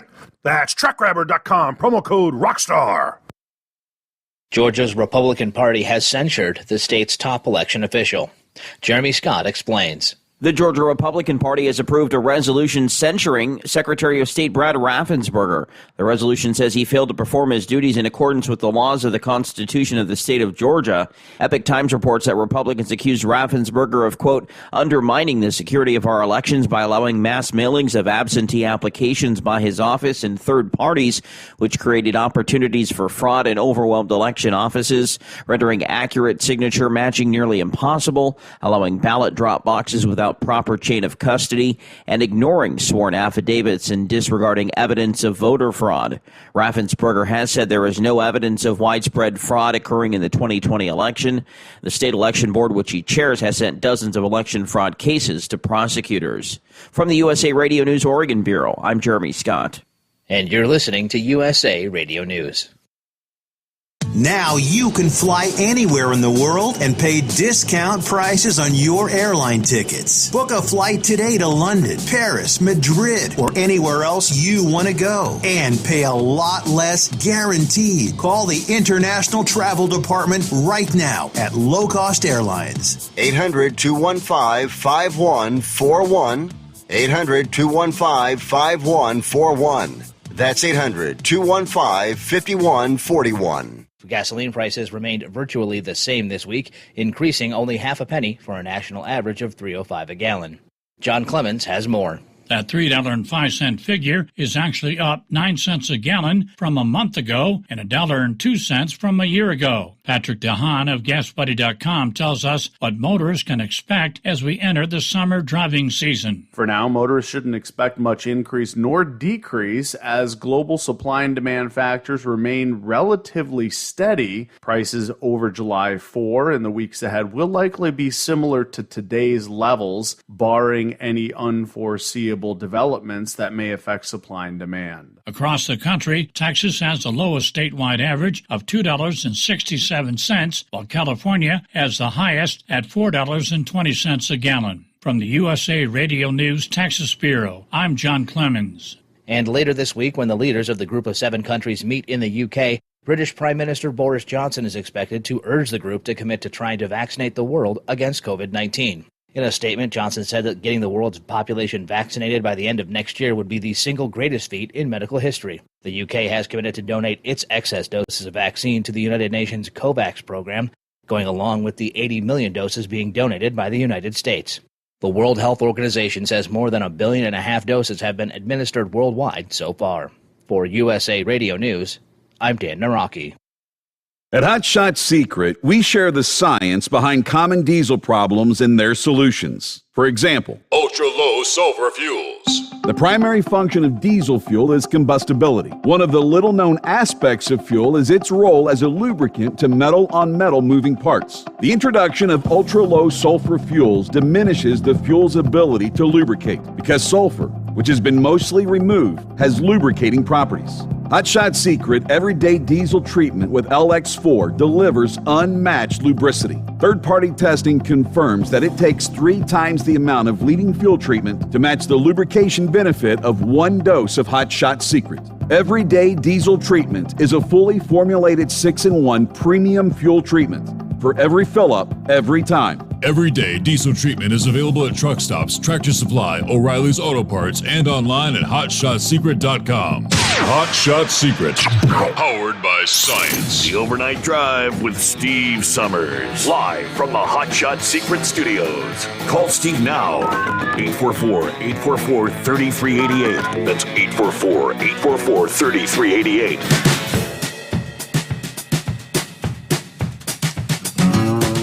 There we go. Final hour off and rolling here on a Monday morning. What are we looking at?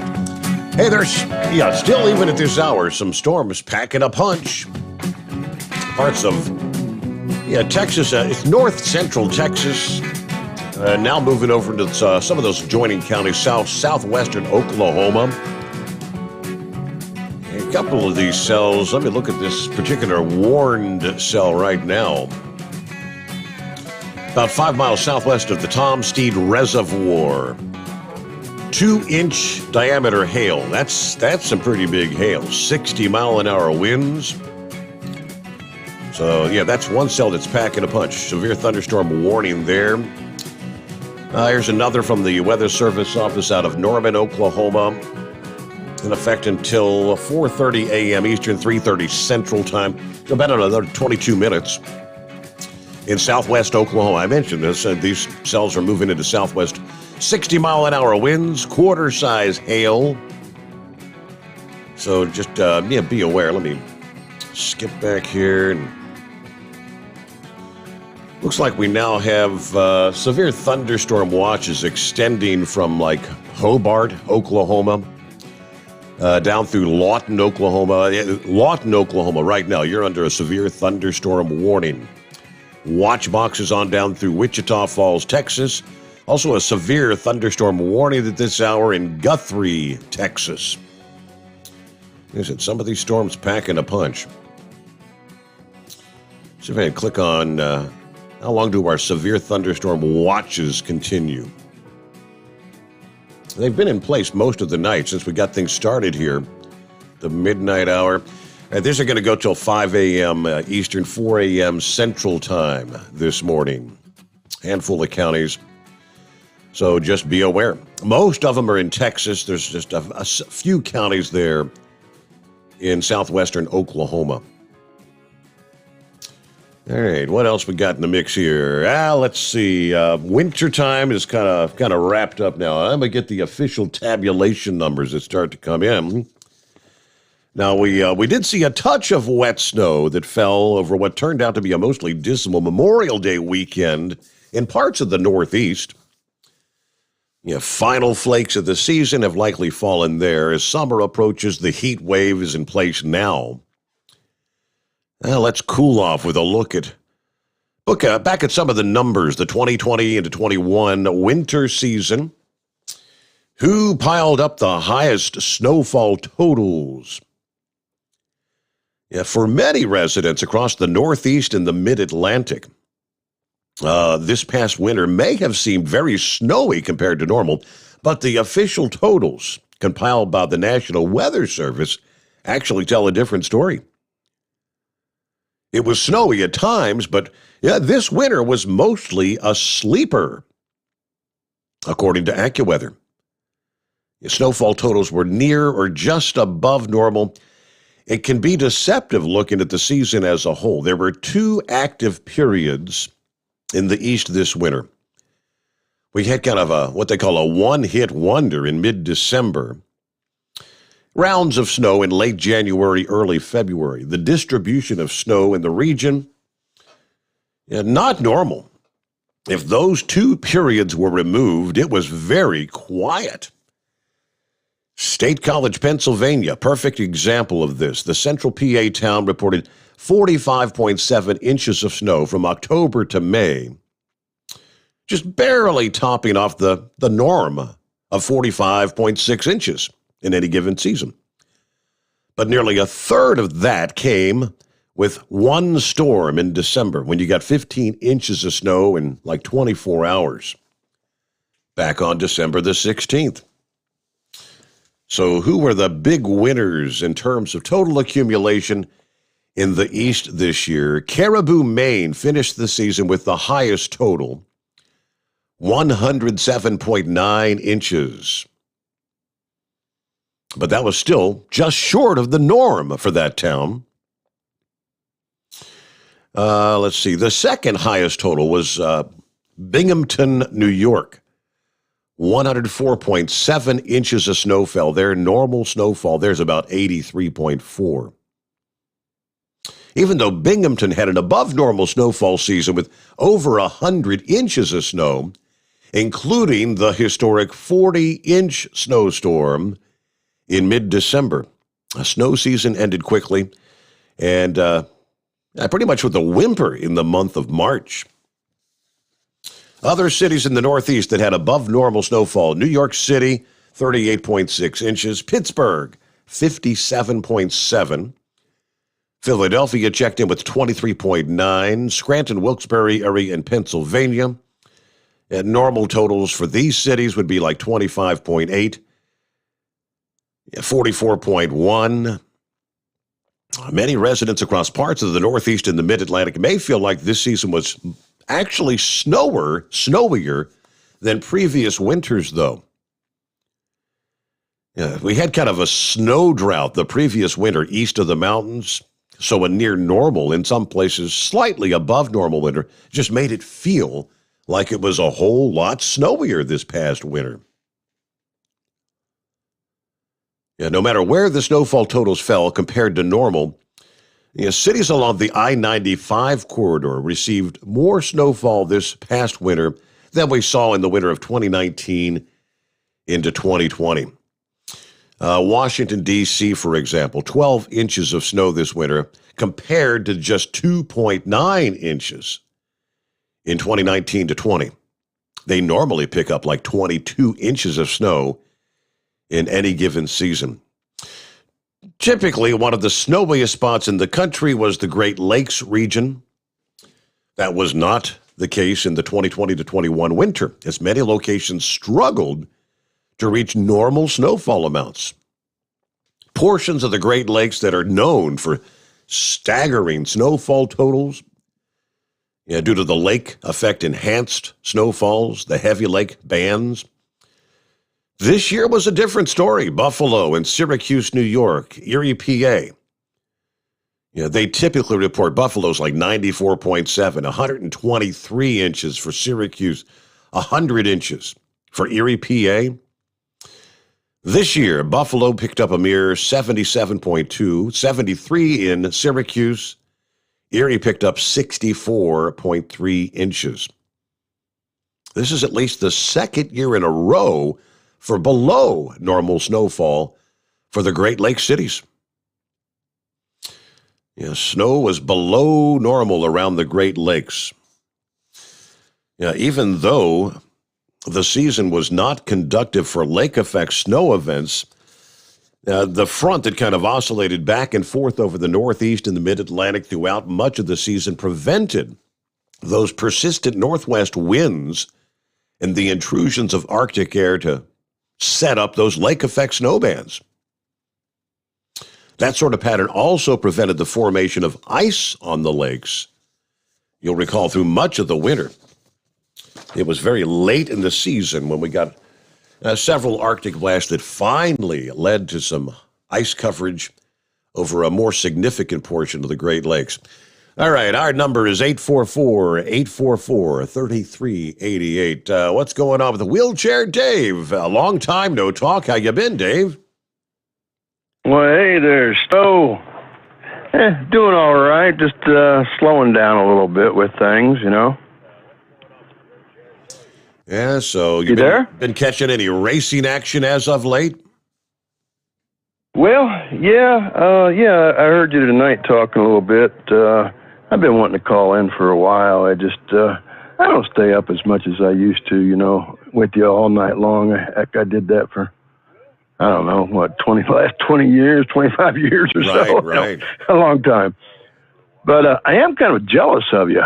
You've been talking about that Flow Racing channel that you have, and I don't have that yet. Oh, I think I paid $150 for a full year subscription. It's pretty cool because, like, you know, I watched some of the racing over the weekend, but like when I wrap up here at 5 a.m., you know, I'll go back and I'll put on some of the other races that I missed over the weekend. So it's really nifty to be able to go back and watch them anytime you want. Yeah, especially with all that dirt track stuff that you like, and you know all that stuff you used to do there in Georgia, there in North Georgia. Because they're all racing. So at Monkey the same, Gouger hadn't called in yet. Time. If I can, let me take his thunder away from him for just a minute, because he'd be calling in and asking you, "Did you see them Chevys put a spanking on them jabbercrappers?" Like Kyle Larson and Chase Elliott sure did put a spanking on that 2X Toyota Jabbercrapper out there in California. Did they? I missed the NASCAR action this weekend. I did not catch that. Well, you'll like that. Well, you're not a big fan of road courses, but I'm telling you what, that Chase Elliott and Larson, both those guys are really, really good on the road course races. Which I'll tell you a story here in a minute, but. On his daddy. Well, I'll go into that right now. Okay. So, have you seen this new series that's getting ready to start up this month? No, sir. Okay, there's a new... Do you remember the old IROC? Oh, yeah. IROC series. Isn't that really what NASCAR as a whole is today? So, practically? Basically, yeah. So that IROC series starts up... this month, and you got Bill Elliott in there, Michael Waltrip, Paul Tracy, even the latest winner, the Helio, the four-time Indianapolis champ, is going to be racing in that series. That's pretty cool. I got to see over all the years. I got to catch one IROC race live, and that was at Indianapolis Motor Speedway. And I believe Dale Earnhardt was still alive. He was in it. I can't remember the names of some of the IndyCar racers that were there, but that was, I thought it was pretty nifty.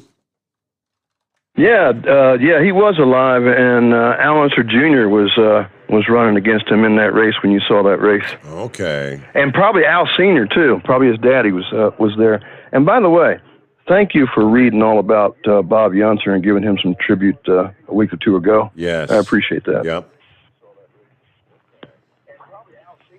Yep. You're more than welcome. But you were talking about Eldora coming up. Oh, my God. You better believe they got an awful lot, and all those double headers, that's going to be very entertaining. How many cars you think may show up for something like that? Because, I mean, they're going to be able to come in one weekend and, for the big guns, I guess, compete for $126,000 and $127,000. I mean, two big paydays. And I guess if the top prize is that big, I mean, finishing second and third and whatnot, yeah, these guys a lot of times, I mean, some of the races I was watching over the weekend, it might be $5,000 to win, a big race, $10,000 to win kind of thing. That kind of money for the dirt track racers, everybody's going to want a piece of that, aren't they? Oh, yeah, you're going to see a competitor. You're going to see 200 competitors or more easily at that whole week up there. No problem whatsoever. And another thing look up this thing called the Hell Tour, dirt track, the Hell Tour. It starts up in June, too. It's like 60 races in 30 days. That would be a Hell Tour. Yeah, that's what it's called. It's called the Hell Tour. And anyhow. Hey, did you get your tooth fixed? No, I got an appointment this Wednesday morning. Ooh, okay. Tell them to numb you up a little bit there, brother. Have you not noticed I've been talking like Mike Tyson for about a week now? I catch you. I've been catching you, yeah. That's it. Well, anyhow, I just wanted to call in and say hello to you and all that good stuff and say hello to all the truckers out there. And I miss everybody and, all that good stuff. And we'll catch you on the rebound. Thank you so much for checking in. Good to hear from you, Wheelchair Dave. And I was kind of looking up here. I was not aware that they were kind of coming back with a new IROC series. International Race of Champions. Let's see. Superstar Racing Experience is IROC with a grassroots twist. The story was from Auto Week. I guess they're calling it SRX. S is in Sam. SRX is not competing with NASCAR, but it could fuel their next contract for television. Tony Stewart anticipates a dogfight from Bobby Labonte when they eventually find themselves side by side in the Superstar Racing Experience this summer. Friendship be damned. That's kind of the point. Remember one thing, says Tony, we're still racing and we're still going for wins and trophies. So at the end of the day, it doesn't matter how many friends you have when you take the green flag. Tony's made a lot of friends over his 30 years in professional motorsports, and he's taken a handful back to their roots over the next 2 months for one of the most anticipated experiments in recent racing history. Conceptually, Superstar Racing Experience kind of draws their inspiration from the old IROC series, where you'd have contenders from numerous disciplines against each other in identically prepared cars on the NASCAR Cup Series venues. So the new take will take on a full field of racing legends, 10 of the most recognized names in motorsports, pitting them against a rotating collection of current generation superstars and regional grassroots champions. The initial cast includes Tony Stewart, Bobby Labonte, Bill Elliott, Helio Castroneves, Tony Kanaan. I think Tony was one that I got to see there in India as well. I believe Tony Kanaan was there. Marco Andretti, Michael Waltrip, Willie T. Ribbs, Paul Tracy, and Ernie Francis Jr.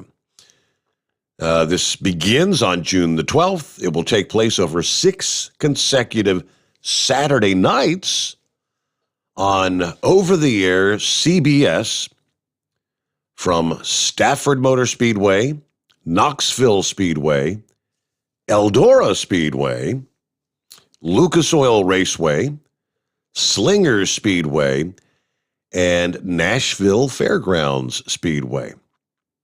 Now, that's pretty cool. At each stop along the way, the 10 full-timers will have to compete against a local legend like 6-time NASCAR Welland Modified Tour champion Doug Coby at Stafford, or 2-time Knoxville 410 Sprint Car champion Brian Brown. The Slinger National Super Late Model Race winner will drive the so-called Rocky Balboa car. in the Superstar Racing Experience event at Slinger. USAC ace Cody Swanson and open wheel standout Bobby Stanos III will represent their best tracks in Lucas Oil Raceway and Eldora Speedway. Cars designed by NASCAR Hall of Famer Ray Evernham, a machine that he describes as being primarily a road course car to be used on a schedule that includes no road racing, with the intent of leaving the playing field on dirt and short tracks. Okay. That's pretty nice. I'm looking at some of the mock-up of the cars here. They got the wing on the back. SRX. All right. Well, that should be pretty cool. Thank you for the heads up there, Wheelchair Dave. Hey, Eagle, good morning. How you been? Yeah. I've been working these last couple of days. I didn't get a chance to call in. It's been pretty busy in the truck driving business this last couple of weeks. But I wanted to chime in on a couple of things. First of all, I want to say to Kyle Larson, driver, all these people out there, everybody deserves a second chance. The man, he made a comment, a racially motivated comment when he was playing a game a couple of years ago and lost his job driving a car. The guy was a good race car driver, and I knew that whatever team picked him up was going to have a good driver. And Hendrick Motorsports, they gave the man another chance, and now this guy has already won 3 races this year and back-to-back races. And Kyle, it just goes to show that everybody deserves a second chance. Nobody's perfect, and I appreciate Hendrick Motorsports giving this guy another shot. You can't kick somebody out of the car racing for the rest of his career because of a comment. Everybody has made comments that they shouldn't have made, Steve. So, I'm just sick of people, these hypocrites that act like they don't do anything wrong. Now, let's I want to talk about Donald Trump right quick. Are you still there? Yeah. Oh, yeah, absolutely. Oh, okay, yeah, I want to talk about Donald Trump. Something, Steve, I'm so fed up with these people when it comes to Donald Trump. Trump was in North Carolina this week talking about what had happened to him, how he got screwed out of the election in this last past year. And you know what the first comment the guy said on the radio was when I was driving? He said Donald Trump continues to lie about the election results. They are just determined that they're not gonna look into the situation with Donald Trump. This, like Trump said, this is the biggest robbery in the past in decades in the United States, especially when it comes to politics. There's no doubt in my mind, and there's no doubt in other people's mind, that Donald Trump won this election, and Joe Biden is not a legitimate president of this country, Steve. And Donald Trump is voicing his opinion. And like I say, they continue to say that Donald Trump is telling a lie about what the election results, and it's just a total joke as far as I'm concerned. And another thing that disappoints me about it, and if I was Donald Trump, like I say, without this Facebook situation, if I was Donald Trump, I can't say what I want to say on the radio, what Trump should tell Facebook, but I think where I'm going.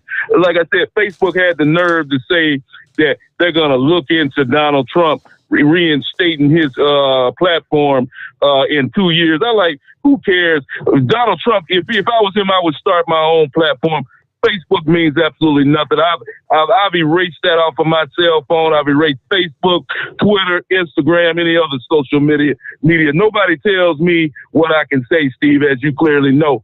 And nobody's going to tell me that you're going to put me on suspension for 2 weeks or a month or whatever because of some comments that I made.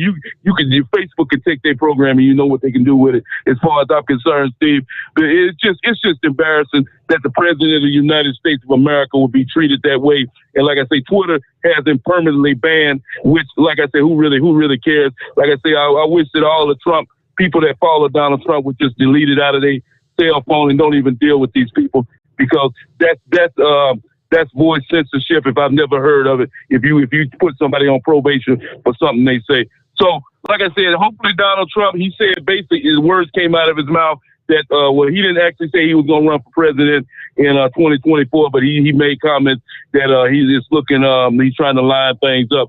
So hopefully Donald Trump will get back in the race and try to win this thing again.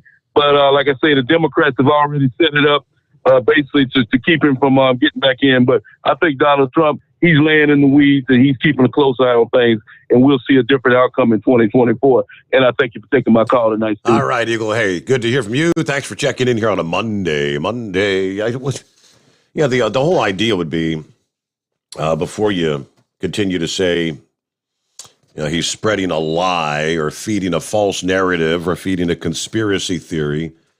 Isn't that the same thing these social media platforms said about anyone who suggested COVID-19 came out of a laboratory in China? You were perpetuating the lie. You were censored. Your comments, your posts were deleted on social media. Mainstream media told the American people, that is a debunked story. We know for sure it did not come from a lab. And they've all, in the last couple of weeks, had to retract those stories from last year. Most people aren't noticing. You've got a recount going on in Arizona. There's a top senator in Pennsylvania that said over the weekend he supports an audit of the 2020 election there in the state of Pennsylvania. I quote, "I support the call for an election audit in order to answer the lingering questions that still remain about the fairness of the 2020 election in Pennsylvania. This is the best path forward to address the legitimate concerns of the large majority of my constituents who voted to re-elect President Trump, as well as all Pennsylvanians." That's State Senator David Argall. He chairs the Pennsylvania State's State Government Committee. This is just one of many election reform efforts, which I hope to see approved here in the next few weeks. Pennsylvania talking about so you've got Georgia, the judge there saying they're going to look into the Atlanta area, what happened with the count. Michigan's got some calls of investigating. Wisconsin, all these states that had some magical things occur on election night of 2020. Why don't we just let it play out? And then if you want to say after which, you could then say, Donald Trump and Trump supporters, if they continue to support the narrative that there were improprieties going on. But what if there were improprieties going on in all these states? Then what are you going to say? All right, a little behind here. We get our news break, though. Back to your calls, play your room as we roll into a Monday. It's 844-3388. The Steve Sommers Overnight Drive live from the Hot Shot Secret Studios. USA Radio News with Dan Naraki. West Virginia Senator Joe Manchin announced Sunday that he would not support the For the People Act, a sweeping elections bill that is supported by his Democratic colleagues. In an op-ed published in the Charleston Gazette-Mail, Manchin said that the partisan support of the bill concerns him, and he instead supports the John Lewis Voting Rights Advancement Act, which is more widely supported. He told CBS's Face the Nation that he's pushing the Voting Rights Act because it already has bipartisan support. We have two bills before us, okay? We have the Voting Rights Act, which has passed over 5 times in our history here since 1965 in a most bipartisan way. And now we name it appropriately the John Lewis Voting Rights Act. We can expand that to all 50 states. We can do so much more with that. And it's starting out to be bipartisan. I have Senator Lisa Murkowski from Alaska signed on in a bipartisan way. And we can work on that one, which truly does protect the voting rights. You're listening to USA Radio News. Got an old car? You can donate it, whether it's running or not, to the United Breast Cancer Foundation and save a life. They'll even come and pick it up for free. The United Breast Cancer Foundation has saved hundreds of women's lives through their free or low-cost breast screen exams. But now they need your help. The United Breast Cancer Foundation wants to save more lives through early detection by offering women free or low-cost breast screening exams. And donating your old car, SUV, or truck, whether it's running or not, helps pay for them. Plus, you get a charitable tax deduction. Help the United Breast Cancer Foundation save lives by donating your old car, SUV, or truck. Call now for free pickup. 800-280-2144. 800-280-2144. 800-280-2144. Call right now. That number again is 800-280-2144. Live from the Hot Shot Secret Studios, the Steve Summers Overnight Drive. At Hot Shot Secret, we share the science behind common diesel problems and their solutions. For example, Hot Shot Secret Diesel Extreme. Today's ultra-low sulfur fuels are cleaner, but they leave injector deposits, causing frequent DPF regens and low throttle response. Hot Shot Secret Diesel Extreme is a 6-in-1 fuel additive recommended for all diesel engines. It is formulated with the most concentrated detergent on the market, a top-tier level cetane booster, lubricity enhancer, water demulsifier, rust and corrosion inhibitors, and a fuel stabilizer. Diesel Extreme is a once every 6-month treatment that will clean your entire fuel system, starting at the fuel tank and traveling throughout the fuel lines and fuel pump, and finally completely cleaning your injectors. Hot Shot Secret Diesel Extreme improves your diesel's fuel economy and eliminates excessive black smoke. Hot Shot Secret Diesel Extreme is available nationwide at truck stops, fine farm and auto stores, and online at hotshotsecret.com. Hot Shot Secret, powered by science. Drivers, you demand that your equipment's reliable and dependable, and that also applies to your headset for communication. Well, our friends at Stellar Electronic have you covered. The Pluto Duo headset bundle is the best communication headset you can find in the industry. No matter the challenging environment you're driving in, the Pluto headset will make you sound crystal clear all the time thanks to their 99% noise cancellation. And the Duo's not only a stereo converter for the headset, but also a power bank so you can charge as you go. Learn more at StellarElectronic.com or visit them on Facebook.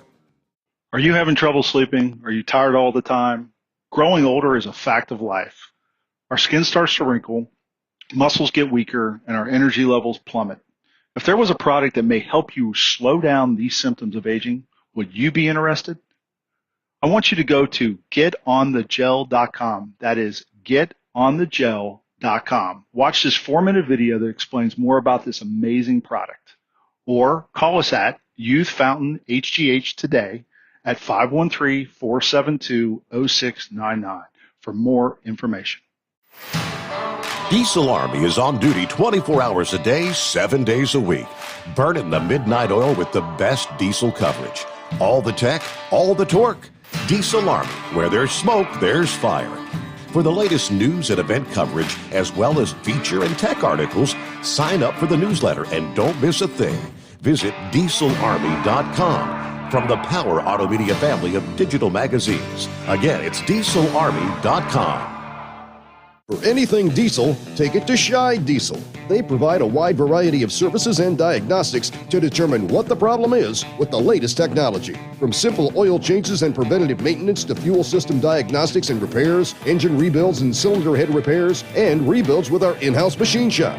They also have on-site DPF cleaning for exhaust issues and DOT inspections. If your diesel is asking for some attention, Scheid Diesel has the specialist you need for anything diesel. Located in Terre Haute and Lafayette, Indiana, and Effingham, Illinois, Scheid Diesel has you covered. Dean Michael, the tax doctor here. Are you tired of those tax problems following you around like a dark cloud, always in the back of your mind, losing sleep at night? Call me now and get your life back. 888-557-4020 or go to mytaxhelpmd.com. Pretending they're not there won't make them go away. The IRS isn't going to forget. They will levy your bank account and garnish your wages. Don't wait for that to happen. I'm not telling you these things to scare you. I'm telling you so you can benefit from my years of experience. Now is the time to act. 888-557-4020.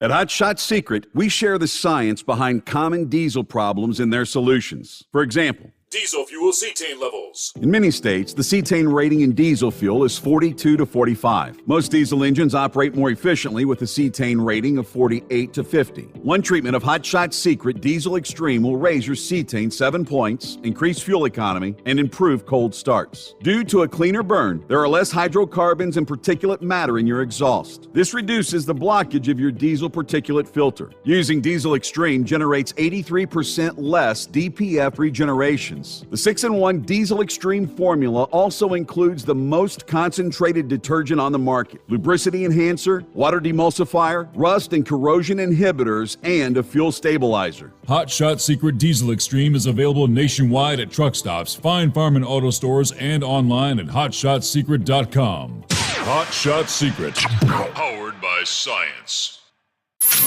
Keep the bugs off your glass and the Smokies off your ass. This is the Overnight Drive with Steve Sommers.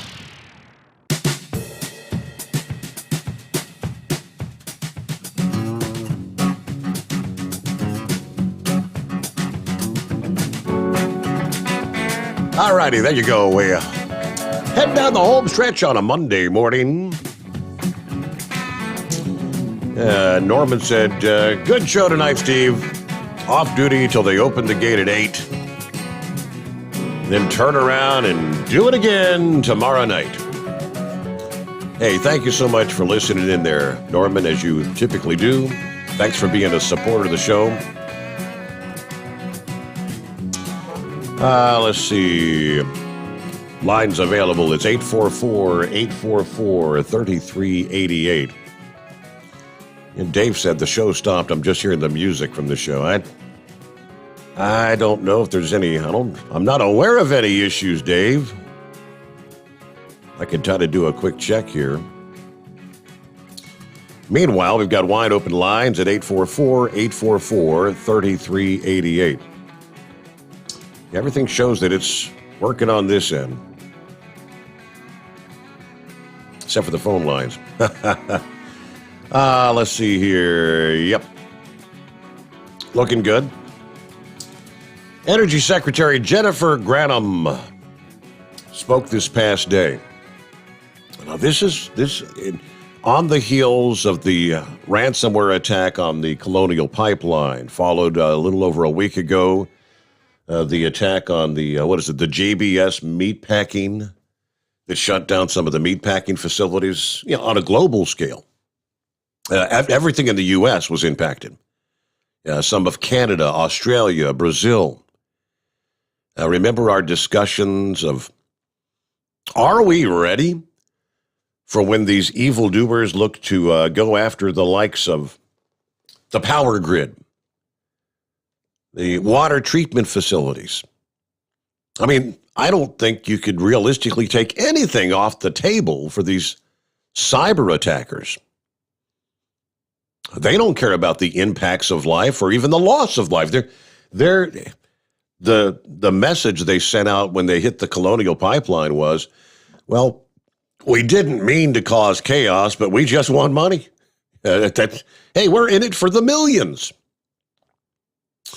This is kind of, I don't know if you'd say it's stunning, but our Energy Secretary, Jennifer Granholm, this past day said, adversaries have the capability to shut down the power grid. She says they're trying even as we speak. That warning as the public and private sectors are dealing with how to confront cyber threats after these recent ransomware attacks. As I said, the Colonial Pipeline, the JBS, top meat supplier. She says it's happening all the time. This is why the private and the public sector are going to have to work together. The big picture. Ransomware has recently become a global pandemic, thanks to what has become a very profitable industry around it. Now, we do know that Colonial Pipeline paid the $4+ million ransom. I have not yet seen a confirmation as to whether JBS actually paid the ransom or not to get their systems back up and running. Not sure.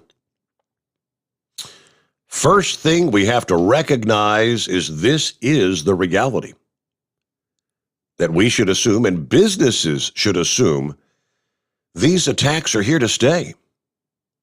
And if anything, they're going to intensify. That was our Commerce Secretary speaking to ABC's This Week. She went on to say it is clear the private sector has to be more vigilant. Ask if the Biden administration should take a more aggressive response to some of these governments that are aiding these attacks, a.k.a. Russia. She simply said, we're not taking anything off the table as we think about possible repercussions, consequences, or retaliation. Then you had the Senate Sergeant at Arms who says, cyber attack against Congress keeps me up at night. What's that mean? She said she fears a cyber attack against Congress.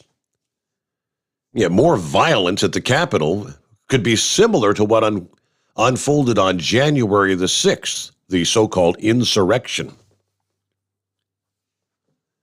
She said on Friday, the hackers are attempting to intrude to make their way into to Congress computer networks every single day.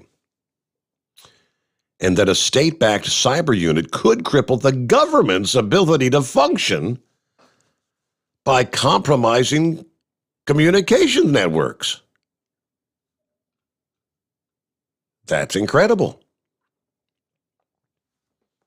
I worry a lot about cybersecurity, a lot more than I do about another mob attacking the Capitol. Our networks have attempted intrusions every single day. And so cybersecurity for me is a much greater concern than the prospect of thousands of people storming the West Terrace. I've often thought about that as sort of the soft underbelly of America, the critical infrastructure that's in private sector hands and may or may not be secured to the extent that we needed to be, as we saw perhaps with the Colonial Pipeline incident. There are many opportunities for those who wish to do us harm in the cyber domain. It's definitely going to keep the cybersecurity staff very busy for the foreseeable future. But I would worry about, I think, nation-state actors or others who might try to just really cripple the government's ability to function by locking down cyber communications network. There were multiple federal agencies that were indeed breached, apparently, during that massive SolarWinds attack by Russian-backed hackers that became public back in December of last year. The full extent of that attack isn't even known to date, they say. Numerous U.S. businesses have been targets of cyber attacks this year. 2 major ransomware attacks in the last month. FBI Director Christopher Wray compared malware attacks against the government and businesses. He actually tried to compare that to the challenges posed by the September 11 attacks in an interview with the Wall Street Journal. The Biden administration urging businesses to immediately act to increase your defenses against ransomware attack, while the Department of Justice is now treating ransomware attacks with a similar priority to terrorism cases. All right, interesting little tidbits there. But with that, what are we looking at? About 11 before the hour. What's going on, Chevy Guy? Yes, Thanks sir. for chiming back in. Yes. Yeah, just a little bit of trucking history. Last week, fella made mention that, I probably run Route 33 across the Allegheny front and down the divide. Yeah, I used to pull 3 trips out of Buchanan, West Virginia, and I'd had Baltimore, I'd had, Washington, D.C., even Richmond, for that, North Richmond. Used to run that way all the time because it was a straight, direct route. But he was talking about how they have the big signs up and all that. Back when I first started, you come up, there's a sign that said 9% grade, use low gear. That was it. You'd go off on the side of the gravel road, obviously, after you go off the first time, and you got under there and you adjusted your brakes. It doesn't matter if somebody was taking a leak there or not.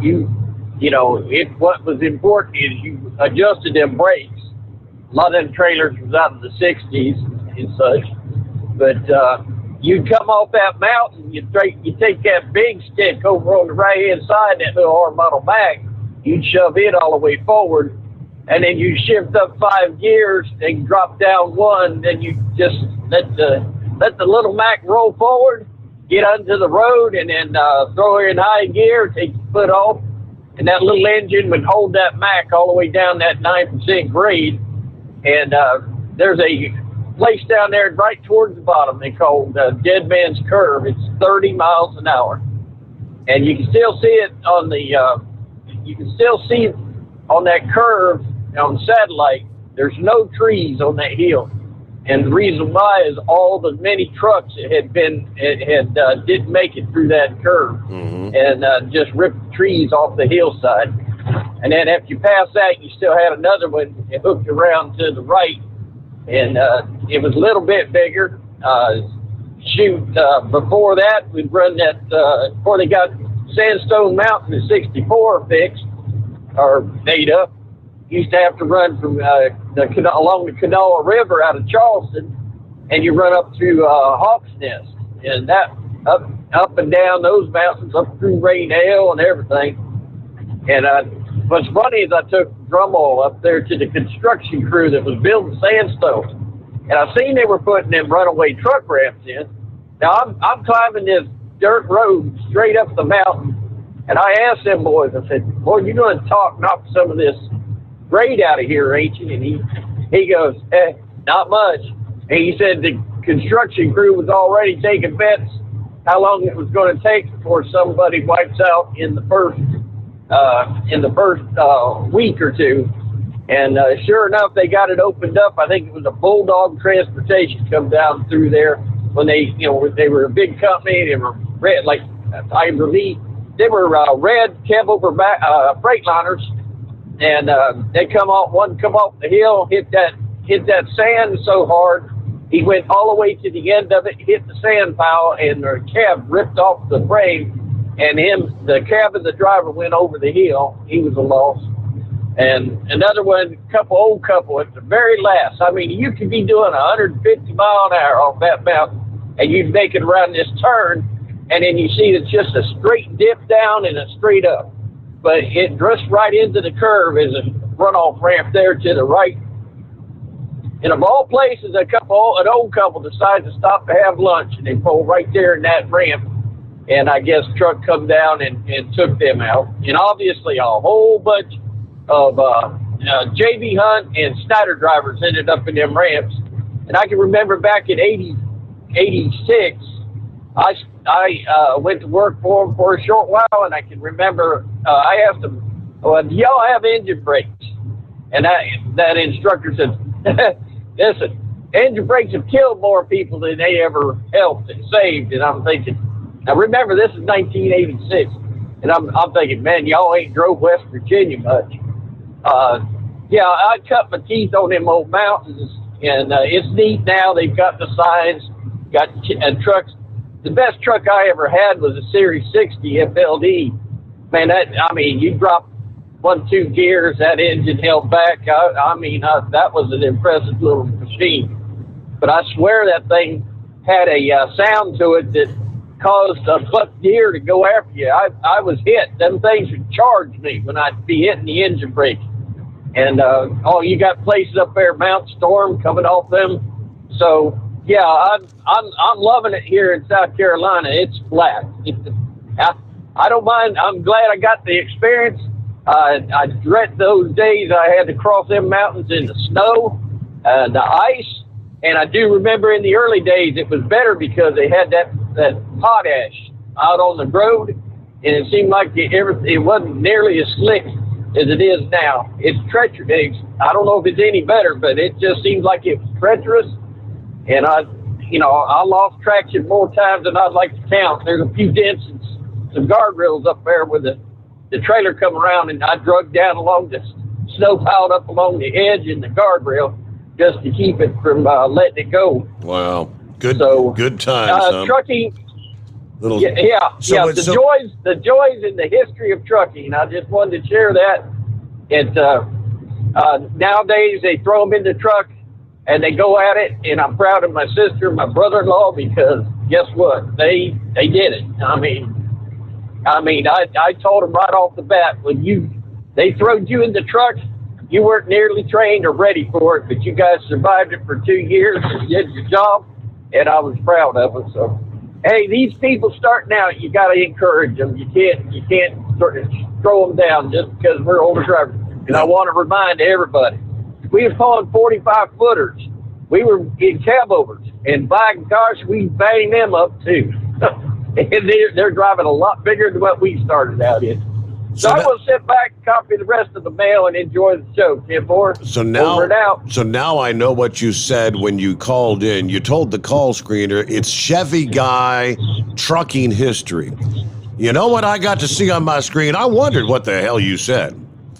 It says, what did I say? Chevy God effing History. Oh, my goodness. Man, see, I've been hanging around the heat wave way too long. I'm going to have to quit calling him on my days off. How about it? My. That sounds like heat wave. Are you sure it wasn't him? It's like, okay, I'm glad it was I'm glad it was trucking history, not effing history, because I didn't know what the heck that was. If you're watching on Facebook or YouTube, we got these bumper stickers in here. How about that? Probably can't see it because I'm too far away from the camera. But it's got the Steve Sommers Overnight Drive, live from the Hot Shot Secret logo on the left here.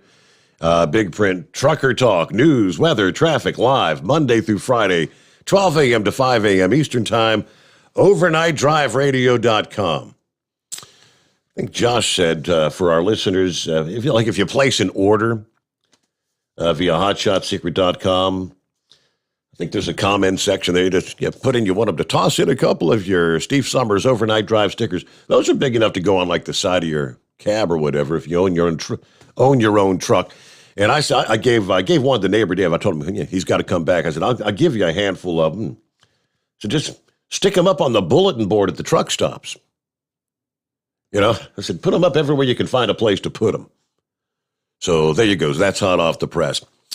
And, of course, don't forget, anytime you place an order for Hot Shot Secret products, use the coupon code Overnight Drive at checkout. Get 10% off your order on top of the 10% you get for being active or veteran, military, first responder, CDL holders.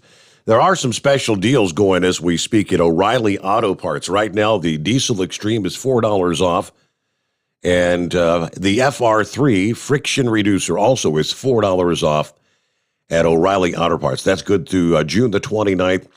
And they've got the everyday diesel treatment, $3 off right now through the 27th of June at the Tractor Supply locations around the country. And we'll wrap it up here on a Monday. Have a great day. See you back at the midnight hour tonight. I trust you'll join us along with some of your friends. The Steve Sommers Overnight Drive live from the Hot Shot Secret Studios.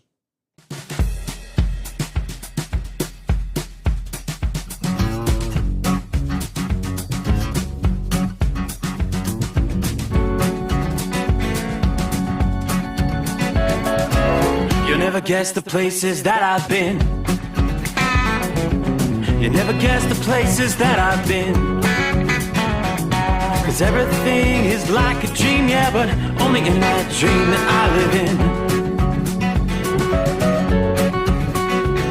I'm never gonna let the day begin. Never gonna let the day begin. 'Cause 'Cause everything is like a dream, yeah, but only in that dream that I live in. Oh, don't wake me up before you go, and I'll just make this bed my home. Oh, darling, please just let me sleep. Give me my dreams.